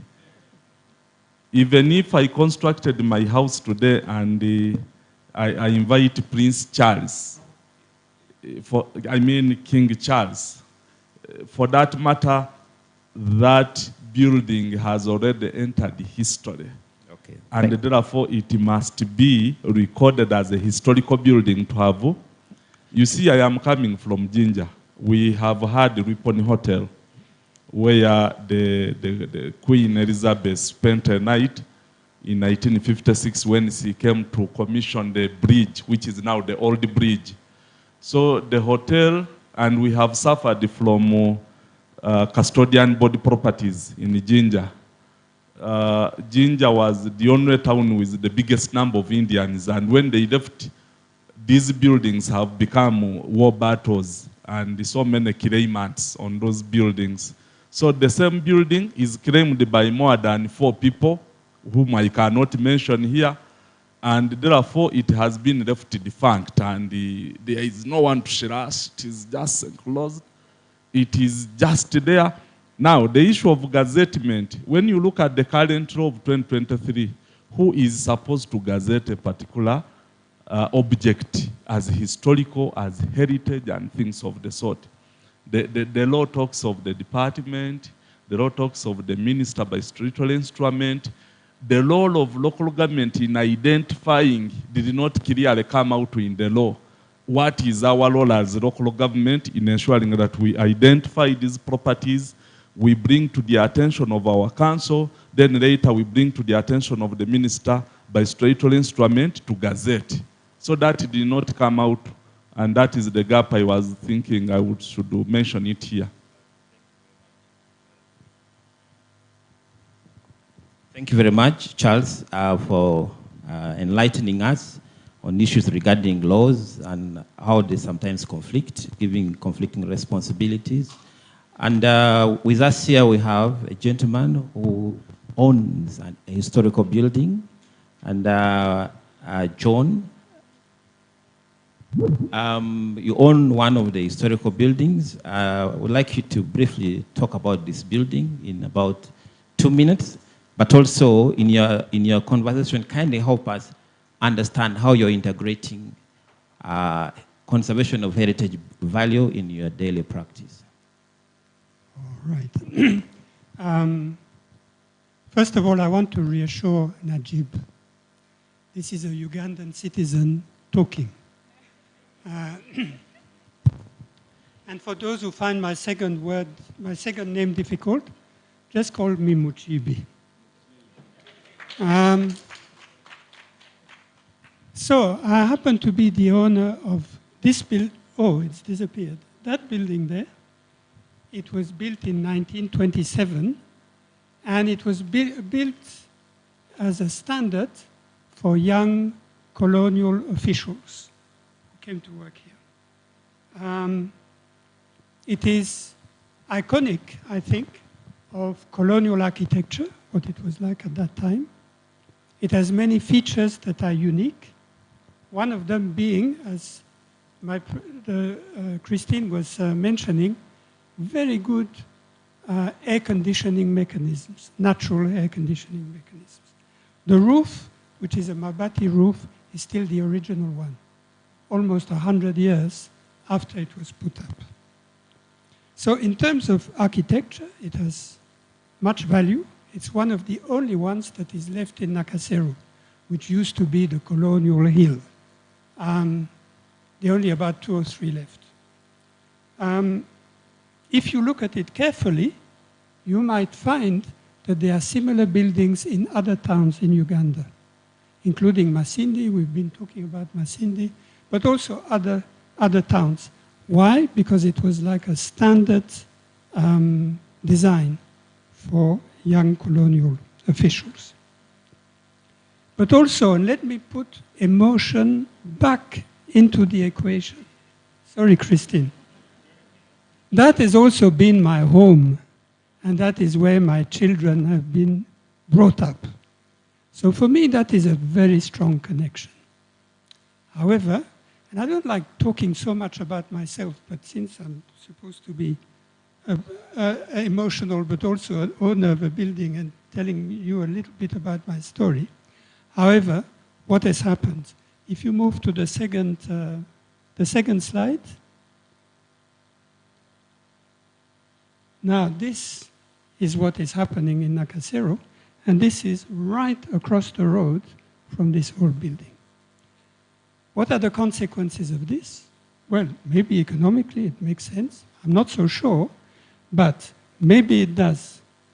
But what happens is that the URA and other tax authorities see this thing, and then they see my little house there across the road, and inevitably taxes rise. Because they say, you are now in this prime area.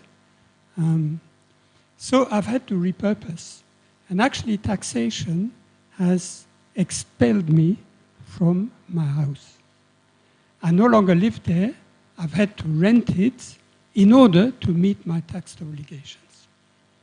So that is very briefly the situation of a historical building owner facing challenges of living in an expanding urban environment where land is becoming so expensive, so valuable, that you get structures like this. This is now in existence. I think that is a generated image, but this thing is now in existence. Now, I first came here in 1973. At that time, if somebody had told me Kampala is going to be a place with the worst traffic jams anywhere in the continent, people would have said, what? Traffic jams in this little town. You know, there were only a few cars going up and down Kampala Road. Now this is what creates traffic jams. That is what creates pollution. That is what damages environment. So these things could be built outside the town. But that is why we need to do three things. And that's, Mr. Moderator, you are very severe. I'm going to stop with those three things. First, so as an owner of a historical building, first thing, we need maximum legal protection. Already, this building is listed, and that's really great. It's a great step forward. But we need also to get protection from the Kampala city authorities, which we're not getting. And we protection in terms of the environment, which has been talked about, that the building is not alone sitting as a little island, but depends on a particular environment. Secondly, what we need is publicity, documentation, education, so that people see, well, there's some history in these kinds of buildings, and we need to preserve them. And especially young people need to be explained why it is important to preserve them.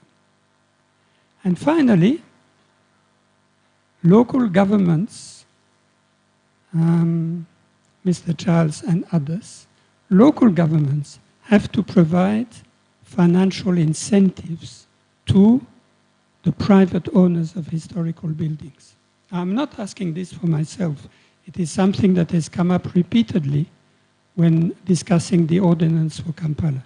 And that is that at least KCCA should reduce the rates that are being payable on historical buildings, because otherwise, one by one, they will all disappear, because the incentives to actually demolish places like that are really great.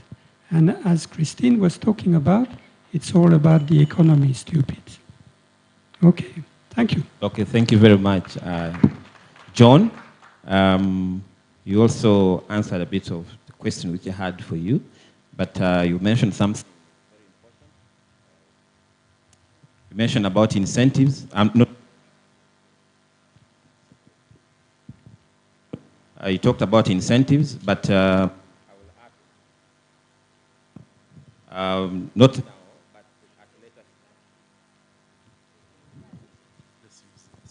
Yes, you talked about incentives, but I will ask Charles to talk into that in the next session. But before I come to Charles, I would like to ask Christine once again. You as an academia, I know the government of Uganda is pushing for a policy on competence-based teaching and learning. And you mentioned something on what defines, I think, Ugandan architecture. I talked about the issue of the veranda. But I want you to help us from your experience teaching, how you are integrating traditional knowledge, design, building into modern day learning, and how this can be pushed to the next generation. Thank you.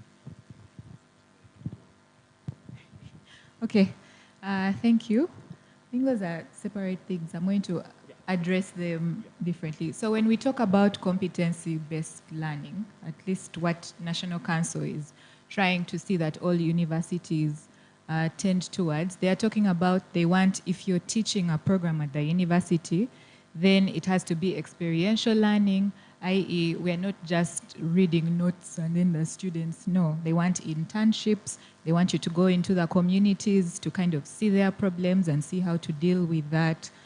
They also want you to care about the socio-economical issues of the place that you're in Uganda, to care about our contextual issues, let's say, which architectural education already does, usually. However, to the point of cultural education, that one, if I'm being honest, we are still lacking a little bit. At Makerere, there is a class in third year, one class, where each student is required to go study their vernacular. So I'm from Terego, so I go to the mountains, I see how my people live, and then come and make a presentation and listen to how all my other people live. It's a great class. In Chambogo University, they have a class that runs the entire, I think, year one, the one that Dr. Lillian actually teaches. It also forces the students to design with local materials in mind. At Uganda Matters, where I teach, we have classes for those things. So we teach them, but truly we could emphasize these things a bit more.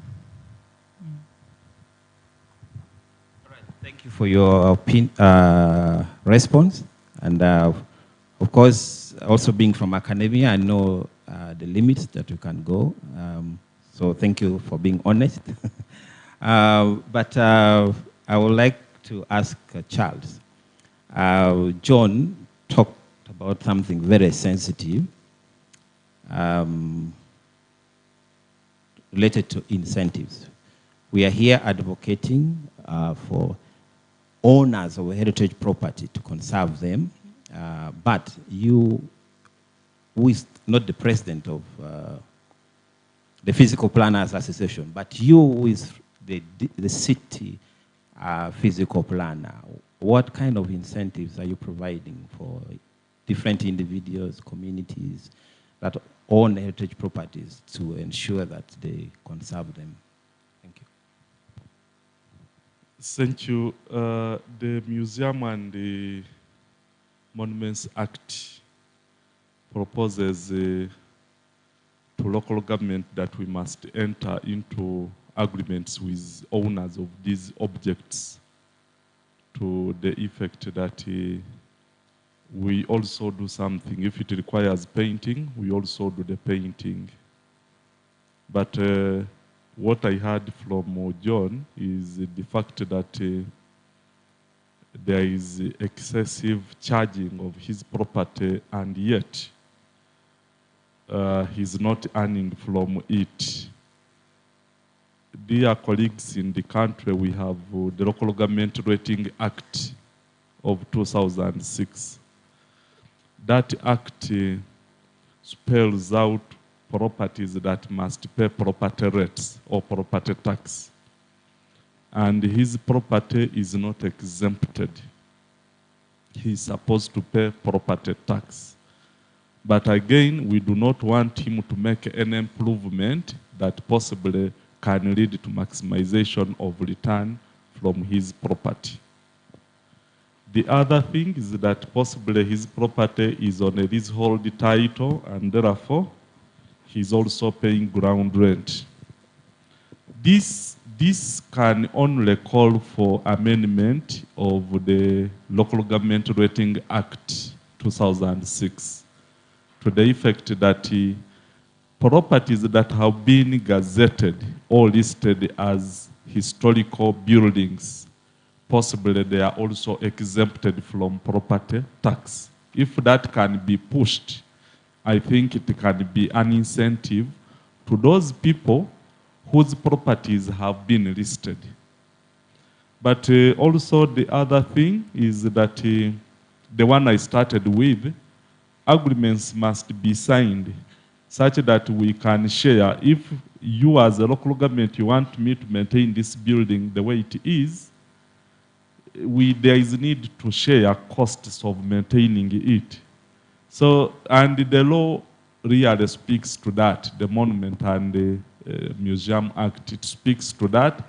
So those would be the two ideal incentives that can make John very comfortable to continue having his property listed. And actually myself, because I also have a building which they charge property rate and ground rent in Jinja. So if that change is caused in the legislation, I think we shall be happy, and more property will be listed for that.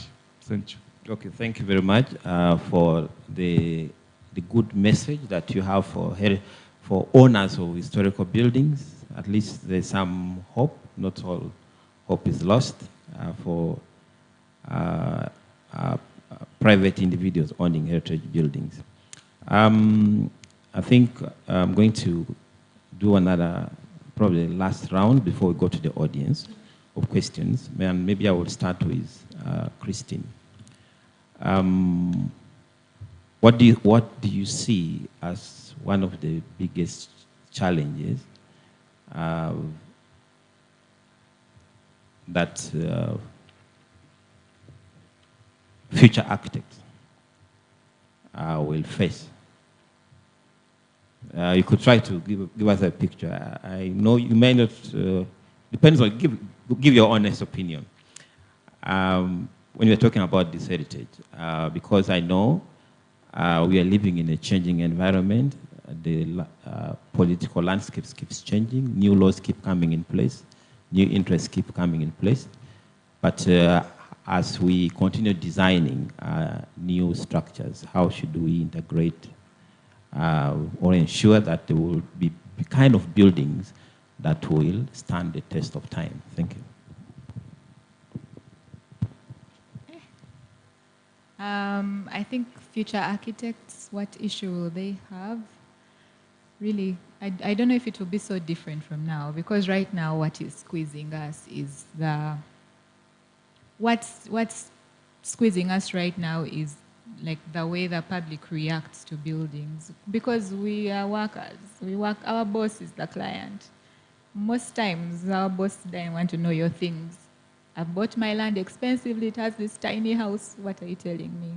Understand? So unless there's a huge, massive push for the general, and I don't mean like the niche group of people who appreciate cultural heritage, I mean like the general public. Most people, you can't start telling them that, oh, I don't know, this one's grandfather walked here, so let's keep, no. Yeah, I want rent from this building. So they will want certain things. And then I've traveled to Dubai, to China. I saw glass that looks like this. You're telling me you want that? No, please. So I think that's just what's going to keep happening. And the funny thing is, once again, how that would be mitigated, I think, is if the law forced us to do that. So with the Physical Planning Act, for example, they say that if it's a heritage property, then it has to get approval from PPC. But it says it's a very vague legislation in there, because how are we saying that this is worth heritage protection? Who is determining such things? The other legislation that helps us is Building Control Act. So it's a set of laws that says before we can allow you to build a property, you have to tick these boxes. The windows should be like this, it should be this big, the fire should be like this. There's nothing about if this building is a heritage building, then you can't touch it. The only thing that does is the physical planning one, which is so vague that, yeah. Okay, thank you very much for your response. And maybe as to connect your point, maybe I will ask Charles to comment on the Building Control Act 2025 that the President has sent it to. How is this policy or this act, the law now, how important is it for Uganda? Maybe could help us understand, and how is it enabling the operations of physical planners or physical planning operations generally? The Building Control Act is not new. It was first enacted in Uganda in 2013. But before that, we used to have Public Health Act building rules of 1947, I think, because given the fact that Uganda was colonized by the Britain, most of the legislations in Britain were applicable here under the reception clause. So almost the Penal Code Act, the Town and Country Planning Act of 1964, the Public Health Act of 1947, all those legislations became part of Uganda until 2013, that the country consolidated all laws relating to construction, and they came up with the Building Control Act to consolidate anything that relates to construction. So why did they consolidate? They wanted to standardize all of construction. Construction in Gulu should be almost the same in Jinja, in Kampala, elsewhere. So that was the purpose. In the Building Control Act, it created the Building Review Board, which is a national organ that oversees construction in the country. But in each and every district, municipality, city, town council, there was to be a building control committee whose function was to scrutinize building plans for approval, but also issuance of occupation permit. Scrutinizing building plans for approval requires that plan is conform and comply to the building codes. This country has building codes that were gazetted by Minister of Works in 2019. These building codes are basically to make a building safe. What must a building, what material must be used for a particular building? What must its height be? What are the standard height of a building? There are buildings that are, any building less than 2.7, obviously that cannot pass the committee because we want aeration. A building like this one, we wouldn't be having all these lights on. Really, if this area was opening, we would be comfortable, no air and what have you. And those are the safety measures, the Building Control Act, the Building Control, the Building Codes of 2019, the Building Control Regulations of 2020 came to address. They are not new.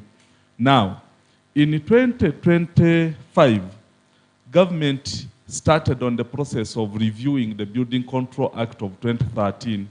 In the Building Control 2013, it had provided for some vague statements. For example, formation of the National Building Review Board with about 13 members of the board.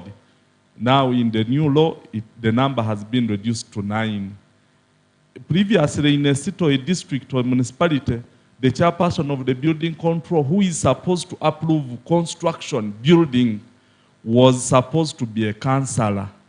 Even that has been collected in the new law. In the old law, if you were found constructing without a construction permit, you would be fined $1 million ceiling. In the new law, they are saying you only pay 40,000 per square kilometer. That was, per square meter, that was constructed illegally. Such that we used to charge a person who has put up 20 stories without a permit 1 million or imprisonment for 2 years. But even a person with a boys' quarter, the same amount. So the new law has come in to say you should pay commensurate to the damage you have caused, to the illegality you have caused. Pay 40,000 times the square meters of what you have put on ground without approval. So all those things, including being found in a building that does not have an occupation permit, there is a fee you are supposed to pay. So all these things are things that real government is doing to ensure that our buildings become safe. What if you finish your building and you have not looked for the local government to issue with an occupation permit? Because when we come to inspect whether you implemented the approved plan, to its details, we are supposed to look out what was the mechanical, what was the electric, is the electrician, did he issue the certificate that he did to the best of his knowledge, this and then at the end of the day, when we feel everything as we envisaged in the plan was actually put on ground as approved, that's when we can say you can now begin occupying your building.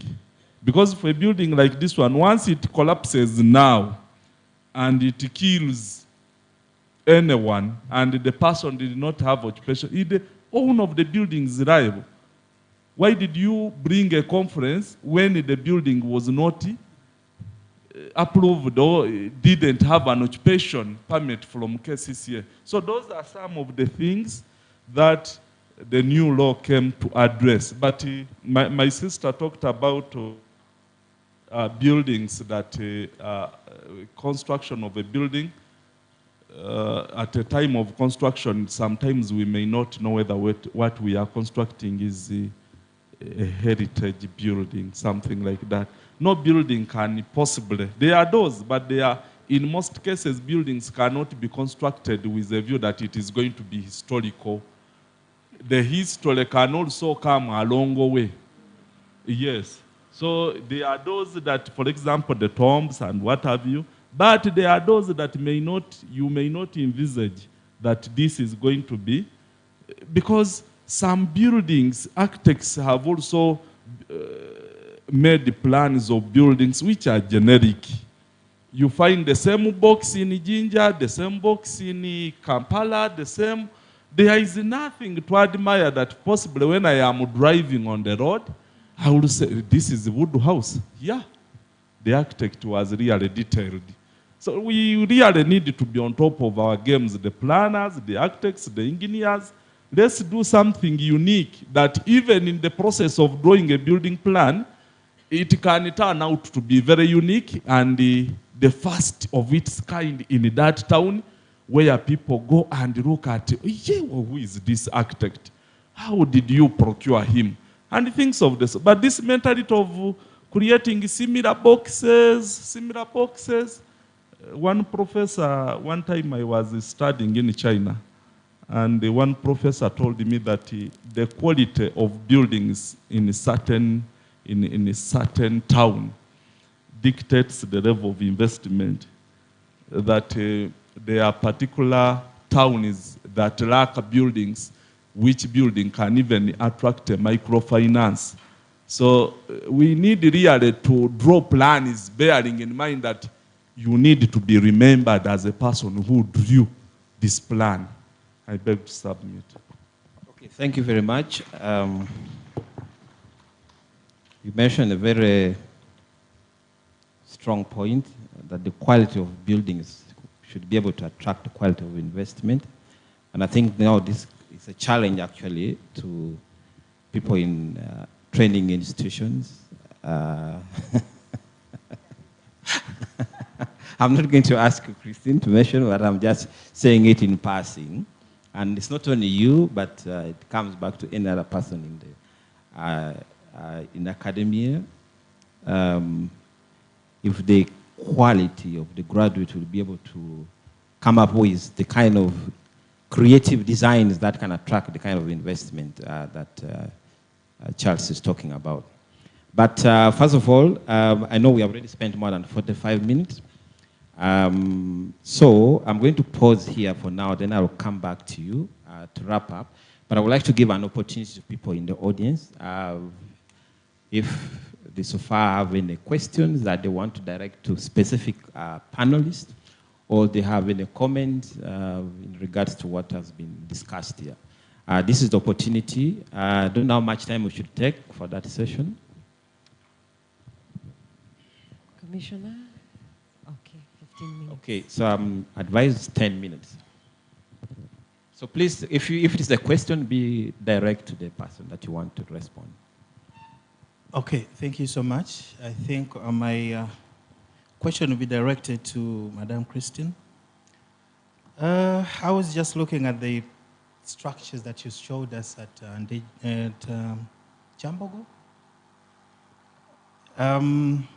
Well, I do believe you are an activist for modernity and in the structure and everything that you presented. But I'm presenting something very critical here. I want to relate it to something that was raised in the morning, which says, or which was more like a question, what is Uganda's, if we say Uganda as a country, what is our architectural design if we have one? And how do we come about that? Is it even possible? If we look at the nature of our nature, I mean our country, we are not really monolithic in a way that we have and a different humid environment along the Lake Victoria, then it's different from what is in the semi-arid in the north, and then we may have to see a pattern, but you cannot devise, whereby maybe we see a pattern as you are leaving maybe central Uganda going up, then you see a different pattern of buildings. And then maybe when you are channeling down to Rwenzori, you also see a different pattern. So we need to see that possible or not possible from your interpretation. Lastly, when we come to places that we hold sacred, like when we talk about the Kasubi tombs, those other places that were presented in the morning, I'm proposing something to do with some kind of sacred zoning, where maybe around Kasubi, the houses around it should somehow look a bit like Kasubi, so that when you are entering into Kasubi, there is an indicator that, well, where you are going is this kind of environment. So maybe I can also get more guidance on the same. Thank you. Okay, thank you very much for the question. I don't know, maybe let's take about three of them. The questions are really intriguing. Please make it brief so that we save on time. Thank you very much. Obonyo Magwaru once again. But until now, I've not heard any mention of architecture related to security. We listen to news, and in war zones, it's a matter of blowing the whistle and people go underground. Are there any provisions in architecture, where even at a home level? Because I'm looking at the old buildings, where up there you find some entrance somebody can run into. I shared some picture of the houses of the chiefs during the colonial times. Inside those buildings, there were provisions for security areas to run into when trouble arises. Do you consider that in either the olden type of architecture or the modern ways? Do you also even consider it as you train? That is for the purpose of the lecturers. Thank you. Okay, thank you. I can see Christine is sailing. Yes, yes, please. Thank you so much, moderator. My name is Semilende Robert from Chambogo University. I'll ask my own. Actually, it will not be a question, but a way of substantiating on the element of architecture.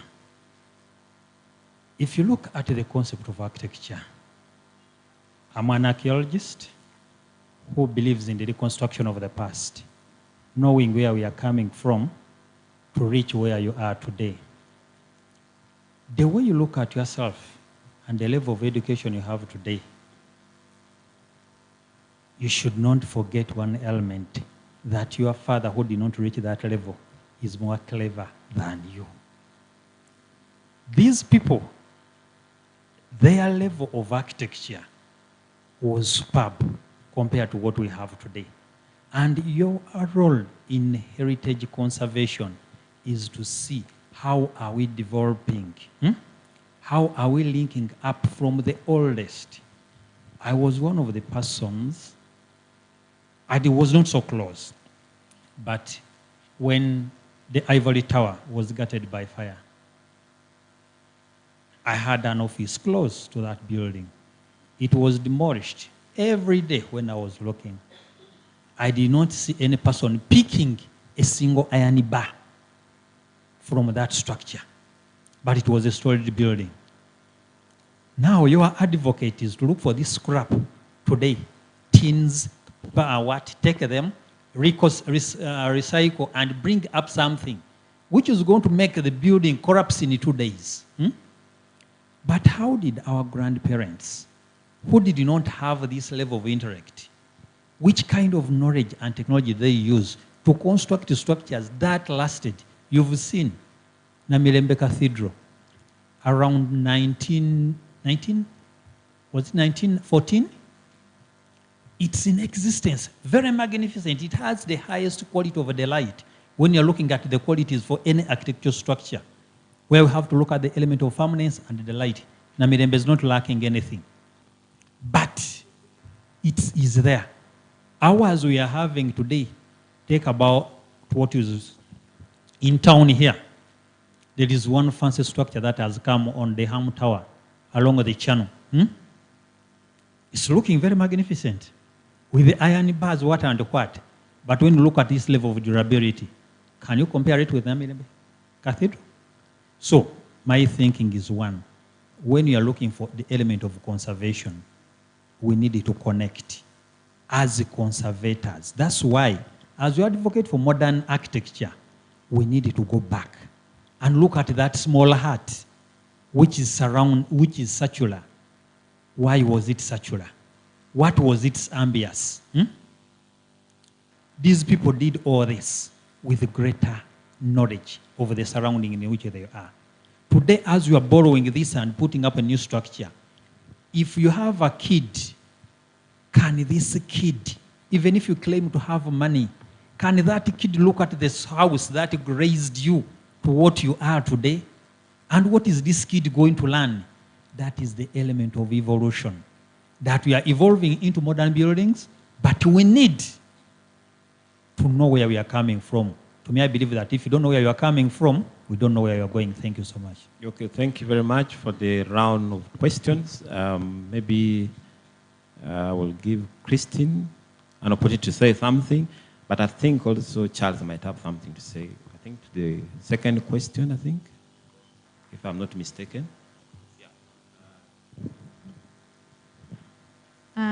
Okay, I'll start with a question about how do we go about getting a style. First of all, we are a very diverse group of people.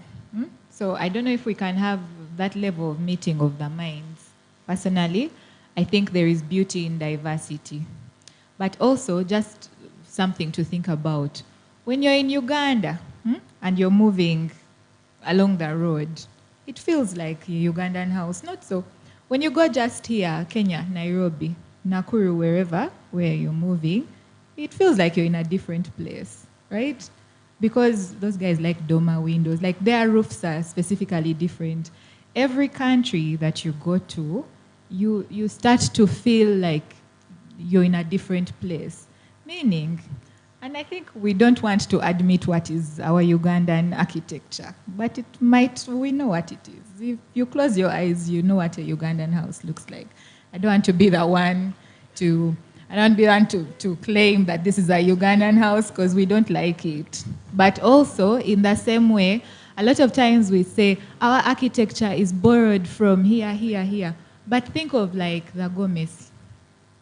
It's not indigenous here. But are we saying it's not traditional? Is that the distinction that we are making? Or is it that at some point we accept and we adopt what has been with us for a while? That's just food for thought. To your answer, I don't know. I don't want to be the one responsible for saying those wood roofs of Massacre Road are our architecture.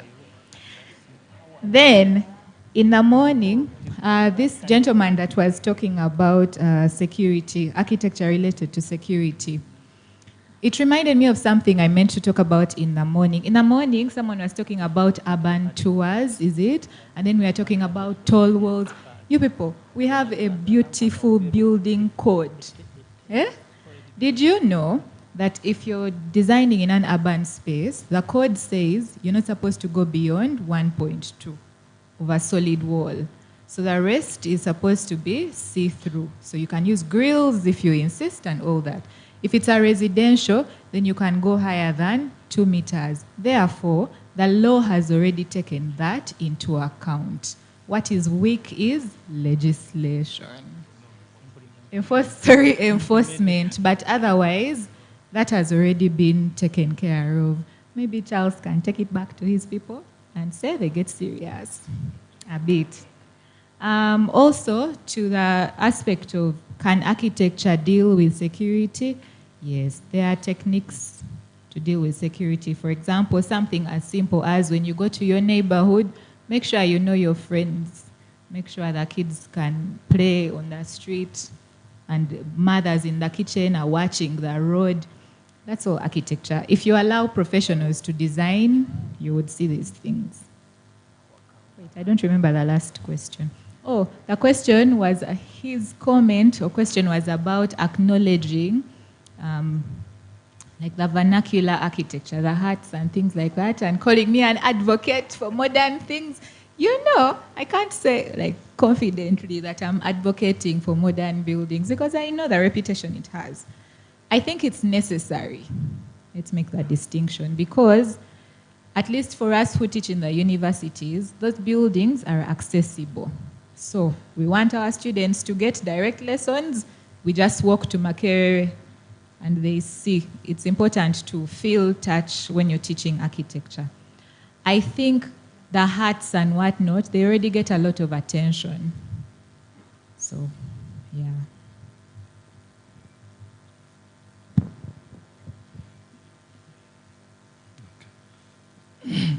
My colleague spoke about the Ivory Tower. During that time it got burnt. We thought history is killed completely. Especially that history Mr. Muhwezi used to tell us, and Dr. Namuganyi Lilian, as my former lecturers, that around the Ivory Tower in Makerere, the main building, it was designed in such a way that it was meant to be the tallest around. There could be spaces around the main building, but no other building can come up in the same vicinity to really take away its beauty. But also it must be maintained as the tallest around the area. So the others cannot be added on. I used to admire that kind of saying when Mr. Muhwezi used to tell us, why can't we have spaces around the main building? Why can't we have some other buildings? We are very congested in lecture rooms. Why can't they? And then it was like, no, that is the setup. You cannot kill history.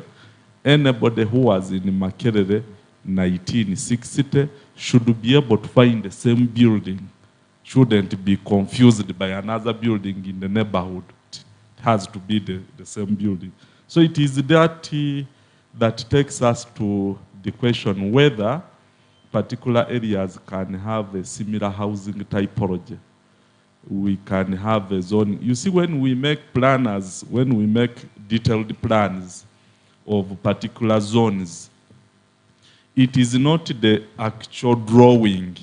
There is a lot of description that is attached to the actual drawing. When we draw a detailed plan, for example, Nakasero, we prescribe what will be the building height for buildings in that area, what would be the roofing, the color of the sheets, what will be this, and we normally have all those. But sometimes when we now begin implementing, because some people tend to be untouchable, some people taste and preference, someone says, no, but that was wrong. Me, I have money. I can go up to 14 floors. That was wrong for you to prescribe the height for us. But that is the role of planning. You allow what we are telling you, that this area, you can only go 2 floors. This area, you can go 7 floors. If, for example, in Kampala here, Kampala Road, KCCA wants a minimum of 8 floors, I think. Main Street in Jinja, minimum of 6 floors. And it is a policy that has gone to council, and we have passed it. So when we mean zoning and buildings looking alike, it has always been taken up by Akurite, the former Jomai, Hosanna, all those real estate. They used to tend to construct housing typologies of the similar whenever they have their estate. And then the local governments, we are left just to admire. Even local governments are supposed to do that and enforce it. The security. Security, someone talked about perimeter walling, and he brought out clearly that the National Physical Planning Standards and Guidelines and the building codes clearly tells us if you are raising a perimeter wall in a commercial area, it should be this, but ensure it must have a metal grill, see-through. If it is a residential, then the height of the perimeter wall can slightly go to the extent that no one sees you inside. And things of the sort, that is the security. But also, these architects have designed a way of seating buildings in a plot to the extent that the garage is directly to the road, such that when you enter, you don't overturn it. You just go straight to the garage. That is a component of security. Where are your windows facing versus the neighbor? Do you want to always see how the neighbor is faring in his family? Do you want to see what is taking place on the road or what? All these, the orientation of a building versus possibly the movement of wind, the movement of sun, all these components have adequately been described in the building code. And every time a plan comes to us, we normally consult the building codes and national physical planning standards and guidelines. And we know buildings that have gone through those committees have a potential of becoming heritage. Thank you very much, Charles, for elaborating. Like Christine mentioned earlier, the challenges that architects go through, you are talking about gates or garages facing directly to the gate. I know sometimes we have a limitation with space, so the architect will be forced to design something that fits within the available space. So sometimes it is not really not intended, but the available space also determines the design. Ladies and gentlemen, we are going to give opportunity to 2 more questions, but before I do that, we are talking about here, and we have in our midst someone very important. We have just been mentioning him as Mr. Derek Muhezi, but who is this Mr. Derek Muhezi? He has mentored many people, including one of our guests, panelists here, including myself.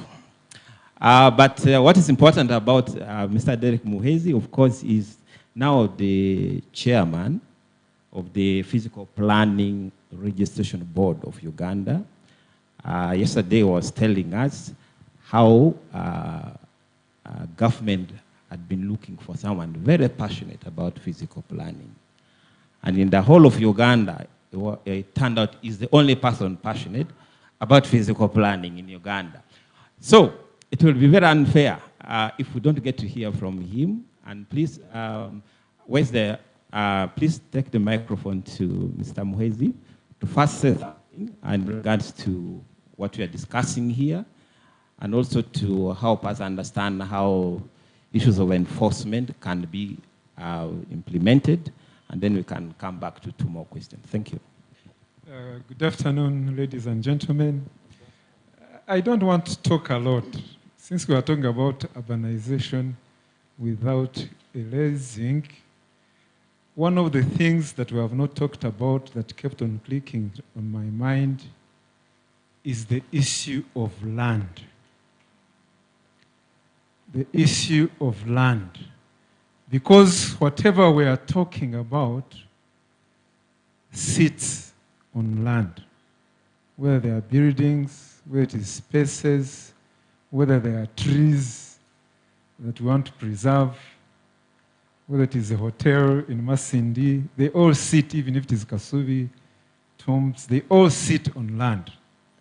So the question would be, who is the owner of this land that you want, for example, to preserve? And I would want us to encourage ourselves to know that land in Uganda belongs to the people. But the law also provides that you are not free to do whatever you want on your land. But one of the challenges that I see, you can put John's house in Nakasero, John's house.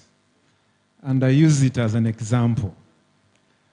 We want John's house to be a historical building. Currently, John is leasing, that's what you said, he's leasing that land. In urban settings, that would be the best think that the land, that the plots we own are on lease. But in Uganda, we are busy converting them into freehold. So the moment you convert that house, the plot where it is, into a freehold, then you somehow lose control on what you are supposed to do in the future. But as of now, I can leave John to continue enjoying his house. As soon as the lease expires, I will say this is now government house and is historical building. If we don't do that, we continue complicating things. I want a house in Old Kampala as a historical building. But then you converted the title from a leasehold to a freehold. There are quite so many complications associated with that. So I would want to give advice to the ministry, especially, that we need to advocate for, especially urban settings, certain main places, zones which have historical buildings. Let plots in those areas remain leasehold plots. Thank you very much. Thank you very much. So you can hear, I think I was not mistaken. We needed to hear that from him going forward. So 2 more questions in the interest of time. Hands, moderator, the hands have increased. I know the hands can increase, but the time we have is limited. The time can't increase, unfortunately. So let's do 2 questions. Then the panelists here will come back to wrap up. And then there's a session for networking. So feel free to engage with the panelists. I beg. So please make your question as brief as possible. Thank you. Thank you so much, moderator. And I'm lucky to be among those 2. My name is Simon Musasizi. I work with the Cross Culture Foundation of Uganda. And I've worked where I have worked with property owners. And indeed, I've had good working relationship with Mr. Charles Nampindo. In fact, my question goes to him because you are noting a lot of loopholes within the law, the Museum and Monument Act. But of course, we are happy that at least we have the law. In your view, are there things that the local governments can do, for instance, ordinances that you can do to fill the gap? Because the Act has provided us an environment, but are there things that you can do at local government level in terms of laws to be able to fill some of these gaps? The other one is, I think when Christian was presenting, of course, I had a number of questions, but moderator, I'll limit myself. I think this is just a comment. I think we have a very big gap in terms of engaging science-based courses in terms of how they are connected to our cultural heritage. While the humanity courses have done tremendous work, I think there is a great disconnect. And I think as a ministry, I think this is an area we need to take on, to engage our science-based courses to see that there is a connection with our cultural heritage. And indeed, it's evident that there is a big disconnect. Because these buildings are not just buildings, they have intangible cultural heritage with them. There is a way you can connect the new knowledge that you have today with the indigenous knowledge, and we are able to move forward. Thank you so much. Thank you. Please, yes, next person. Moderator, we do have a complaint. Some of the people that put up their hands insist that because you're sitting facing this side, your eyes are only facing this side, yet their hands this other side So in the corner. So maybe if you could give them about 3 hands because they have like 10 hands up. Okay, 3 hands, you say? From this side, From but this then side. here there are 2 hands. Okay, please, if you can promise to ask your questions in 30 seconds would be really great so that we keep time. Thank you. In 30 seconds. Thank you, yes. I know of a conservation area in East Africa. And we were a group in this place, and we had a conversation with one of the residents, and one of the issues that came out was that the ownership of property in that place was becoming a problem to the owners. And so what was happening was that buildings were burning down. To put it plainly, the owners were burning them down to make way for maybe newer developments, because not only was the cost of keeping them up high, but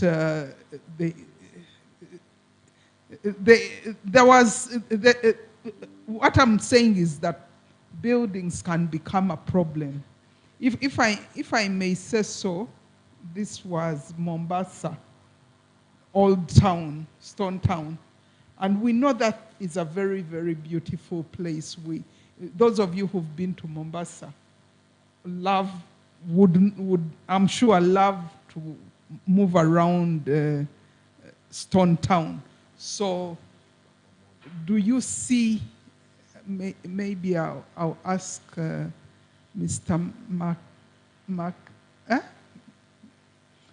Mr. Muchivi, Mr.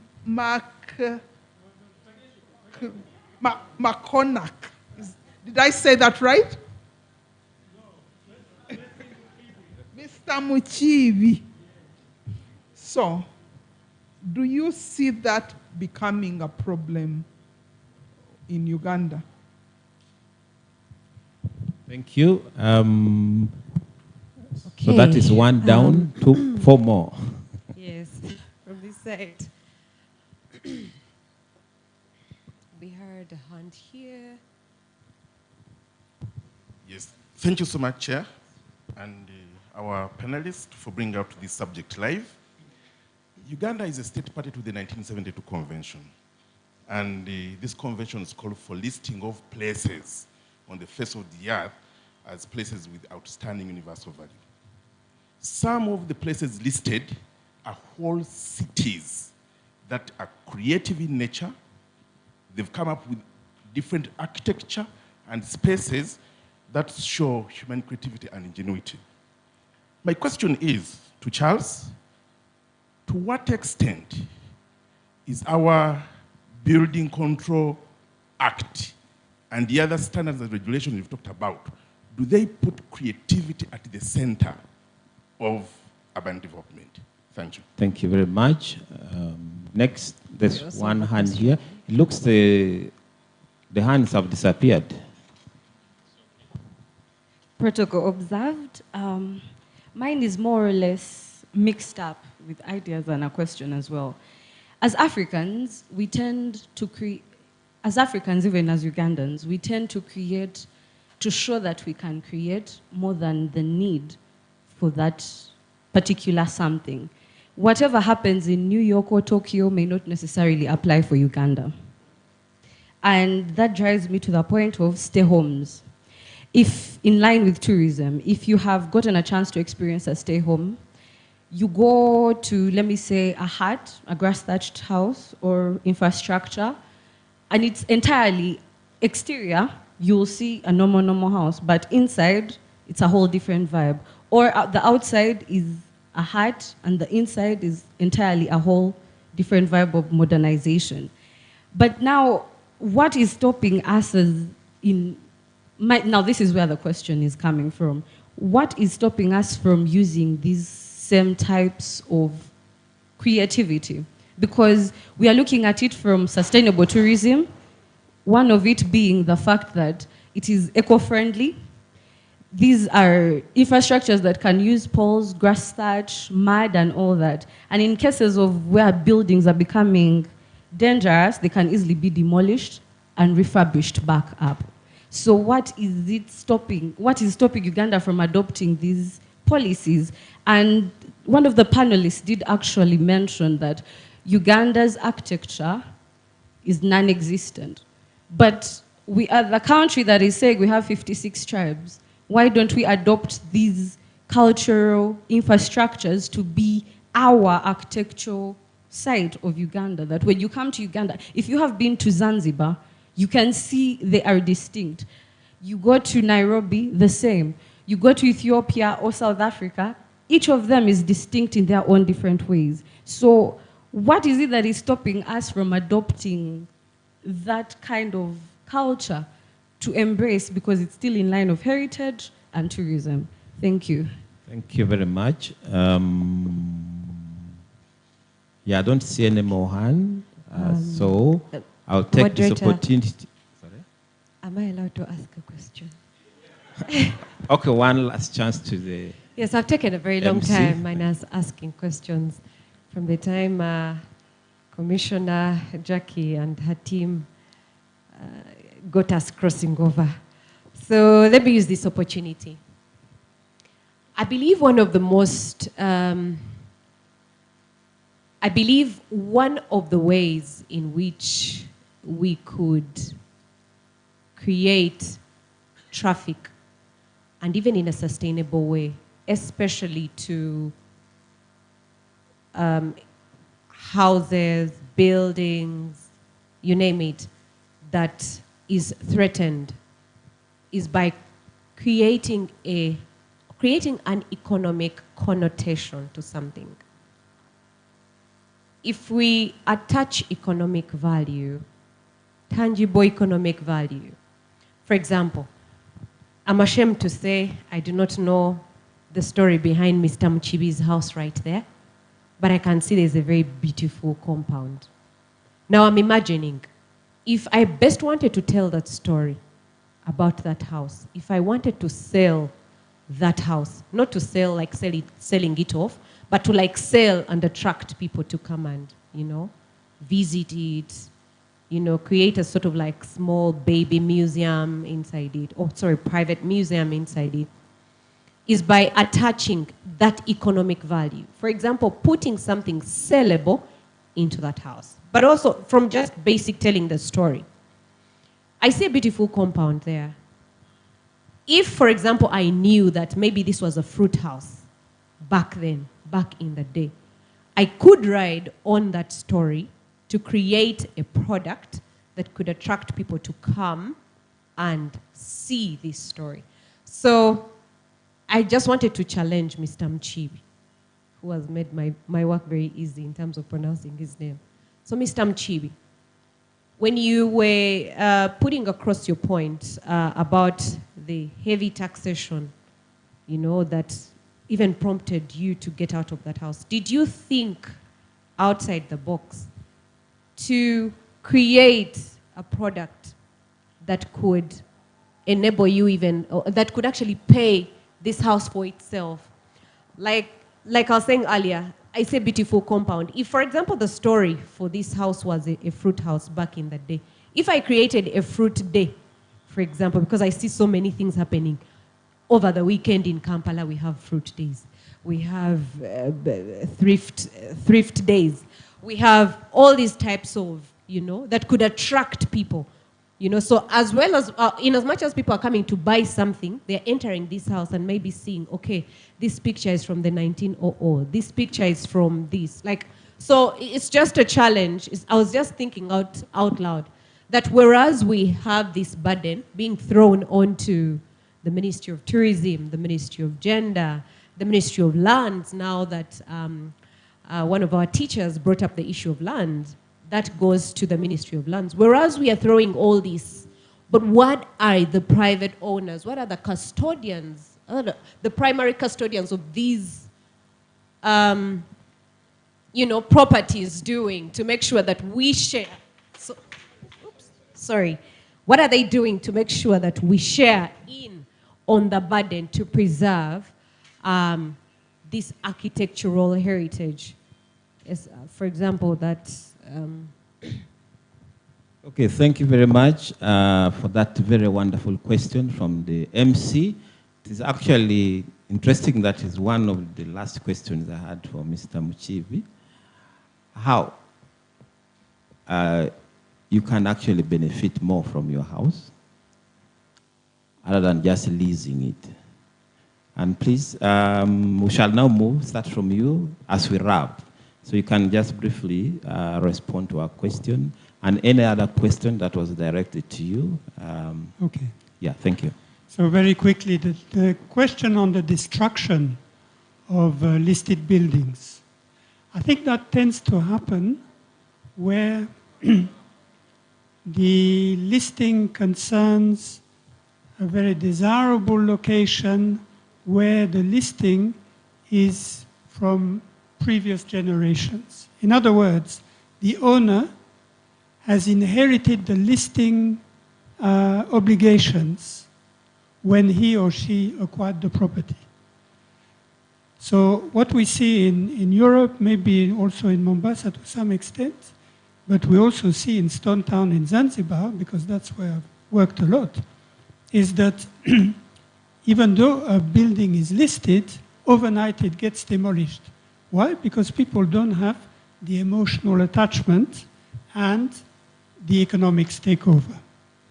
Here, at the moment, I think it is less likely because the listing, as far as private properties are concerned, is quite new. But maybe in a generation or two, you know, if my place was not a leasehold and my grandchildren maybe might get very tempted to sell the house if they could, and you'd have a skyscraper instead. Now, there was discussion about Ugandan architectural style. But if we think carefully, it is there, it is emerging, it is reinventing itself all the time. Just take an example of the French cuts. Do you remember French cuts? French cuts were Ugandan. You don't get French cuts in Kenya. You don't get French cuts in Burundi. Not even in France. So that was part of the style. What do we also see now is that there's an increased recourse to thatch roofs. People are building houses with a thatch roof. They are building meeting places with thatch roof. You know, you were talking about were you the one talking about the meeting trees? Who was? Yes. Well, now, in many compounds, you see people have a little thatch building that takes the place of the meeting. So I think there's architectural Ugandan design. Let's celebrate it, not say we have nothing. Now, the last question, I think. The last bit of work that I did for the Cross-Cultural Foundation of Uganda, from where I've retired now, was to create the Jinja National Railway Museum. Some of you maybe have been there. You're encouraged to go there because railways are part of our history, very important part for our nation building. But that is actually in a railway station dating back to, I think, 1928 or 29, and it has been repurposed as a museum. So I think that is the way forward for many of the historical buildings. A bit also like the hotel, what is it called? The hotel just here in Nakasero, Emin Pasha.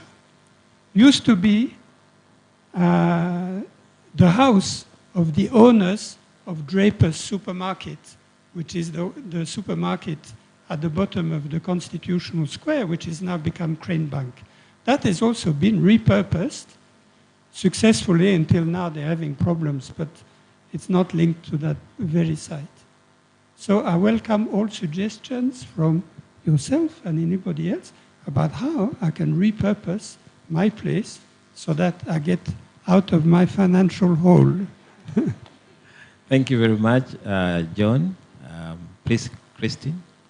I think the one I would like to respond to is the question about the ecotourism and all of that. And I think I can speak for designers. See, architects are service providers. So what we don't want to hear is that usually we do something that the client is going to be happy with. It's just a job.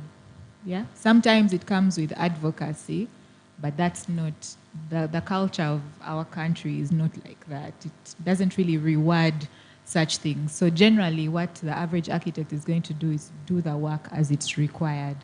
What can be done is maybe use such forums and other platforms to make cultural appreciation mainstream. Even in the places where we say it has a rich culture, etc., those buildings are paid for by a rich guy who appreciated culture. So can we have more rich guys who appreciate culture? Thank you, Christine. Yes, Charles, please take on the remaining questions. Thank you. I think I had 2 questions. One was on the 1972 convention, which convention was to promote the preservation of cultural and the natural heritage. This became part of the current law as one of the objects onto which the current law on museum and monuments was anchored.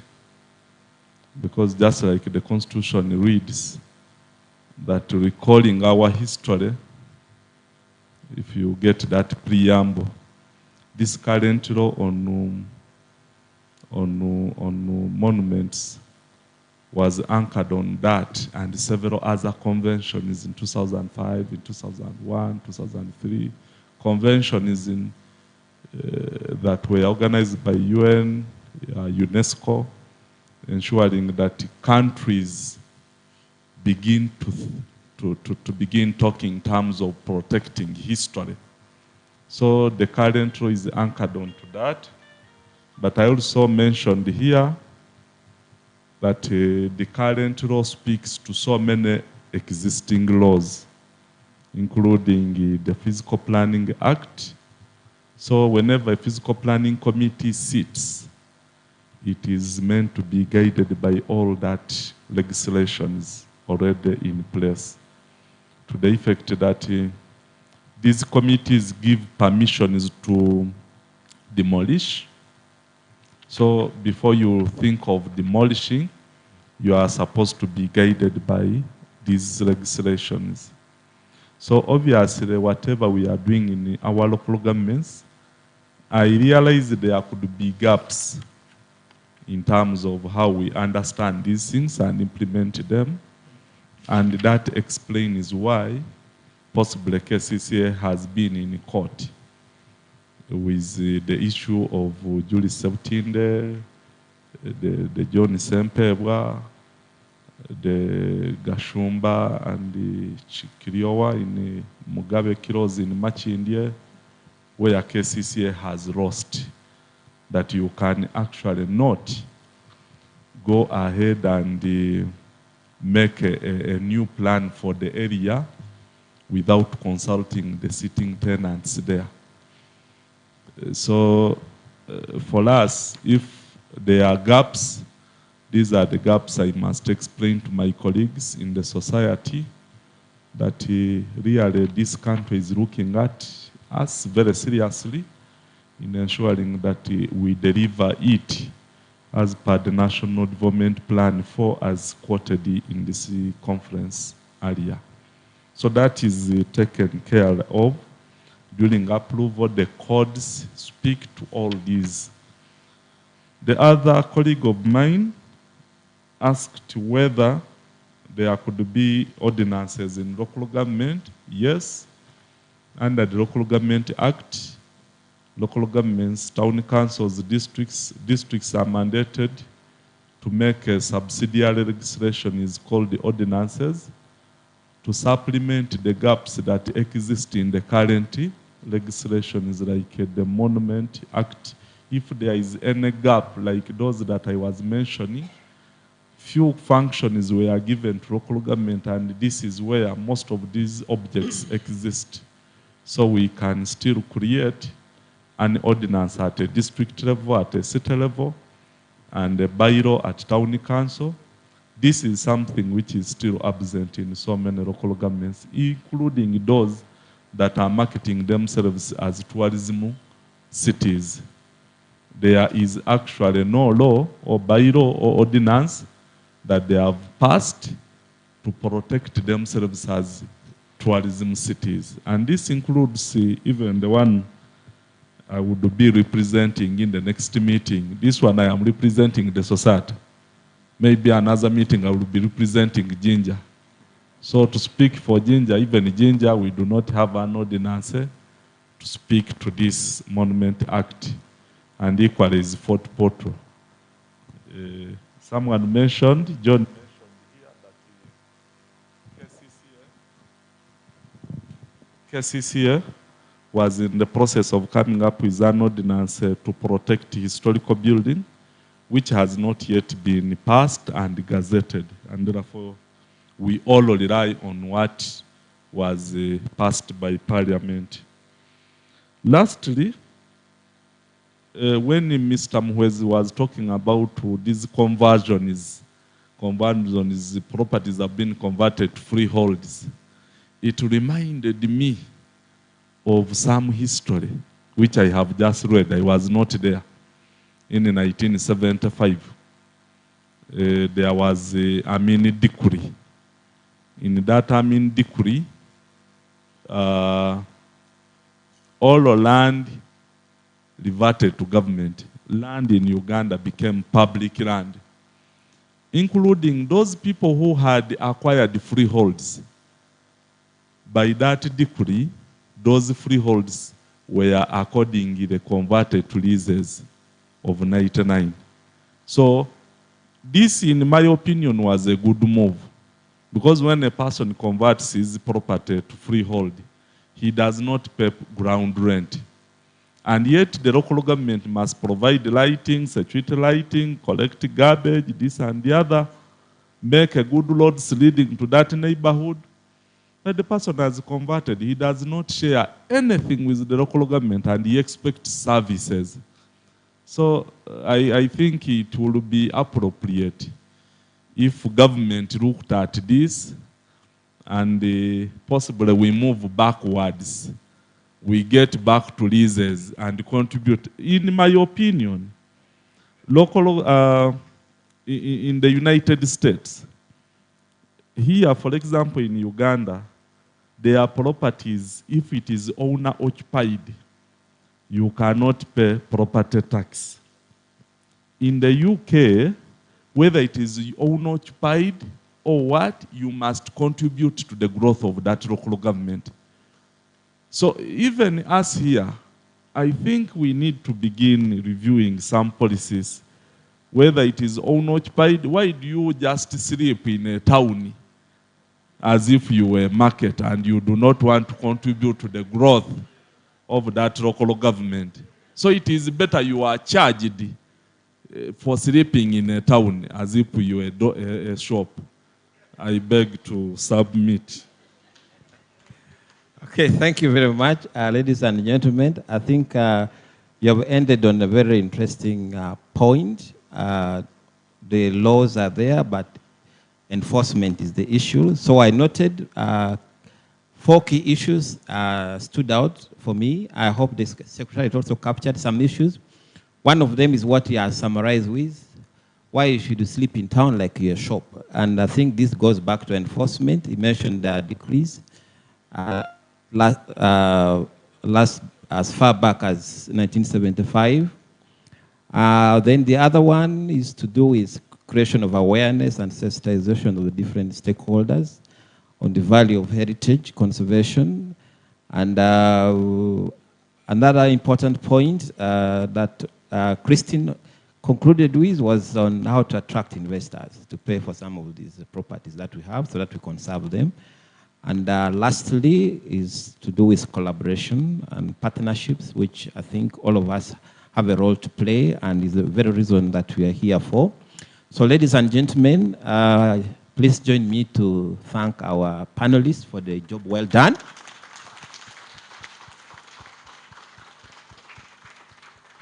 Yes, I'm not sure whether we would have had another group that could have done better than them, but they have done a wonderful job. So at this point, I'm not sure about myself. I'm not going to evaluate myself, but I would like to hand over to the MC to guide us on the next session. Thank you very much, otherwise, for the opportunity, and thank you once again for coming for this conference. Thank you. All right, ladies and gentlemen, as our panel walks off the high table, please, let's give them another round of applause. Okay. Allow me at this material juncture to invite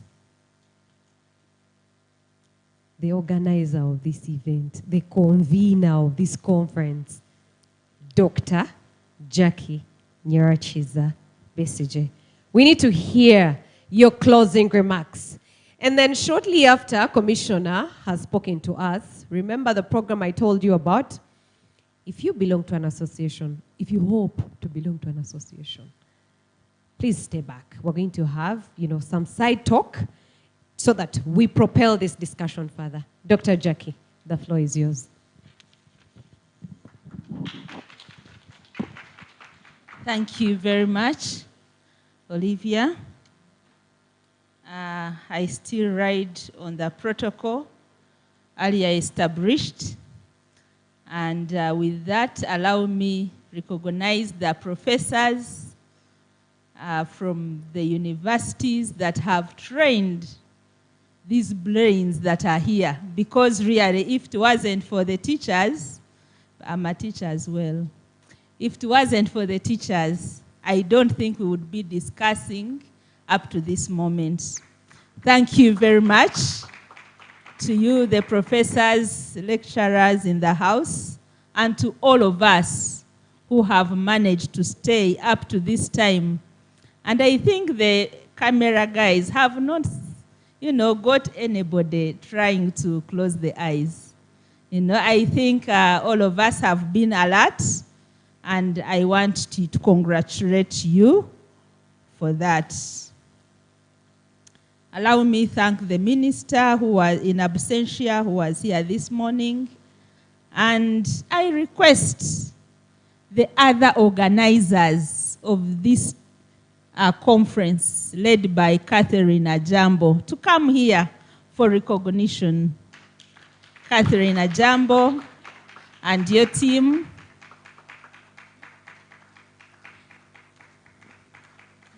Please clap for them. They have done a very good job.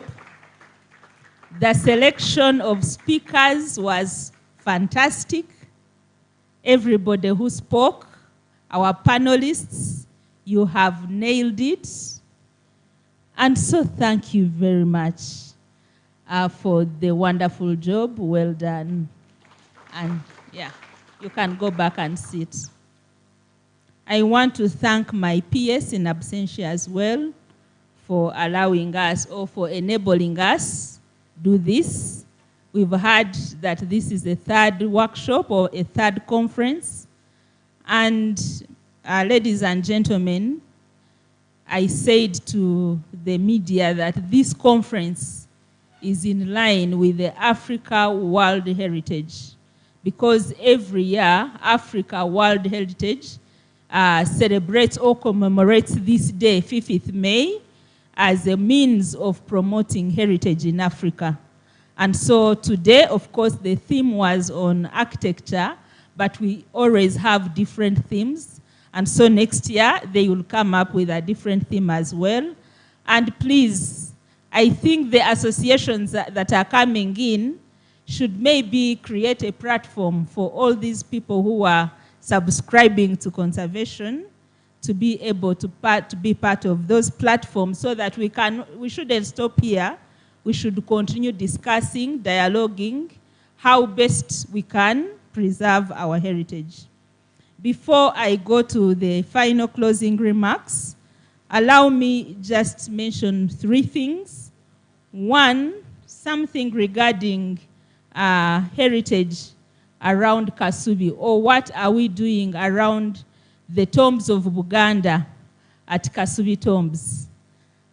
Prince Wasaja raised the question, and I think his concern was that we should have houses with a subi around Kasubi tombs.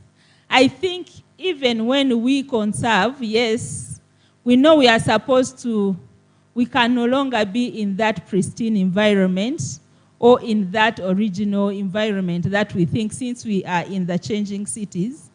But I want to say with confidence that we have some funding that we are going to do what we call buffer zone guidelines. We are going to work with KCCA. I have seen physical planners in the house whom we shall invite for these meetings. Etho Kiwanuka is around. Should be able to get some of the contacts, because as we preserve the building, the Muzibu Azarampanga, with its environment or environ, the buffer zone should also be protected. If you go to the buffer zone of Kasubi, of course you'll find a lot of sewage, a lot of other things that you don't want to mention here. And so we are trying to see, even in terms of buildings, I don't know if we have KCCA around. We had invited them. In terms of buildings, somebody talked about Makerere, the Eiffel Tower. In authenticity, while we preserve the heritage, especially the OUV, we usually say that we do not want anything to compete with this OUV. OUV in the UNESCO language is outstanding universal value. And so you find that if we build buildings that are more beautiful than our Kasubi tombs, or that overshadow, let me not use the word beautiful, but overshadow the authenticity and integrity of the site, then we compete with that site. So as we work on the buffer zone guidelines, we want to make sure that we guide other developments that are around Kasubi tombs. So that's what we plan to do in the next 6 months to 1 year, so that we have such things in place. And probably these are some of the things that we are going to learn from. As we learn from these, of course, I know that soon we are with Senkulu. He has another word, apart from what they named him in the morning, which is not his. We still call him Senkulu. Katifa Abaganda. Muchitegerera. If you don't understand, I don't know. But Senkulu is here. So working with the Senkulu of Buganda Heritage Board, we are going to get funding as well from the Japanese, about $200,000 US dollars, to work around Kasubi still, to see as we work towards returning the whole area, restoring the site to the 1938 model, which Buganda Kingdom has done very well, perfectly. The site is very beautiful. But we want to see what else can we do to make sure that we conserve this heritage. And of course, other places like Benin, they are going to learn from us. Already, we managed to restore this architecture in Sembo. It is an African heritage. So the fact that Uganda managed to work hard and restored the Muzibu Azarampanga, it is already a plus in the world. And so that's why we are attracting more funding to make sure that we do more work around Kasubi. So we are calling still upon you. When we invite you, please come and work with us to make sure that we plan for that space, and then we make sure that we become, an example in the whole world on how we shall have protected our built heritage. So there is a question, what is heritage, or what is your heritage? Somebody, I think the architect mentioned, even this pen can be your heritage, this building that you constructed today can be your heritage. But I think also it depends on the demand. If there is a demand for this to be your heritage, then the person will make it that heritage. That will be a heritage 100 years. So, but for now, we need to clarify that our law has given a benchmark of the heritage that currently we are preserving. So, but this is, we can always discuss, but for our museums and monuments law, for now, CAP 149, I think our benchmark has been 1962, or we referred to 1962, but as I said, demand can come, and the president, as the author or, a fountain of honor, can decide to make this hotel that is very new and instruct us to make, to gazette it. So these are things, we are not static, okay? It is not something that is static. And in terms of changing environment, depending on the demand, all we need to say, as we do these changes, can we maintain the original fabric? Or if I will go to some of the sites we have worked on, let me use CCFU.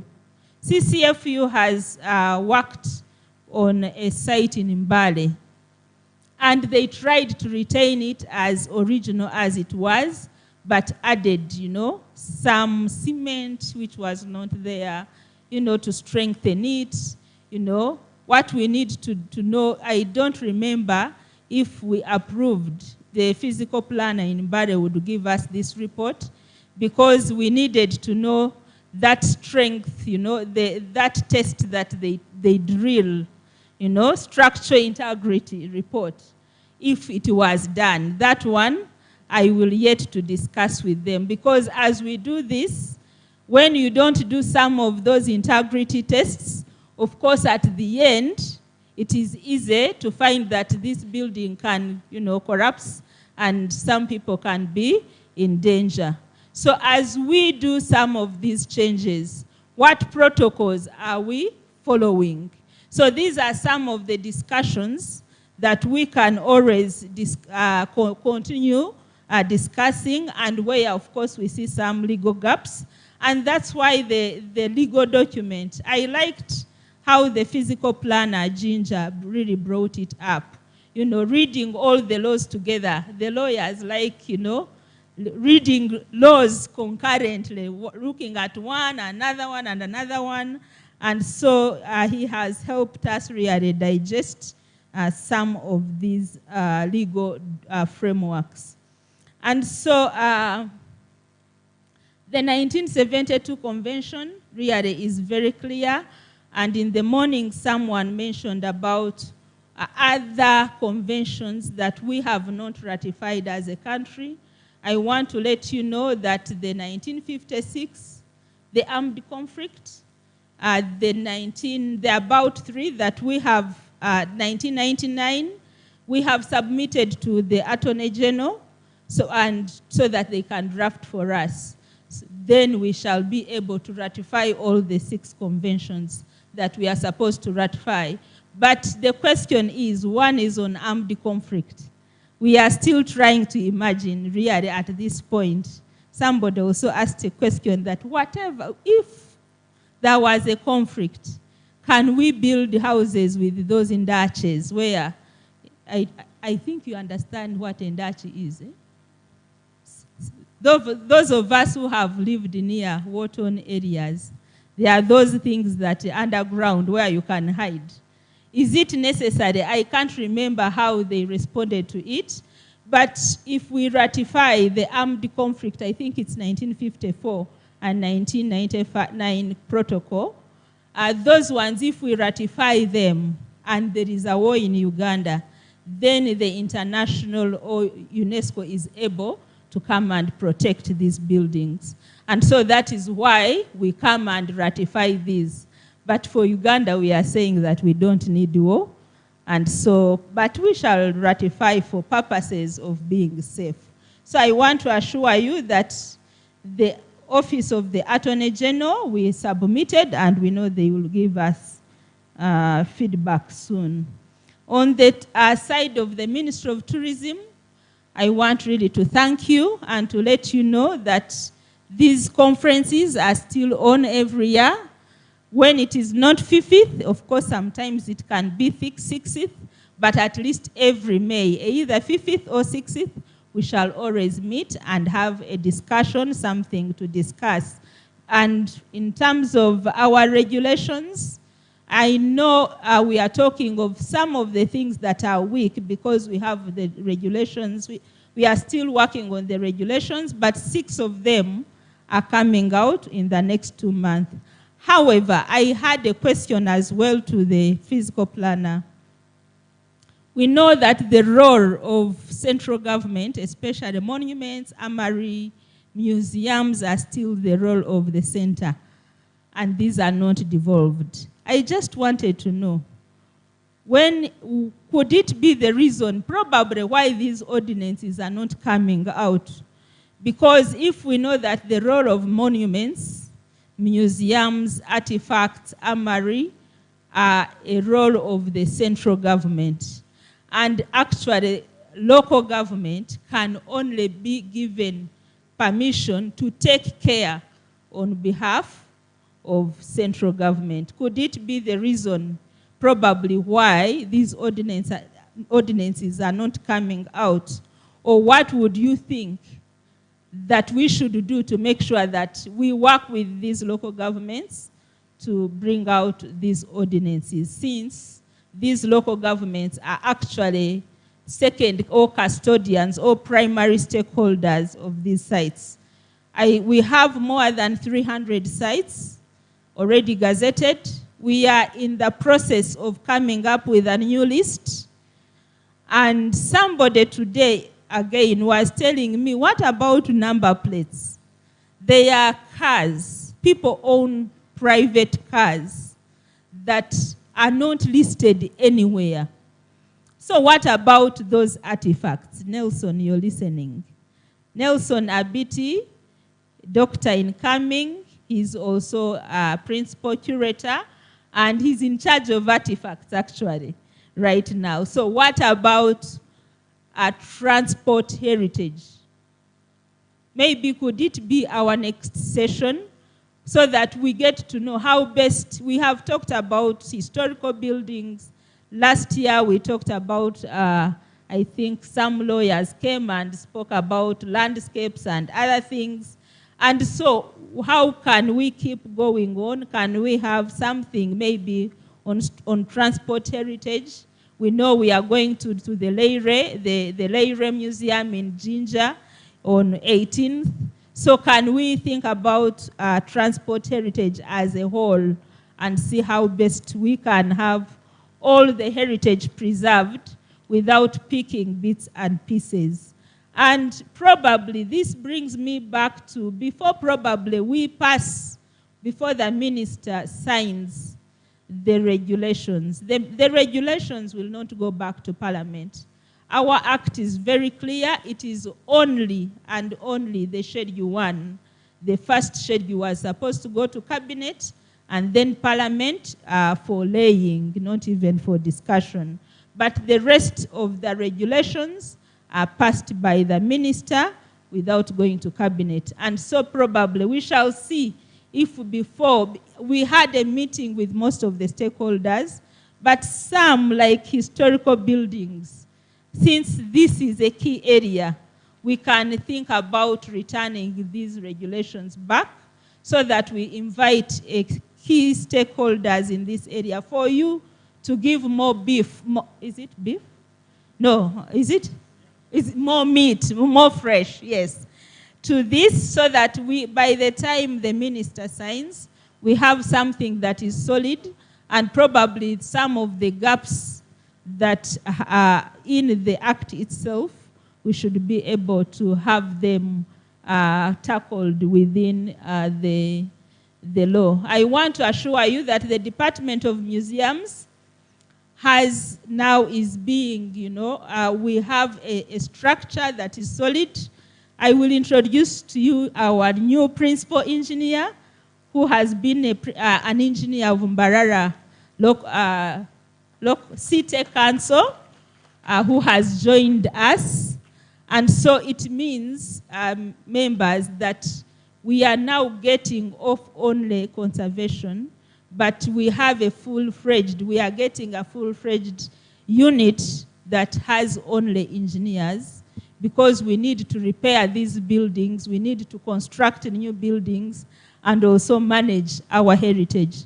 So we are engaging the engineers and planners and to make sure that we do the right thing. What have I left out? If I have left out anything, you'll come and we discuss. But just to say that we are doing our best. Our law came with the new structure, and so we are working with public service, Ministry of Public Service, to make sure that we fill all the posts. Of course, Uganda is to, we have historical buildings. You had the minister's speech from Kampala, Jinja, Tororo, everywhere. The Indians, 1930s. We have many of those buildings of Mabati as cotton stores, as shops, So we can agree, even in terms of landscape, we shall be getting guidance. Can we maybe some areas pick unique things? In Igulu at Yak, there is some revenue place that we documented in 2009. We have beautiful things, but we thank God that we are at the right time. This is the right time that we should be discussing to make sure that we have them preserved. And with all your brains, we know that Uganda will not remain the same. Our children's children will find at least solid infrastructure that together we are going to put in place, and they will learn from us. With that, allow me end here, and for God and my country.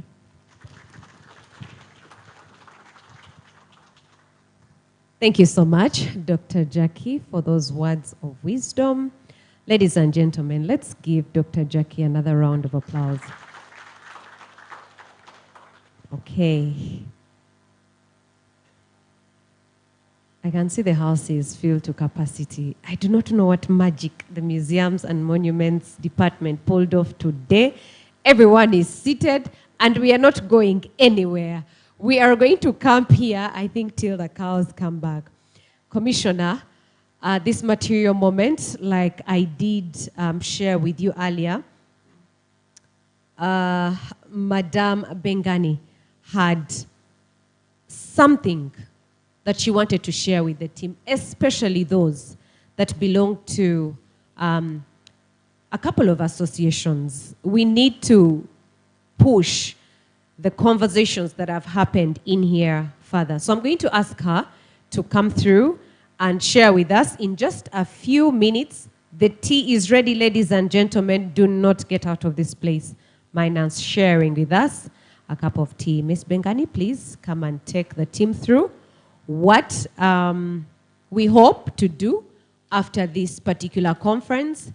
And then after, we'll grab a cup of tea and we shall leave at liberty.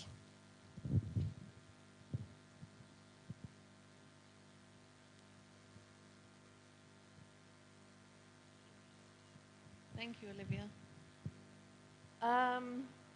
So earlier, when we were having our panel discussion, it was proposed that we form a coalition which represents all the associations and hopefully at a later stage government agencies that can work together in order to promote our interests in terms of conserving national heritage. So what I'd like to do actually is invite those that represent associations at this point to register with us as an expression of interest. And moving forward, as we develop the idea further, together with the Cultural Heritage Association of Uganda and the Monuments Museums Association of Uganda, we will engage all of those that have expressed their interest. So the forms are here, and what we need are your contact details, which I will put in the front.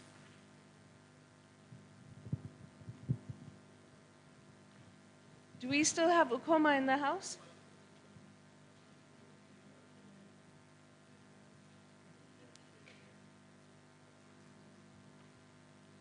Do we have the representative from Uganda Community Museums?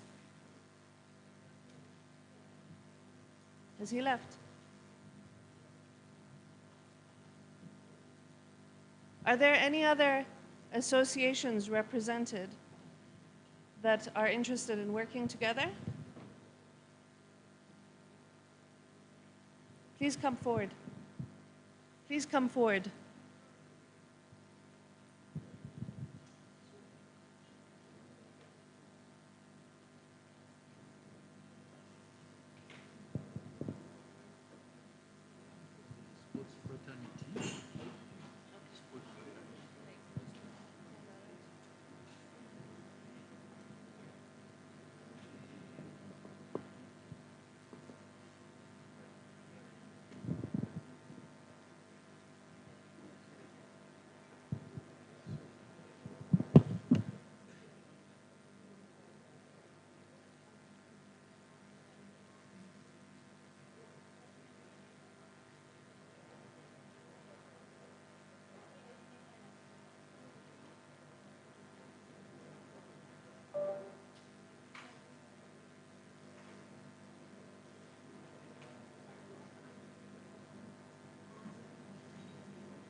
Team, as we register, please, let's make sure that we grab a cup of tea. We could have a working tea. We could have a working tea.